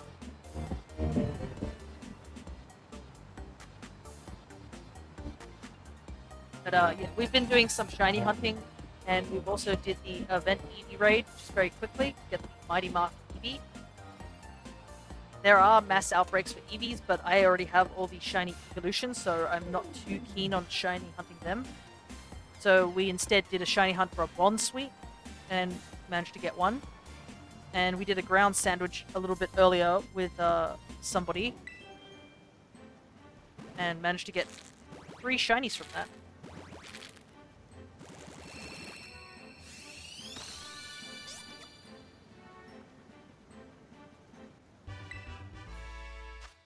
We got, was it Toadstool, Sandygast, and Mudbray. I almost said Mudspray, but I think it's just Mudbray, and then it goes to Mudsdale. But right now, we're sort of just, you know, chilling out, hatching some eggs. I'm just talking about random things.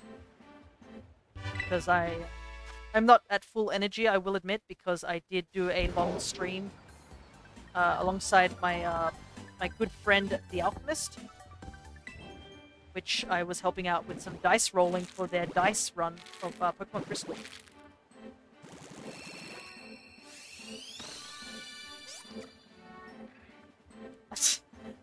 I like the joke I made about 3 minutes ago finally hits for Pokedude.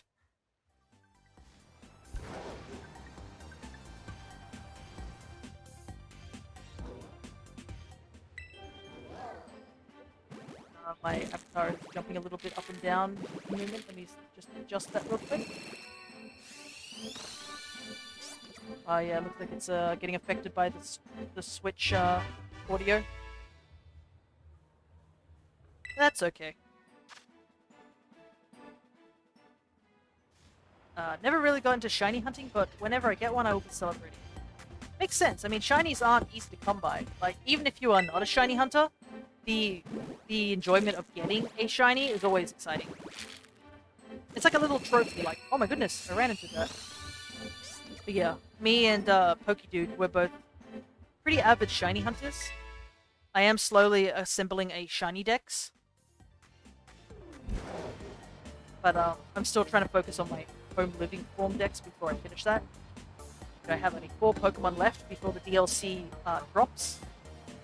Because we still have the DLC and whatever Pokemon from that one. I got a shiny Grubbin in Pokemon Go a while ago. I had to do a double take because I could barely believe my eyes. That same day I also got a shiny Bronze. Oh, nice! I know there was a shiny Grubbin Community Day, but yeah, the shiny Bronze one must have been full odds for Pokemon Go. That's still pretty cool, though. Yeah, how many Mons are in your decks? If you're talking about the home decks, we are missing only 4 Mons before we have the entire deck completed before the DLC.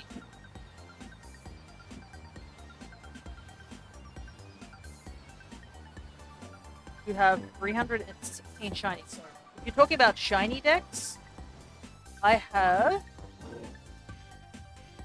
551, not counting extra forms. Because my shiny living dex on the Poke Tractor doesn't count extra forms. So Wormadams and Vermi and stuff like that. I have about 550 so far. It says I'm about 50% done with shiny dex. Name the Grubbin Timber. The Charger Bug now, and I'm fighting for my life revolver, but now Grubbin barely. It does have to scroll down at the very bottom. I thought the bottom is just like forms, not like changing forms. It's just like below, like regional forms down at the bottom and Gigantamax. Shiny Vikavolt has such a nice shiny. Absolutely. We actually found a Grubbin in our playthrough of Pokemon Violet. We evolved it into Vikavolt.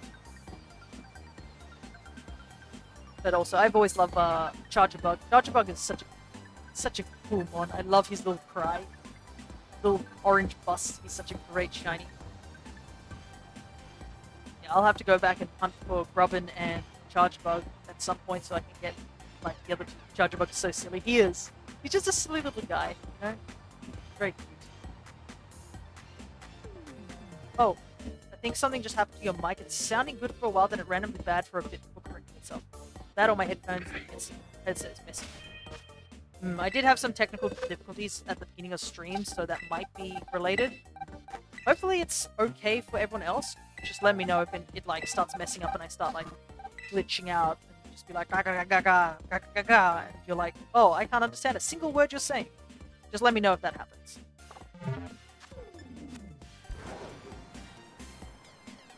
because I doubt people who are just showing up are going to be like, have no idea what they're saying, because I'm just like crackling on. Nothing like the Stardew Valley stream. Oh yeah. I thoroughly apologize for that thing. I had no idea why I just decided my headset looked at Stardew Valley one day and was like, yeah, I think I'm gonna just commit die now, and just like crackled out into the thing. I've at least tried to fix that a bit, so I have my microphone plugged in after I open Stardew Valley, and it seems to keep it decently okay. But yeah. Didn't really care for a lot of the Alola Pokemon, mostly because I didn't find any of them that interesting, but the Vikavolt line has my heart. Oh yeah, I do have quite a few Alolan mons that I really do like.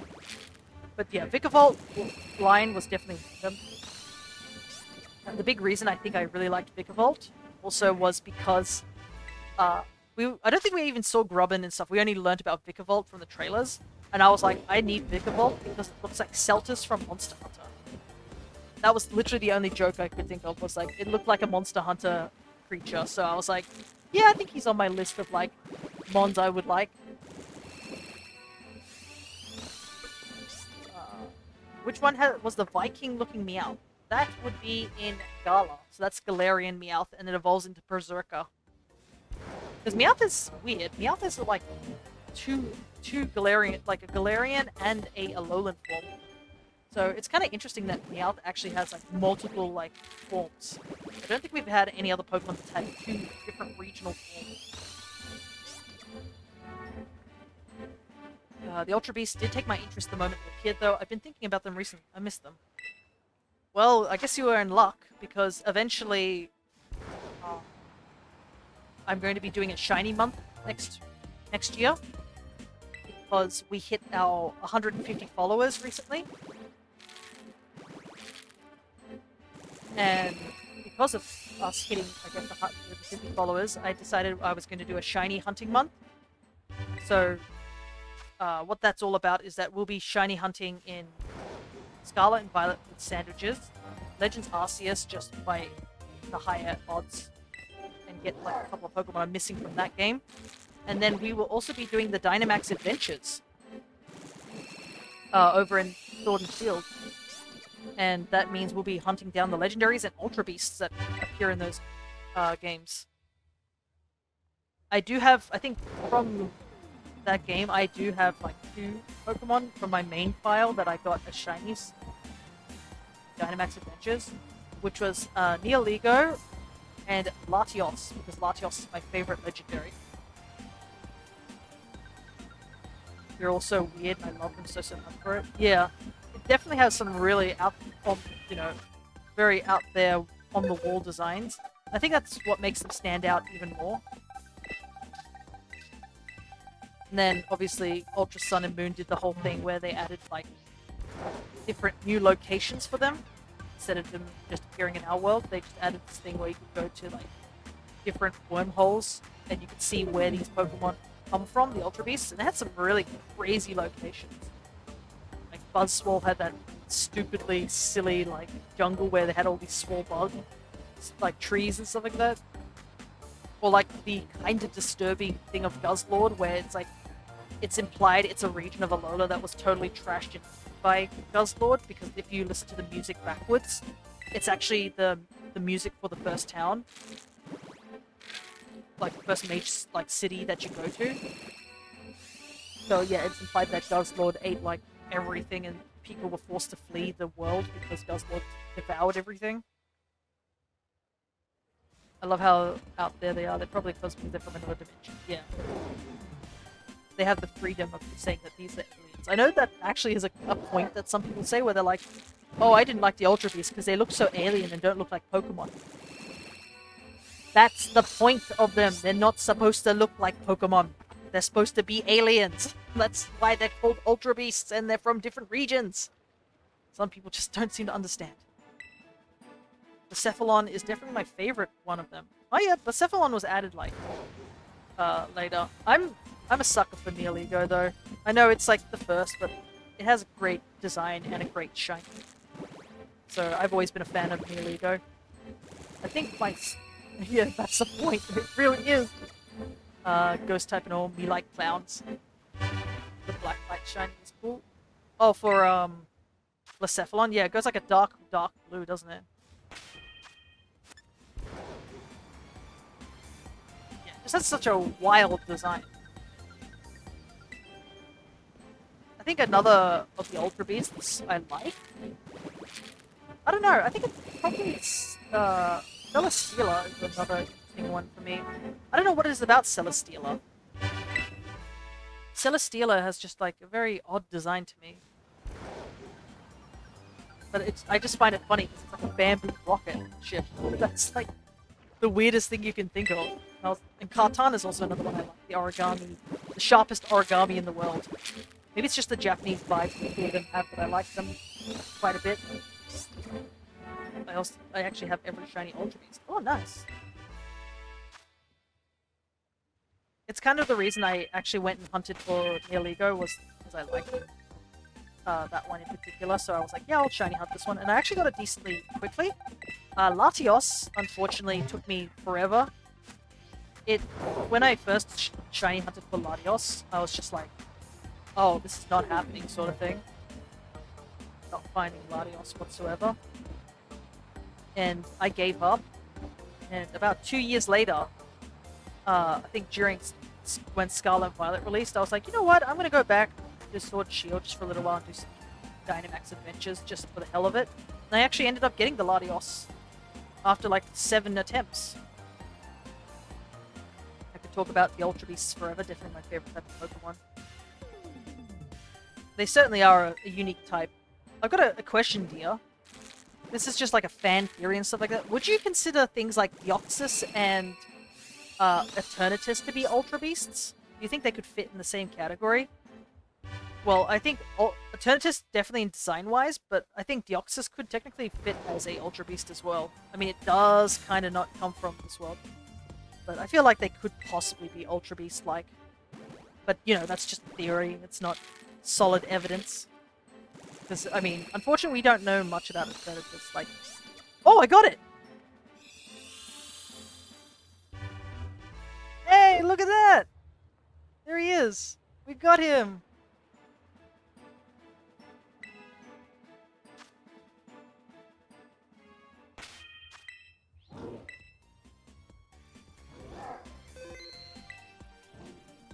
We'll hatch the rest of these eggs, because I know the sandwich, I think, is... Yeah, it's about to wear off, so we'll hatch the rest of these eggs, and then we'll go take a look at him in a picnic. So yeah, we got the shiny Quaxly. Only 2 more to go. Because, I mean, I will have to get the whole line eventually, but still, getting one is still a good day. He's just The luck is insane. Yeah. Like I said, my luck is a very monkey paw luck, as I like to call it. Where sometimes, if it's something that I really want, it'll just not happen. I'll never find it, but like, as soon as I find it, I just, like, get too many of them or something. Or like, sometimes it'll just take me forever until I find the very one thing I want, and then I'll just keep getting other things that aren't related to what I want. I have a whole theory about how Eternatus is just a past paradox. Naga Needle, I believe that's what that one is. That's the Poipole evolution. Any theories that ended up being true? You think probably. Ooh.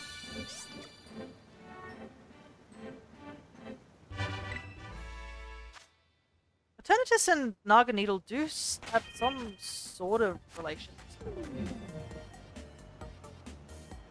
Buzzwole is definitely the one that intimidates me the most in a funny way. Yeah, like, you'd be like, what the heck is that? It's just a giant buff mosquito. But, like, then it starts running at you, and you're like, oh god. Like, you suddenly change your tune very quickly, despite how silly it looks. Like, it looks silly, but this thing could punch through steel, I'm pretty sure. Like, you don't want to fight that. And I know how dangerous mosquitoes are. We lost 2 party members in a D&D session to giant mosquitoes. Like, they died. Like, there was no coming back from them. For them either. That's how bad it was. Alrighty, let's take a look at our shiny Quaxly. If apparently they won't let me go near this one dude.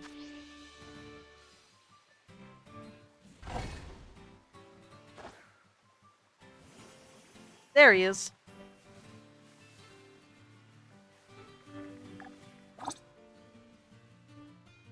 can see the difference very clearly with them.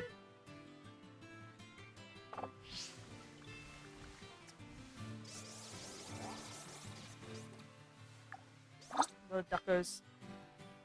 There he is. He's waking up and falling asleep.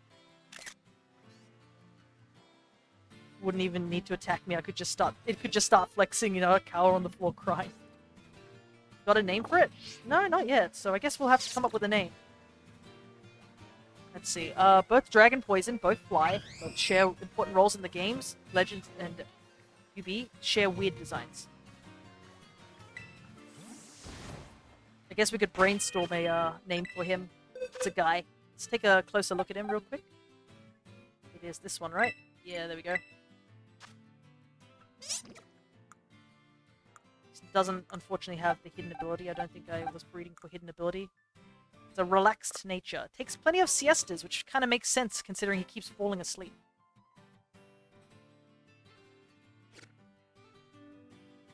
Quacker.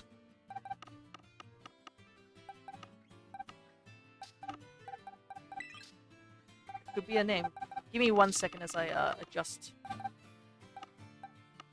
the count. Let's start at 50. So it's about 80.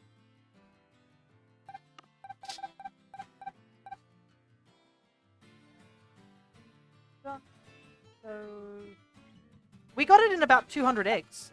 By the small amount of maths I'm doing.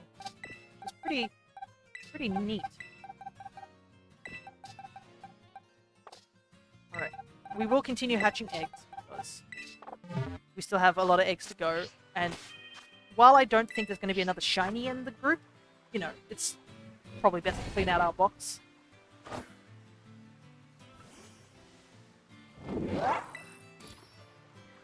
But what Pokemon would scare me the most if I saw it?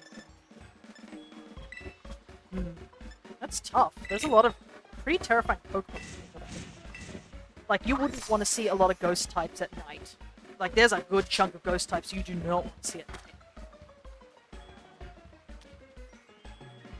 Not scared by a lot of Pokemon.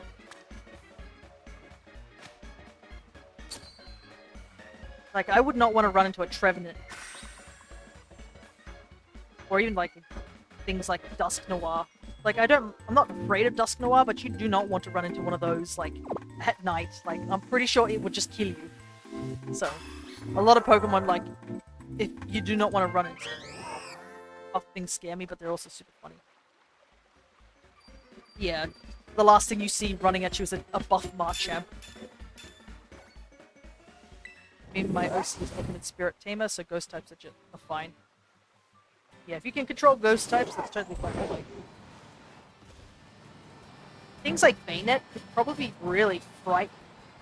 Because Bayonet's Pokedex entry is literally that it's a doll that came back to life due to a grudge of being abandoned. Like, that could be a horror story of its own. Can you imagine? Like, you're just some kid who just, you know, accidentally left a doll behind. And you're now an adult and everything like that, but this weird doll just keeps showing up in your house in ways and stuff like that. Just on the ground, just sitting there.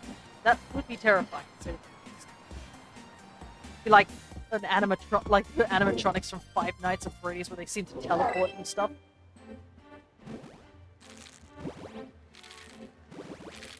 Love Bayonet. So how do they end up in an egg? Well, I mean, Bayonet comes from Shuppet. And I know the Pokedex entry does say it's from a doll that was abandoned. I think it's sort of like with those Pokedex entries where they say, oh, this came from a certain thing. Despite, obviously, you can breed for, like, more Shuppets and stuff like that. I think the logic is that maybe one of the first Bayonets, or, like, Bayonet can appear due to being an abandoned doll.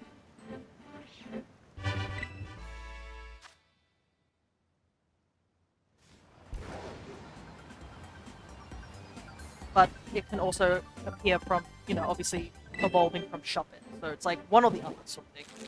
Drifloons would kick the kids in the ground and just back away. That's pretty stuff. I actually, now that you bring up the Drifloon thing, I'm reminded of a comic I saw I obviously couldn't understand it because it was in Japanese.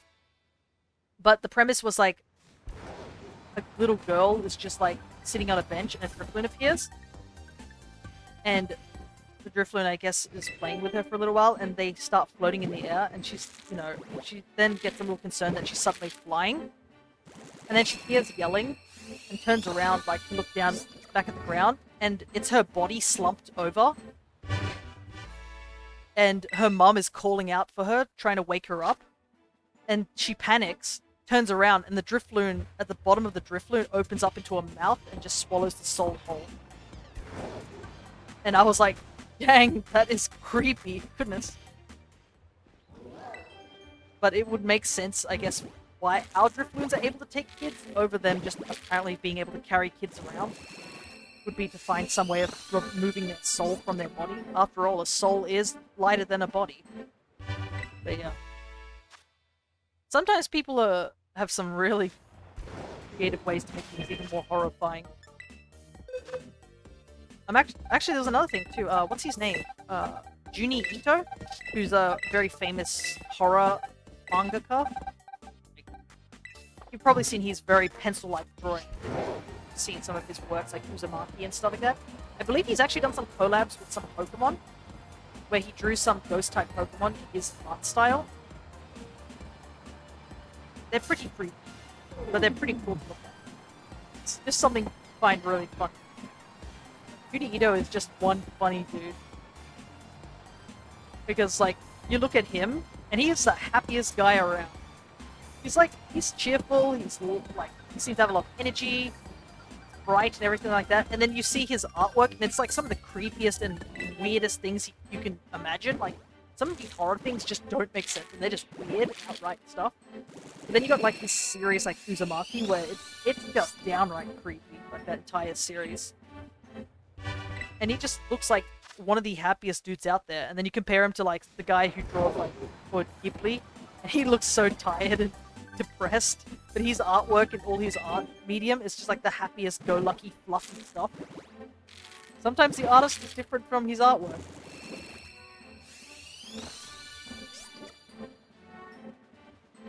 To be honest, one thing that used to get me a little scared when I was little was the Unknown. Oh, Unknown? The letter Pokemon. Yeah, definitely they were certainly a little creepy. Though I kind of wish we went a little bit further with them, you know? They're just there. They are creepy, don't get me wrong, but that's pretty much it. Like, they can't hurt you. Like, it's even said, like, I think in the Pokedex entries that Unknown are pretty weak on their own. Even in the anime and stuff. It's like you have to get a whole gathering of them before they actually get cool. Shiny Chikorita. Oh, what's this about Shiny Chikorita? The radio theme of the Ruined Alps. Yeah, that was another thing that got pretty cool. Because I think it's like, if you play the radio, doesn't it like glitch out or something like that in the ruins? Now I realize a lot of things scare me. Hello there, Nutlime. Welcome back. Like your little ghost Kirby that you are currently sporting down there. Listen to the radio. I think it worked also in the Heart Golden Saucer, that's how I found out about it. But I hope you've been good while you were away for the wild life. Just hatched out shiny Quaxly about 10 minutes ago. I think. I'm watching a stream until he finishes. It's 2:40 AM. Oh no, so it's pretty late for you. Time zones. Always messing people up. Thank goodness that half my audience is sleep deprived to begin with. Please get some sleep. Don't deprive yourself of sleep because of me. Always watch the VODs later. If you miss out on my VODs, check them out on YouTube. Upload them there. Yeah, I think you should get some sleep. Like, hey, don't mind if you have to leave. Go get some sleep. Don't mind. I understand how it feels to not get a good night's sleep. Yesterday I went to sleep rather late. On, I guess it was like a Friday afternoon, and then having to do a whole stream with the Alchemist really wore me out. So I went to bed early for today and feel a lot more refreshed. I've slept a lot longer. Plus, I'm going to be streaming tomorrow too, so I'll probably have another early night so I don't feel too exhausted. I'm going to have to be like running through Legends Arceus pretty quickly. And there's quite a lot of hard battles that are coming up ahead for Legends Arceus, because we are in the late game of it.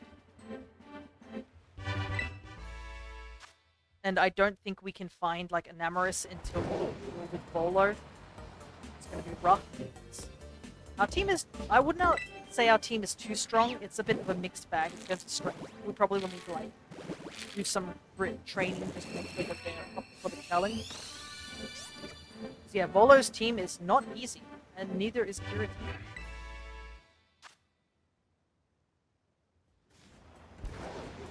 I feel threatened by some Pokemon like Titan. That thing is out for murder, but I'm not really scared of her. She's one of my favorite Pokemon too. Her threatening yet adorable presence is so cool. It is funny though, because I think Tinkaton has a pretty bad attack stat.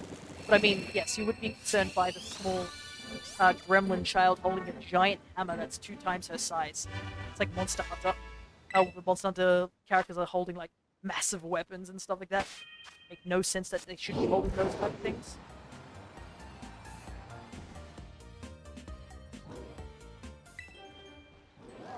Yeah, the audio is messing up with my my video tuber again, but that's all we can do really. Yeah, see it moving when the audio is going. As long as the audio is coming through to you guys, I think it should be okay. But yeah.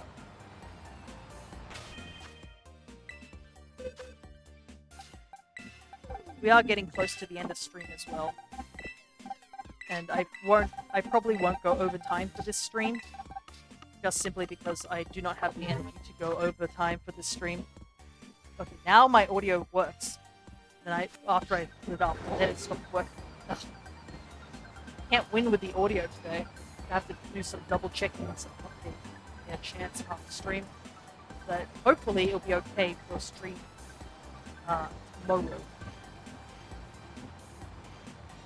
So yeah, look at this. It's just like bouncing without me talking.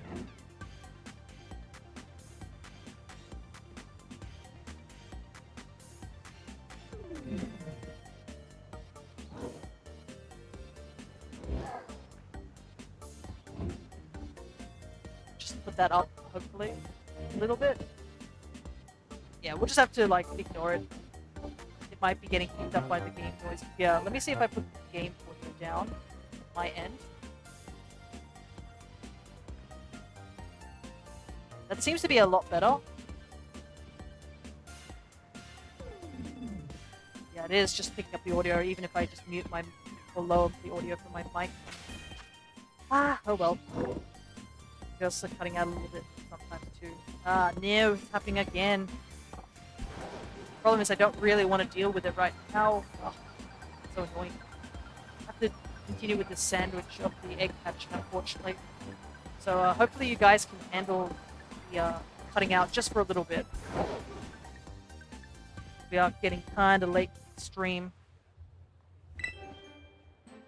And I don't really want to like unplug the audio again.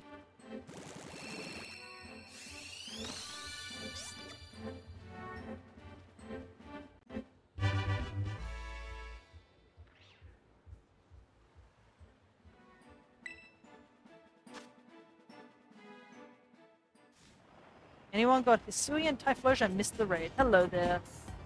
Sucky Ducky, that is certainly a username.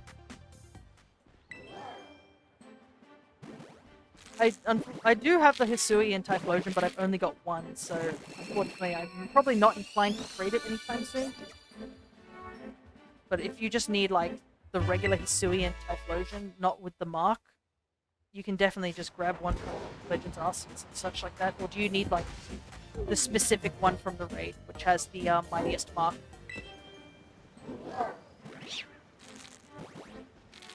Yeah, my avatar is freaking out. Oh, it's so annoying with this technical difficulties.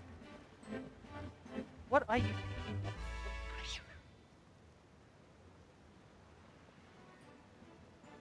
Pretty sure, yeah. It should be the mic, but for some reason it's just picking up everything else. Hopefully it will survive.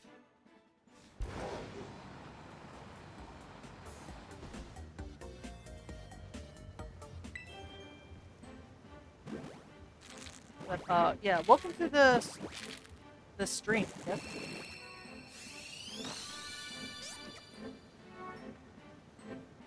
Hopefully, just ignore the technical difficulties that are happening right now, which is going to be kind of important. Probably show up on the VOD later when I have to like upload this to YouTube, because I don't really do much audio fixing or anything like that. If there's like a big jump with like something missing, I'll like cut it out. But that's pretty much my limit on the editing of my VODs. Like, I don't really do much else in that regard. Okay. Let me see real quick if I can do any fixing. Probably sound a little weird for a moment. Okay, let's try this.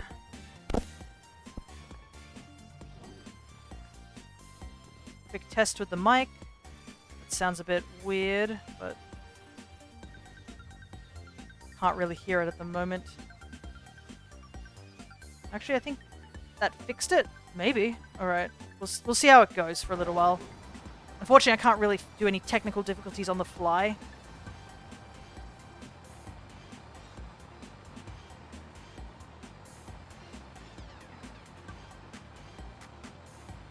I just need to get a better mic, I think, at some point.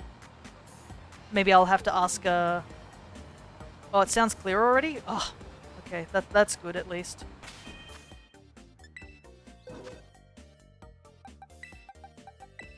But yeah, I need to get like a proper mic. I'm using just a headphone mic, and like, I'm guessing at this point, yeah, these headphones are starting to wear out.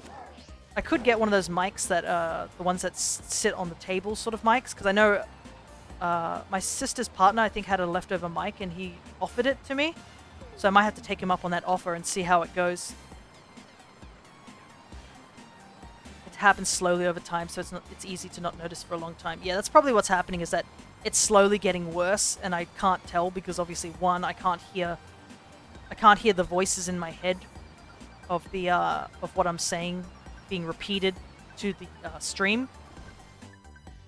And if it's just slowly done it, it's like the whole frog in the pot scenario. So there's like not much I can do about that.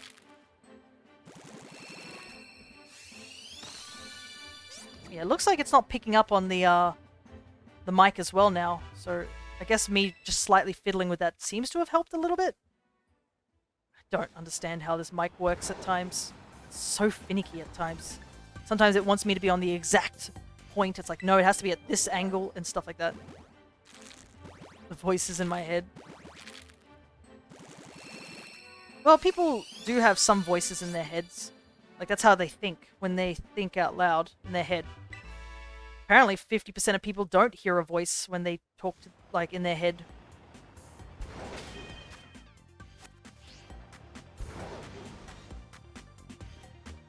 Which is a little worrying at times, where you're like, bro, is there nobody in there who's helping you, like, make some decisions? There are some really dangerous decisions out there.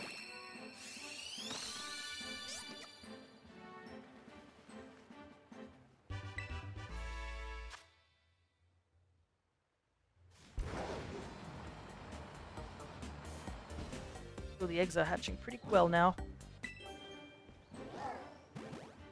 We're at the 420 mark. The funny number. But I think we'll get through the rest of these eggs by then, so that's good. And we did get the one Quaxly we wanted, so I guess next time we could just hunt for another starter. I know I need all 3 starters, but it'll probably be a little bit boring if we just keep hunting Quaxlys, so, you know, hunting the other 2 starters could be a little bit more interesting. Because we obviously still need to get Sprigatito, and we still need to get Fuecoco. And I don't have either of them. And as of now, this is the only method that you can get these guys with. Because obviously the DLC that we are getting next month has implications that we'll be able to catch the starters. So I'm hoping that's the case, because that will make shiny hunting a lot easier for the starters if that's what's happening. I know at least it's easy to catch the Sinnoh shiny starters if you go via the Legends Arceus route. I have all the Turtwig line. So for the living decks, yes, I will need to get all three. I'll need to get 3 Quaxly so I can evolve them into each thing. That is what a living dex means. A living dex means that you have the physical mon, so it's not like I just get a shiny Quaxly and evolve it all the way. It would be that I have to get like the 3 Quaxleys and evolve one of them into the second level and one of them into the final level. I have all the starters. I think I know you do because I'm pretty sure I gave you some from the Gen starters as well.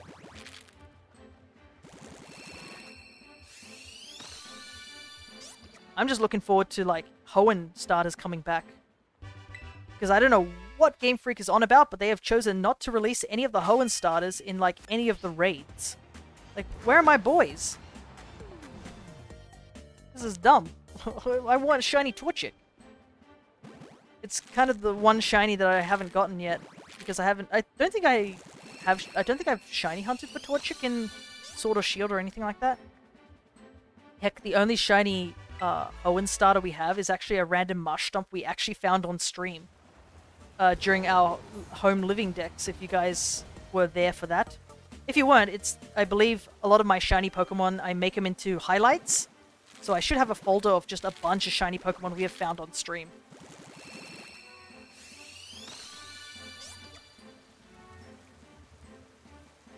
And I think we found a Gigantamax Kingler and a Mush Stomp during a Cresselia run. Which was definitely very cool. Because on the tracker that I have, they do count Gigantamax forms. But thankfully for that, if I just find the shiny version of those Pokemon, and then use the, what's the word? Use max mushrooms that you can farm for, you can just get the Gigantamax forms of those Pokemon. And I do have a couple of those Pokemon like on hand that I could do that. But yeah, it will take a little while to do some of these. Because unfortunately max mushrooms take quite a while to get.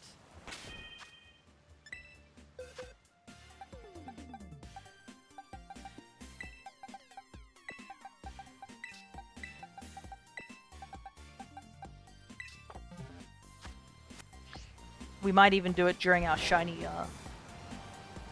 month of getting some max mushrooms on stream.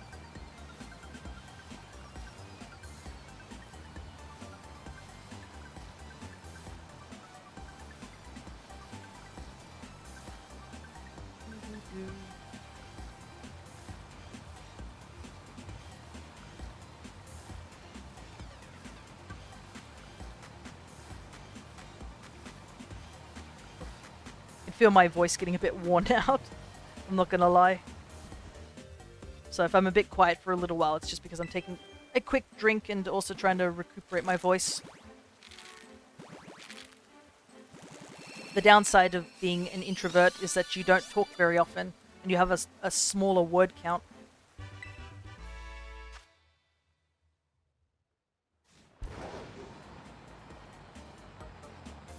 But I do actually have a hydrate command on here.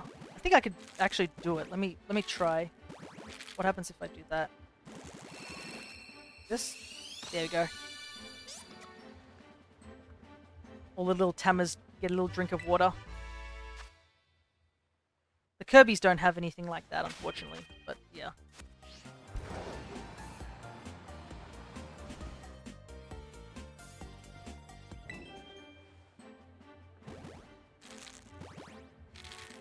It does feel better to get a little bit of water in your system. Though there is the downside of that, if you drink a lot of water, then you're like, oh god. You have to go take a bathroom break. It's a double-edged sword, especially during streaming.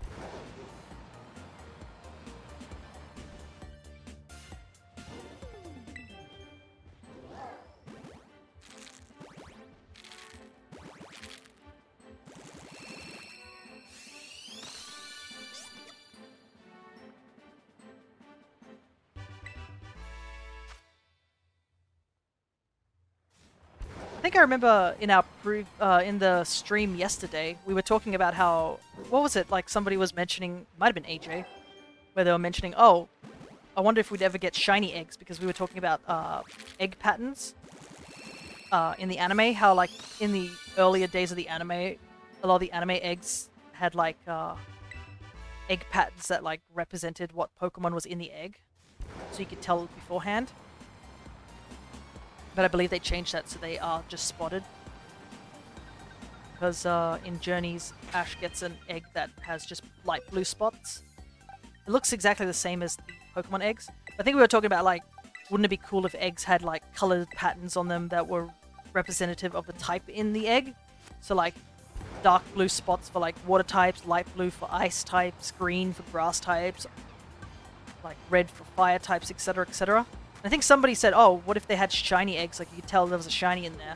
I think I remember mentioning that that would be a very, very, very bad idea, because, goodness, people would start, like, trying to trade shiny eggs to other people and stuff like that, and that could be a bit complicated, because you can't see what's in the egg. They would just clog up the entire GTS, I bet. Because you'd know they're pretty much legit if they're still in the egg. During the day, I usually drink around 4 to 6 liters of water, and then whatever else I drink. That's a good amount of water. People should stay hydrated. Not only does it help flush out your system, it keeps you hydrated so your system can run better. And also can use to keep yourself cool in the hotter weather. In our household, we drink a lot of tea, which is just hot flavored water if you think about it.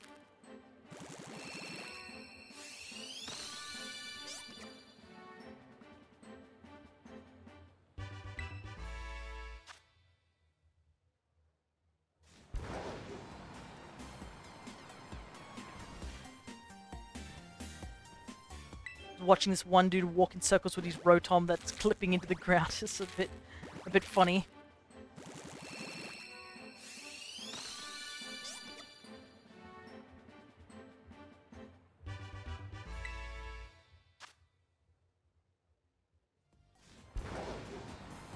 There's always these two dudes also walking in a circle.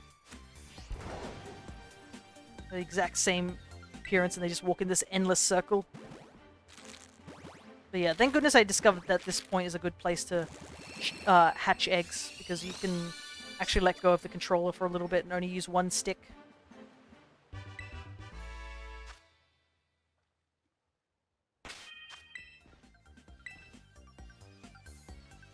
I do not know if I need to reset the sandwich.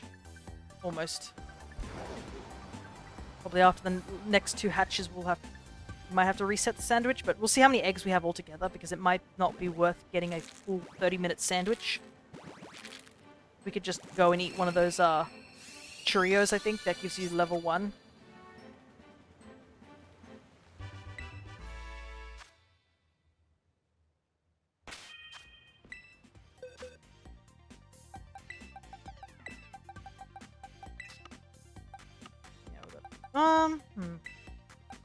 Yeah, I think a level 1 sandwich would be fine for that. Not sandwich, the Cheerio. I've only got about a box to go. And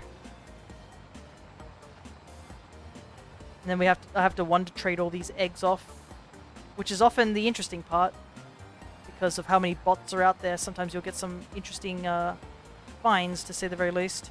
Though I am not interested in Gen Demond whatsoever.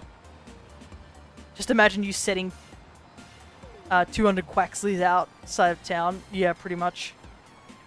I know some people have joked about that sort of thing of like, where do all these breedjects go? Like, technically, if this was like a real life scenario, this would be like the worst kind of thing to do. Yeah, it would just totally destroy ecosystems. And this is like, if you're counting Pokemon that are genuinely harmless. Like, think about, like, if you were shiny hunting things like Slugma or, like, coughing. Things that can, like, legitimately damage nature. Then we'd have some serious eco problems. But yeah, me releasing 200 Quaxlys out in the open being like, look at all those chickens.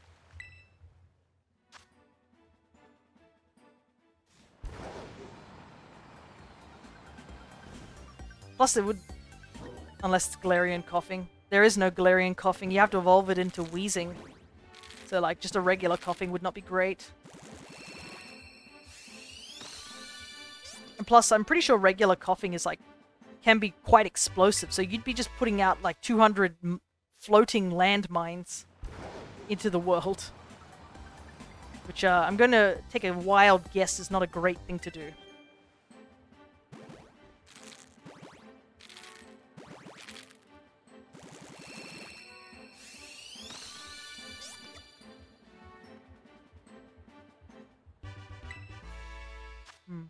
I just noticed something. I guess just looking at the shiny decks I have.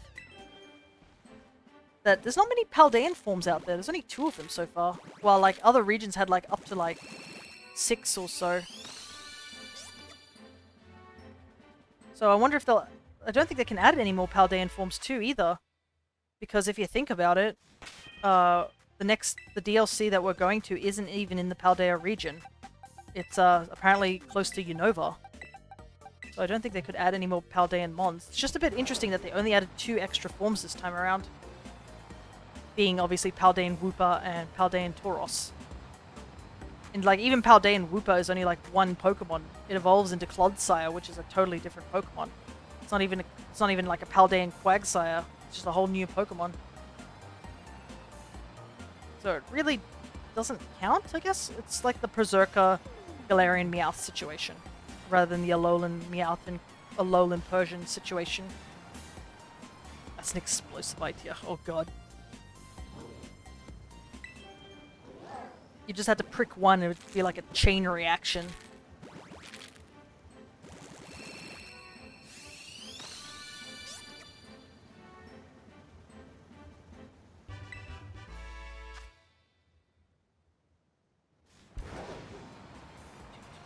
Do.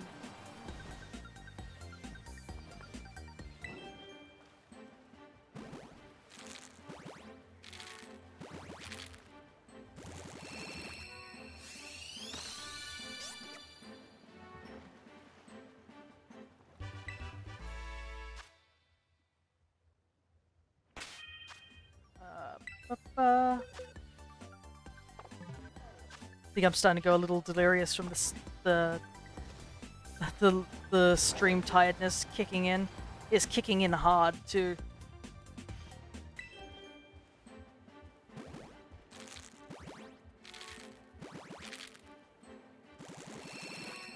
We're almost there. Plus, I think Cress is streaming at the moment. Yeah. So we can always jump over there as well to give Cress some support. They are playing, I believe, Sonic Generations on the 3DS.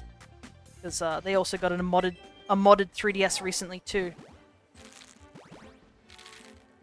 And I believe they've played through Generations before, so they're playing through the 3DS one, which is apparently have different levels. Which is kind of crazy that the 3DS version even exists. Just sort of a wild... I don't think it's a spin-off, but like, just a very odd decision, to say the very least, on Sega's part. Because, I don't know, was Generations on the Switch? My knowledge on Sonic is very limited, so apologies on that part. But I don't remember what consoles they were on. It was on Switch. No, Switch wasn't even out during Generations. What am I talking about? It had to be like Wii U or something like that, right? Or Wii. Wii was Colors. So was Generations on the Wii U? Okay. I need to stop thinking, because apparently my brain is just rattled at the moment.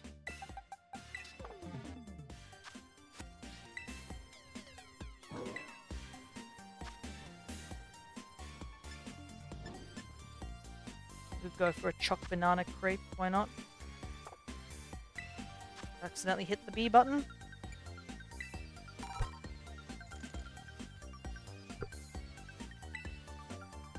So is mine.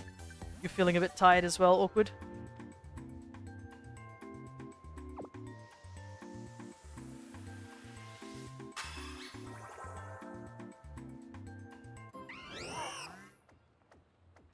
see my face is glitching because I'm sitting on Maridon as I eat this. Oh no, I'm not even on Maridon, it was just glitching for no reason. Fun. I remember the face glitch being so prevalent in the early days of Scarlet and Violet. Where not only was it like affecting in like the sandwich making, it was also affecting in the terror raids. God, patch 1 of before Scarlet and Violet was rough, to say the least.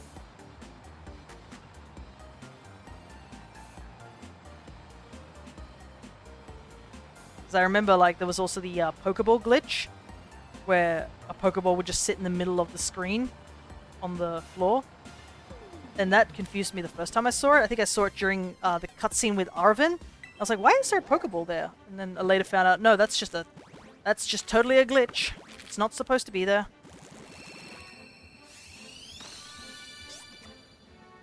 And there's one thing new games annoy me, releasing games not done and full of bugs because they can patch it later. Yeah, unfortunately that's the mentality nowadays because people are becoming more agitated for things taking too long. They keep yelling at creators to make games like right now, sort of thing. And then when the game comes out half-baked because they kept getting rushed, they then complain, they're like, oh, why is it so rushed? And you're like, because you rushed them. What did you expect? Like, I know everyone was complaining about Scarlet and Violet, but like, have you seen the amount of people who are already calling for like a new Legends game? Like already? Like guys, weren't you just complaining about Scarlet and Violet being rushed? Why are you asking for another game? So like, it's not just the developers that are sort of on the strains, it's the consumers as well. As the consumers become more like, everything has to be done now, because that's what kind of our society has come to, where everybody expects things to be here now and as early as possible. It kind of causes like this vicious cycle of like rush games coming out, complaining about it, asking for new games, and rinse and repeat. And it takes a long time to make an actual good game. Even like, you see like some indie developers where they'll take like years before they get their game perfected.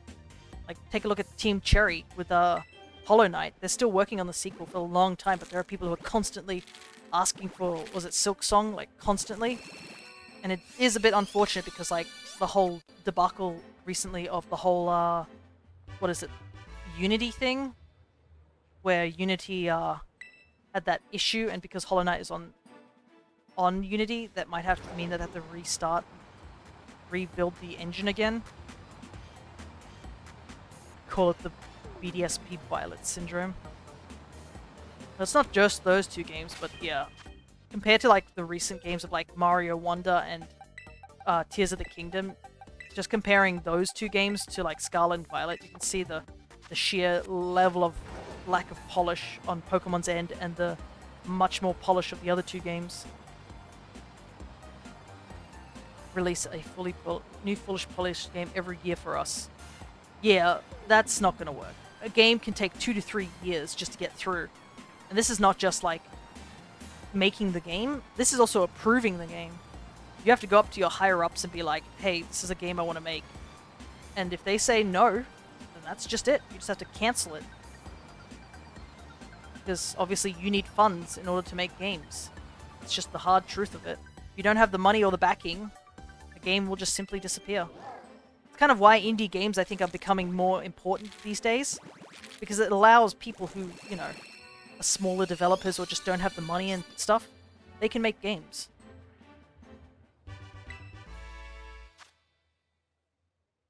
And they also have a bit more freedom than, like, bigger companies. They're not forced to, like, have to make a sequel to a really good game, or have to make a sequel to, like, or have to make a game that's based on this sort of thing. They're free to make anything. Heck, recently, I was listening to the radio regarding, I think there's a ABC Classics. That's what I listen to when I come home on a Friday from work, because on Fridays they play video game music, which is obviously something that I enjoy listening to. And there was a thing that they mentioned about, which I think the game is called Mr. Sato. And I was like, oh, okay, so it sounds like, a bit of a Japanese game and stuff like that. But the game, I kid you not, is about a dude who basically is like a workaholic who ends up in hospital after an accident and somehow gets transported into another world as a llama worm. That is legit what the game is about. You turn into a llama worm, which is a worm mixed with a llama. Like, where do you even get the idea for that? And the music was pretty great too, but like, yeah. Indie developers can get away with all sorts of crazy ideas. And it's not like they have anyone to stop them. They're like, if I want to make a game about llama worms, I'm going to make a game about llama worms. True, it is hard. I've made small games and I know how hard that is. Barely scratching the surface. Yeah, when we were studying game design, we made a demo for a game and like, it was only like, what, 2 levels? But even in those 2 levels, it was like rough to say the least.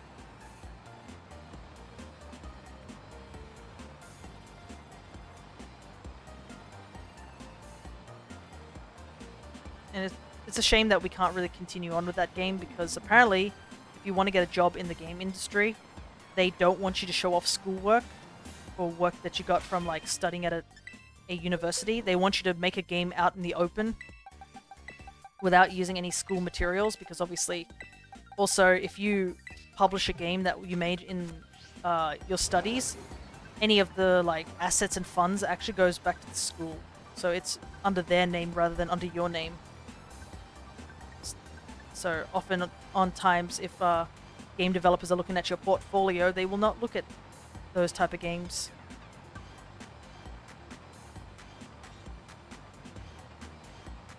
And I do want to make my own game. That's one of my biggest dreams, is to like make a game of such. Kind of makes sense, I guess. Yeah. But it also just will tie you back to your school and that sort of thing. And also in a school setting, you're kind of like locked into whatever you're studying. You can't just make a random game of sorts. There's often like a goal or an assignment that you have to base your game on.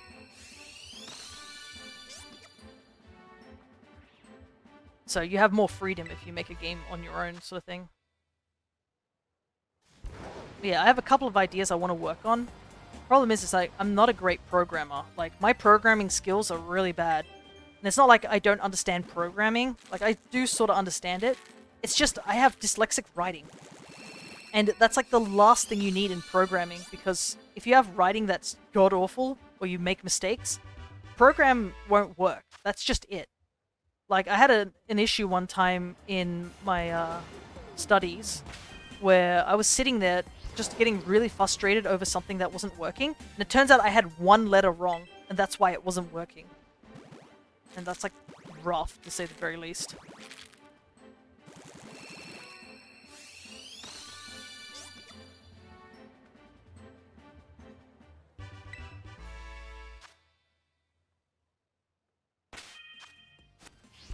And it also didn't help that our teacher that we had for programming kind of was a bad teacher. Like, he put very little effort in, and he also was teaching us outdated stuff.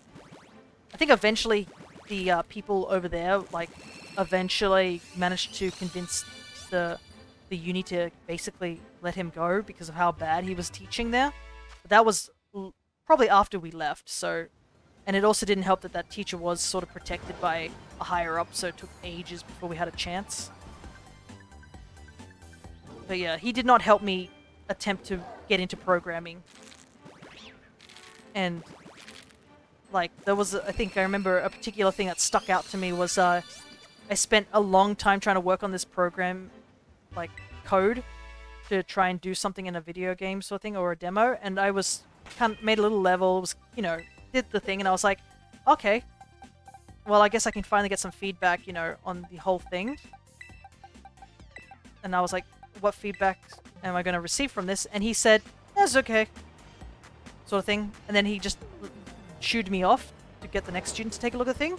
I learnt nothing from that feedback, because I was just like, wait, so what did I do wrong? And he was like, the game's okay. Like, you did what you needed to do. I was like, that's not what I'm asking. Like, clearly my version of this thing is not that great compared to other people. Like, what did I could use a little bit of feedback. Like, what do you think I could improve on? And yeah, I didn't get any feedback that day. So yeah, my interest in programming dropped very, very quickly because of that. And added with the fact that I have trouble spelling sometimes, just ended up not working out for me. So I do a little bit more on the design area too. It's like my family when I show them anything. Yeah, I've gotten to a point where I'm like, I need feedback. Whether it's good or bad, you need to give me feedback whenever I do stuff. I don't like it how some people are just like, yeah, it's okay. I'm like, that's not feedback. That's just saying, yeah, it's okay. Like, half-assed sort of thing. Like, I can take bad feedback. That's the point of feedback, is to tell you what's wrong. If you keep bloating someone up with, it's okay, it's okay, it's okay, they're not going to learn anything. And unfortunately, my sister's partner is like that, but it's not like he's doing that maliciously. It's just like he's very, like, easy to please, so when I cook desserts or anything like that, I'm like, how was that? And he's like, yeah, it was alright. I'm like, yeah, that a little bit of feedback would be better, you know? But yeah, he's not doing that maliciously, it's just the way he is. I'm asking for you to tell me how to make it better, or at least what it's lacking. Yeah, that's pretty much what I want to hear with feedback. But I understand, like, sometimes don't give always bad feedback as well, because that's another thing. I have a family member who, whenever I make desserts and stuff like that, even though they like it or they eat it, they'll only just tell me, like, really bad feedback of it, or they'll just only focus on bad feedback, and it doesn't help either. Like, sure, it will help me, like, improve it in the future, but, like, if you just keep giving me negative feedback, I'm not gonna, like, want to do this as often. Speaking of, I should do some baking. I haven't done any baking recently. A workmate of mine was like, oh, have you done any baking recently for, like, just as conversation? And I was like, no, I actually haven't done any baking recently. I should do some baking. You know, just a little fun thing to do from time to time. I think it's also because not many birthdays are happening around this time of the year. A lot of our family members are born in the middle of the year sort of thing. Alright, we're almost there, guys. I think this is the last batch. Watching it's 6 eggs here, so we'll have to do 1 egg separate, but we're almost there. But yeah, I think my dad has called them out on them giving me just negative feedback, so at least it's getting a little bit better. Like, they're at least willing to listen, but it's always good. Always give good feedback and bad feedback. Well, I don't say bad feedback, I would say improving feedback. Like, what you can improve, and what you like about the thing. That's probably the best type of feedback you can give. The last thing I made was a Sata and Dagi, like 2 years ago. Oh, I've never heard of that. What exactly is that? I'm kind of curious, to say the least. I could actually look up a picture of it, can't I? Sata and Dagi. Oh, okay. It's like a... Yeah, it's a donut hole, but it's like a Chinese version of it. Interesting. Cupcake flour. It's called cake flour. I'm just looking at a very brief recipe. Yeah, it seems to be like just flour, sugar, and eggs. It's a very, very basic thing. The only downside is that I'm not one to do much of deep frying. Nice catch with the star.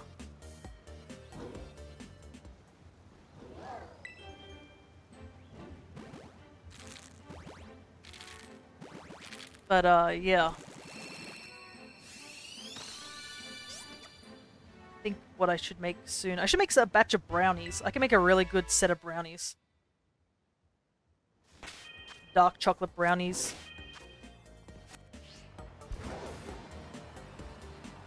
Which, my dad believes that I've perfected. He thinks that if there's anything I often do, that's like the one recipe that I've perfected. Because I've done it quite frequently. Yeah, I don't usually do the desserts. That's totally fine. I'm more of a dessert people because I just like sweets.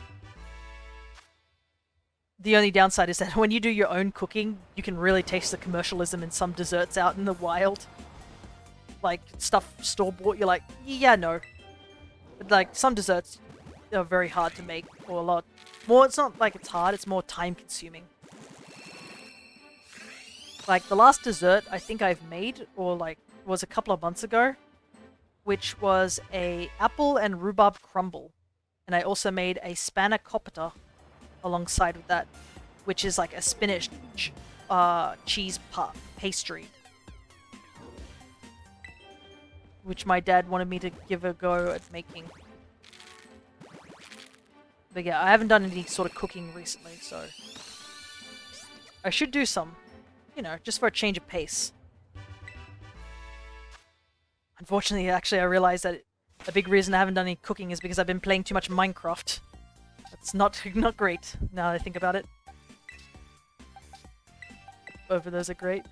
Thanks. I'm glad you like the sound of both of them. My mum is also an interesting factor to when I make desserts, because she's actually lactose intolerant.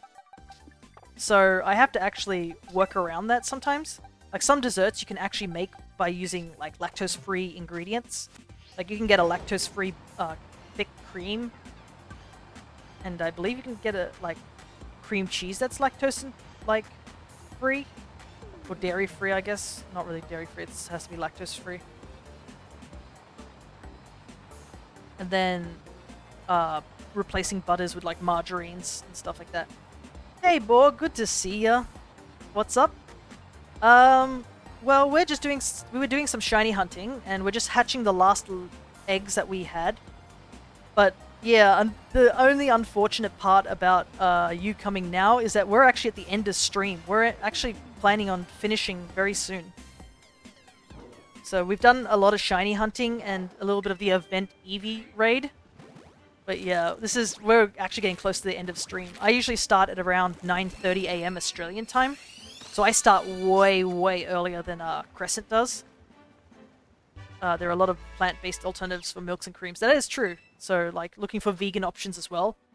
The only downside is, like, with vegan options is, like, they're quite expensive, some of them, too. So, that's a big thing. So it's something I have to take into consideration of looking for, like, dairy, like, free sort of dessert stuff. Some vegan foods can be a bit expensive, like, compared to, like, your regular stuff, but I think that's just the norm. It's like anything that's, what's the word? Organic, that's expensive for no reason.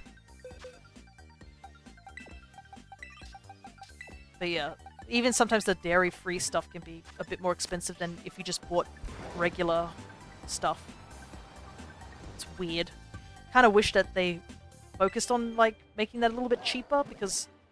But I guess lactose intolerant people aren't, like, deathly allergic to something, unlike gluten-free. They get discomfort. They're just intolerant, not allergic. But yeah, that adds another level to when I usually do my baking and stuff for desserts. Because Mum is always just, like, watching from a distance, wondering if I will make something that she can consume. But I do know a couple of things that, like, don't have dairy in it, so it's always good. Oh, I got another one! Let's go! Right near the end!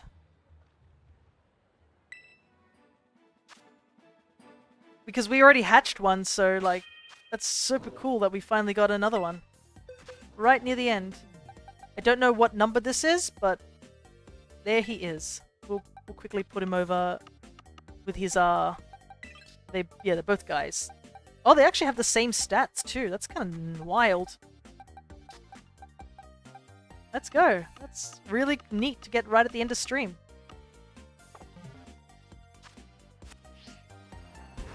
How about number 1-1?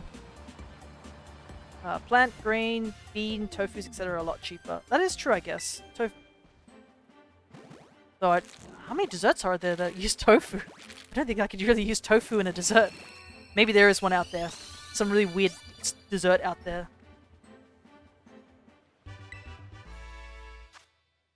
People come up with all sorts of weird dishes. Silken tofu is really creamy. True. You could use it for a jelly-based sort of dessert, you know? That's probably something you could use silken tofu for. You listen, you have 22, 33, 44, so 21. I think that's just called 11 from my recollection of the English language.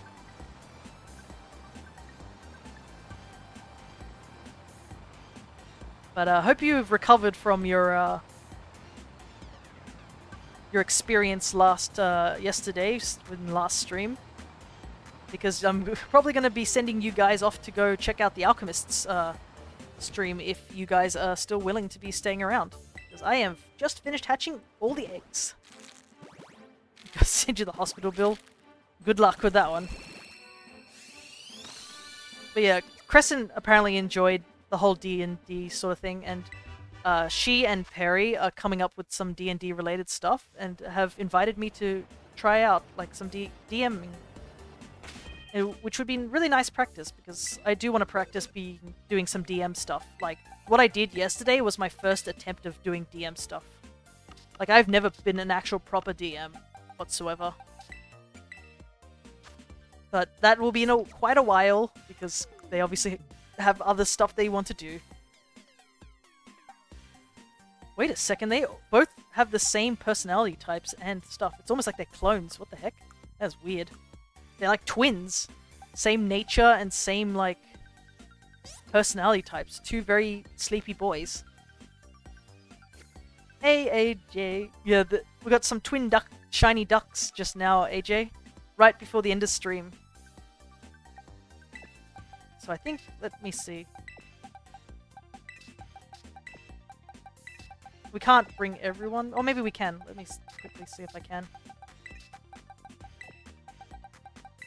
Alright, there we go. I better save the game before I do anything else. Always save. You did great, and a bit more world building. I know you could do even better. Aw, thank you so much, Boar. Because, yeah, everything that we did yesterday was literally on the fly. I was just like, wonder what we could do here. And it's raining here. Let's see if we can... Look at all the shinies you got today. Yeah, it's pretty nuts. Let me see if I can go somewhere where it's not raining, so we can get a good shot with all these guys. Yeah, today has been a very successful day. No, it's raining here as well. That's a shame.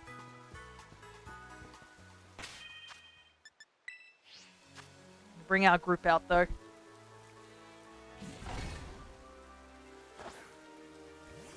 Here we go. There they are. All the shinies we acquired today.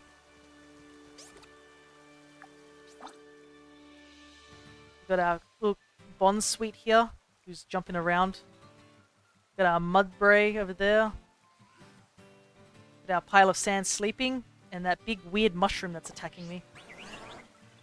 Yes, I can tell you're very happy to see me, dude. And yeah, we got 2 Quaxlys. A very successful day, to say the very least.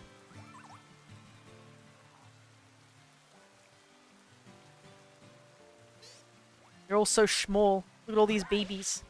Yeah, I guess we'll be evolving one of the Quaxlys into... I think it would be poison if a Tentacruel did that. Funnily enough, this Toadscruel is actually a ground grass type. Apparently the edge of the hat is edible, because it's a mushroom, as opposed to a jellyfish. So... yes, dude? I'm getting a feeling that this one's a little on the clingy side. Okay, there he goes.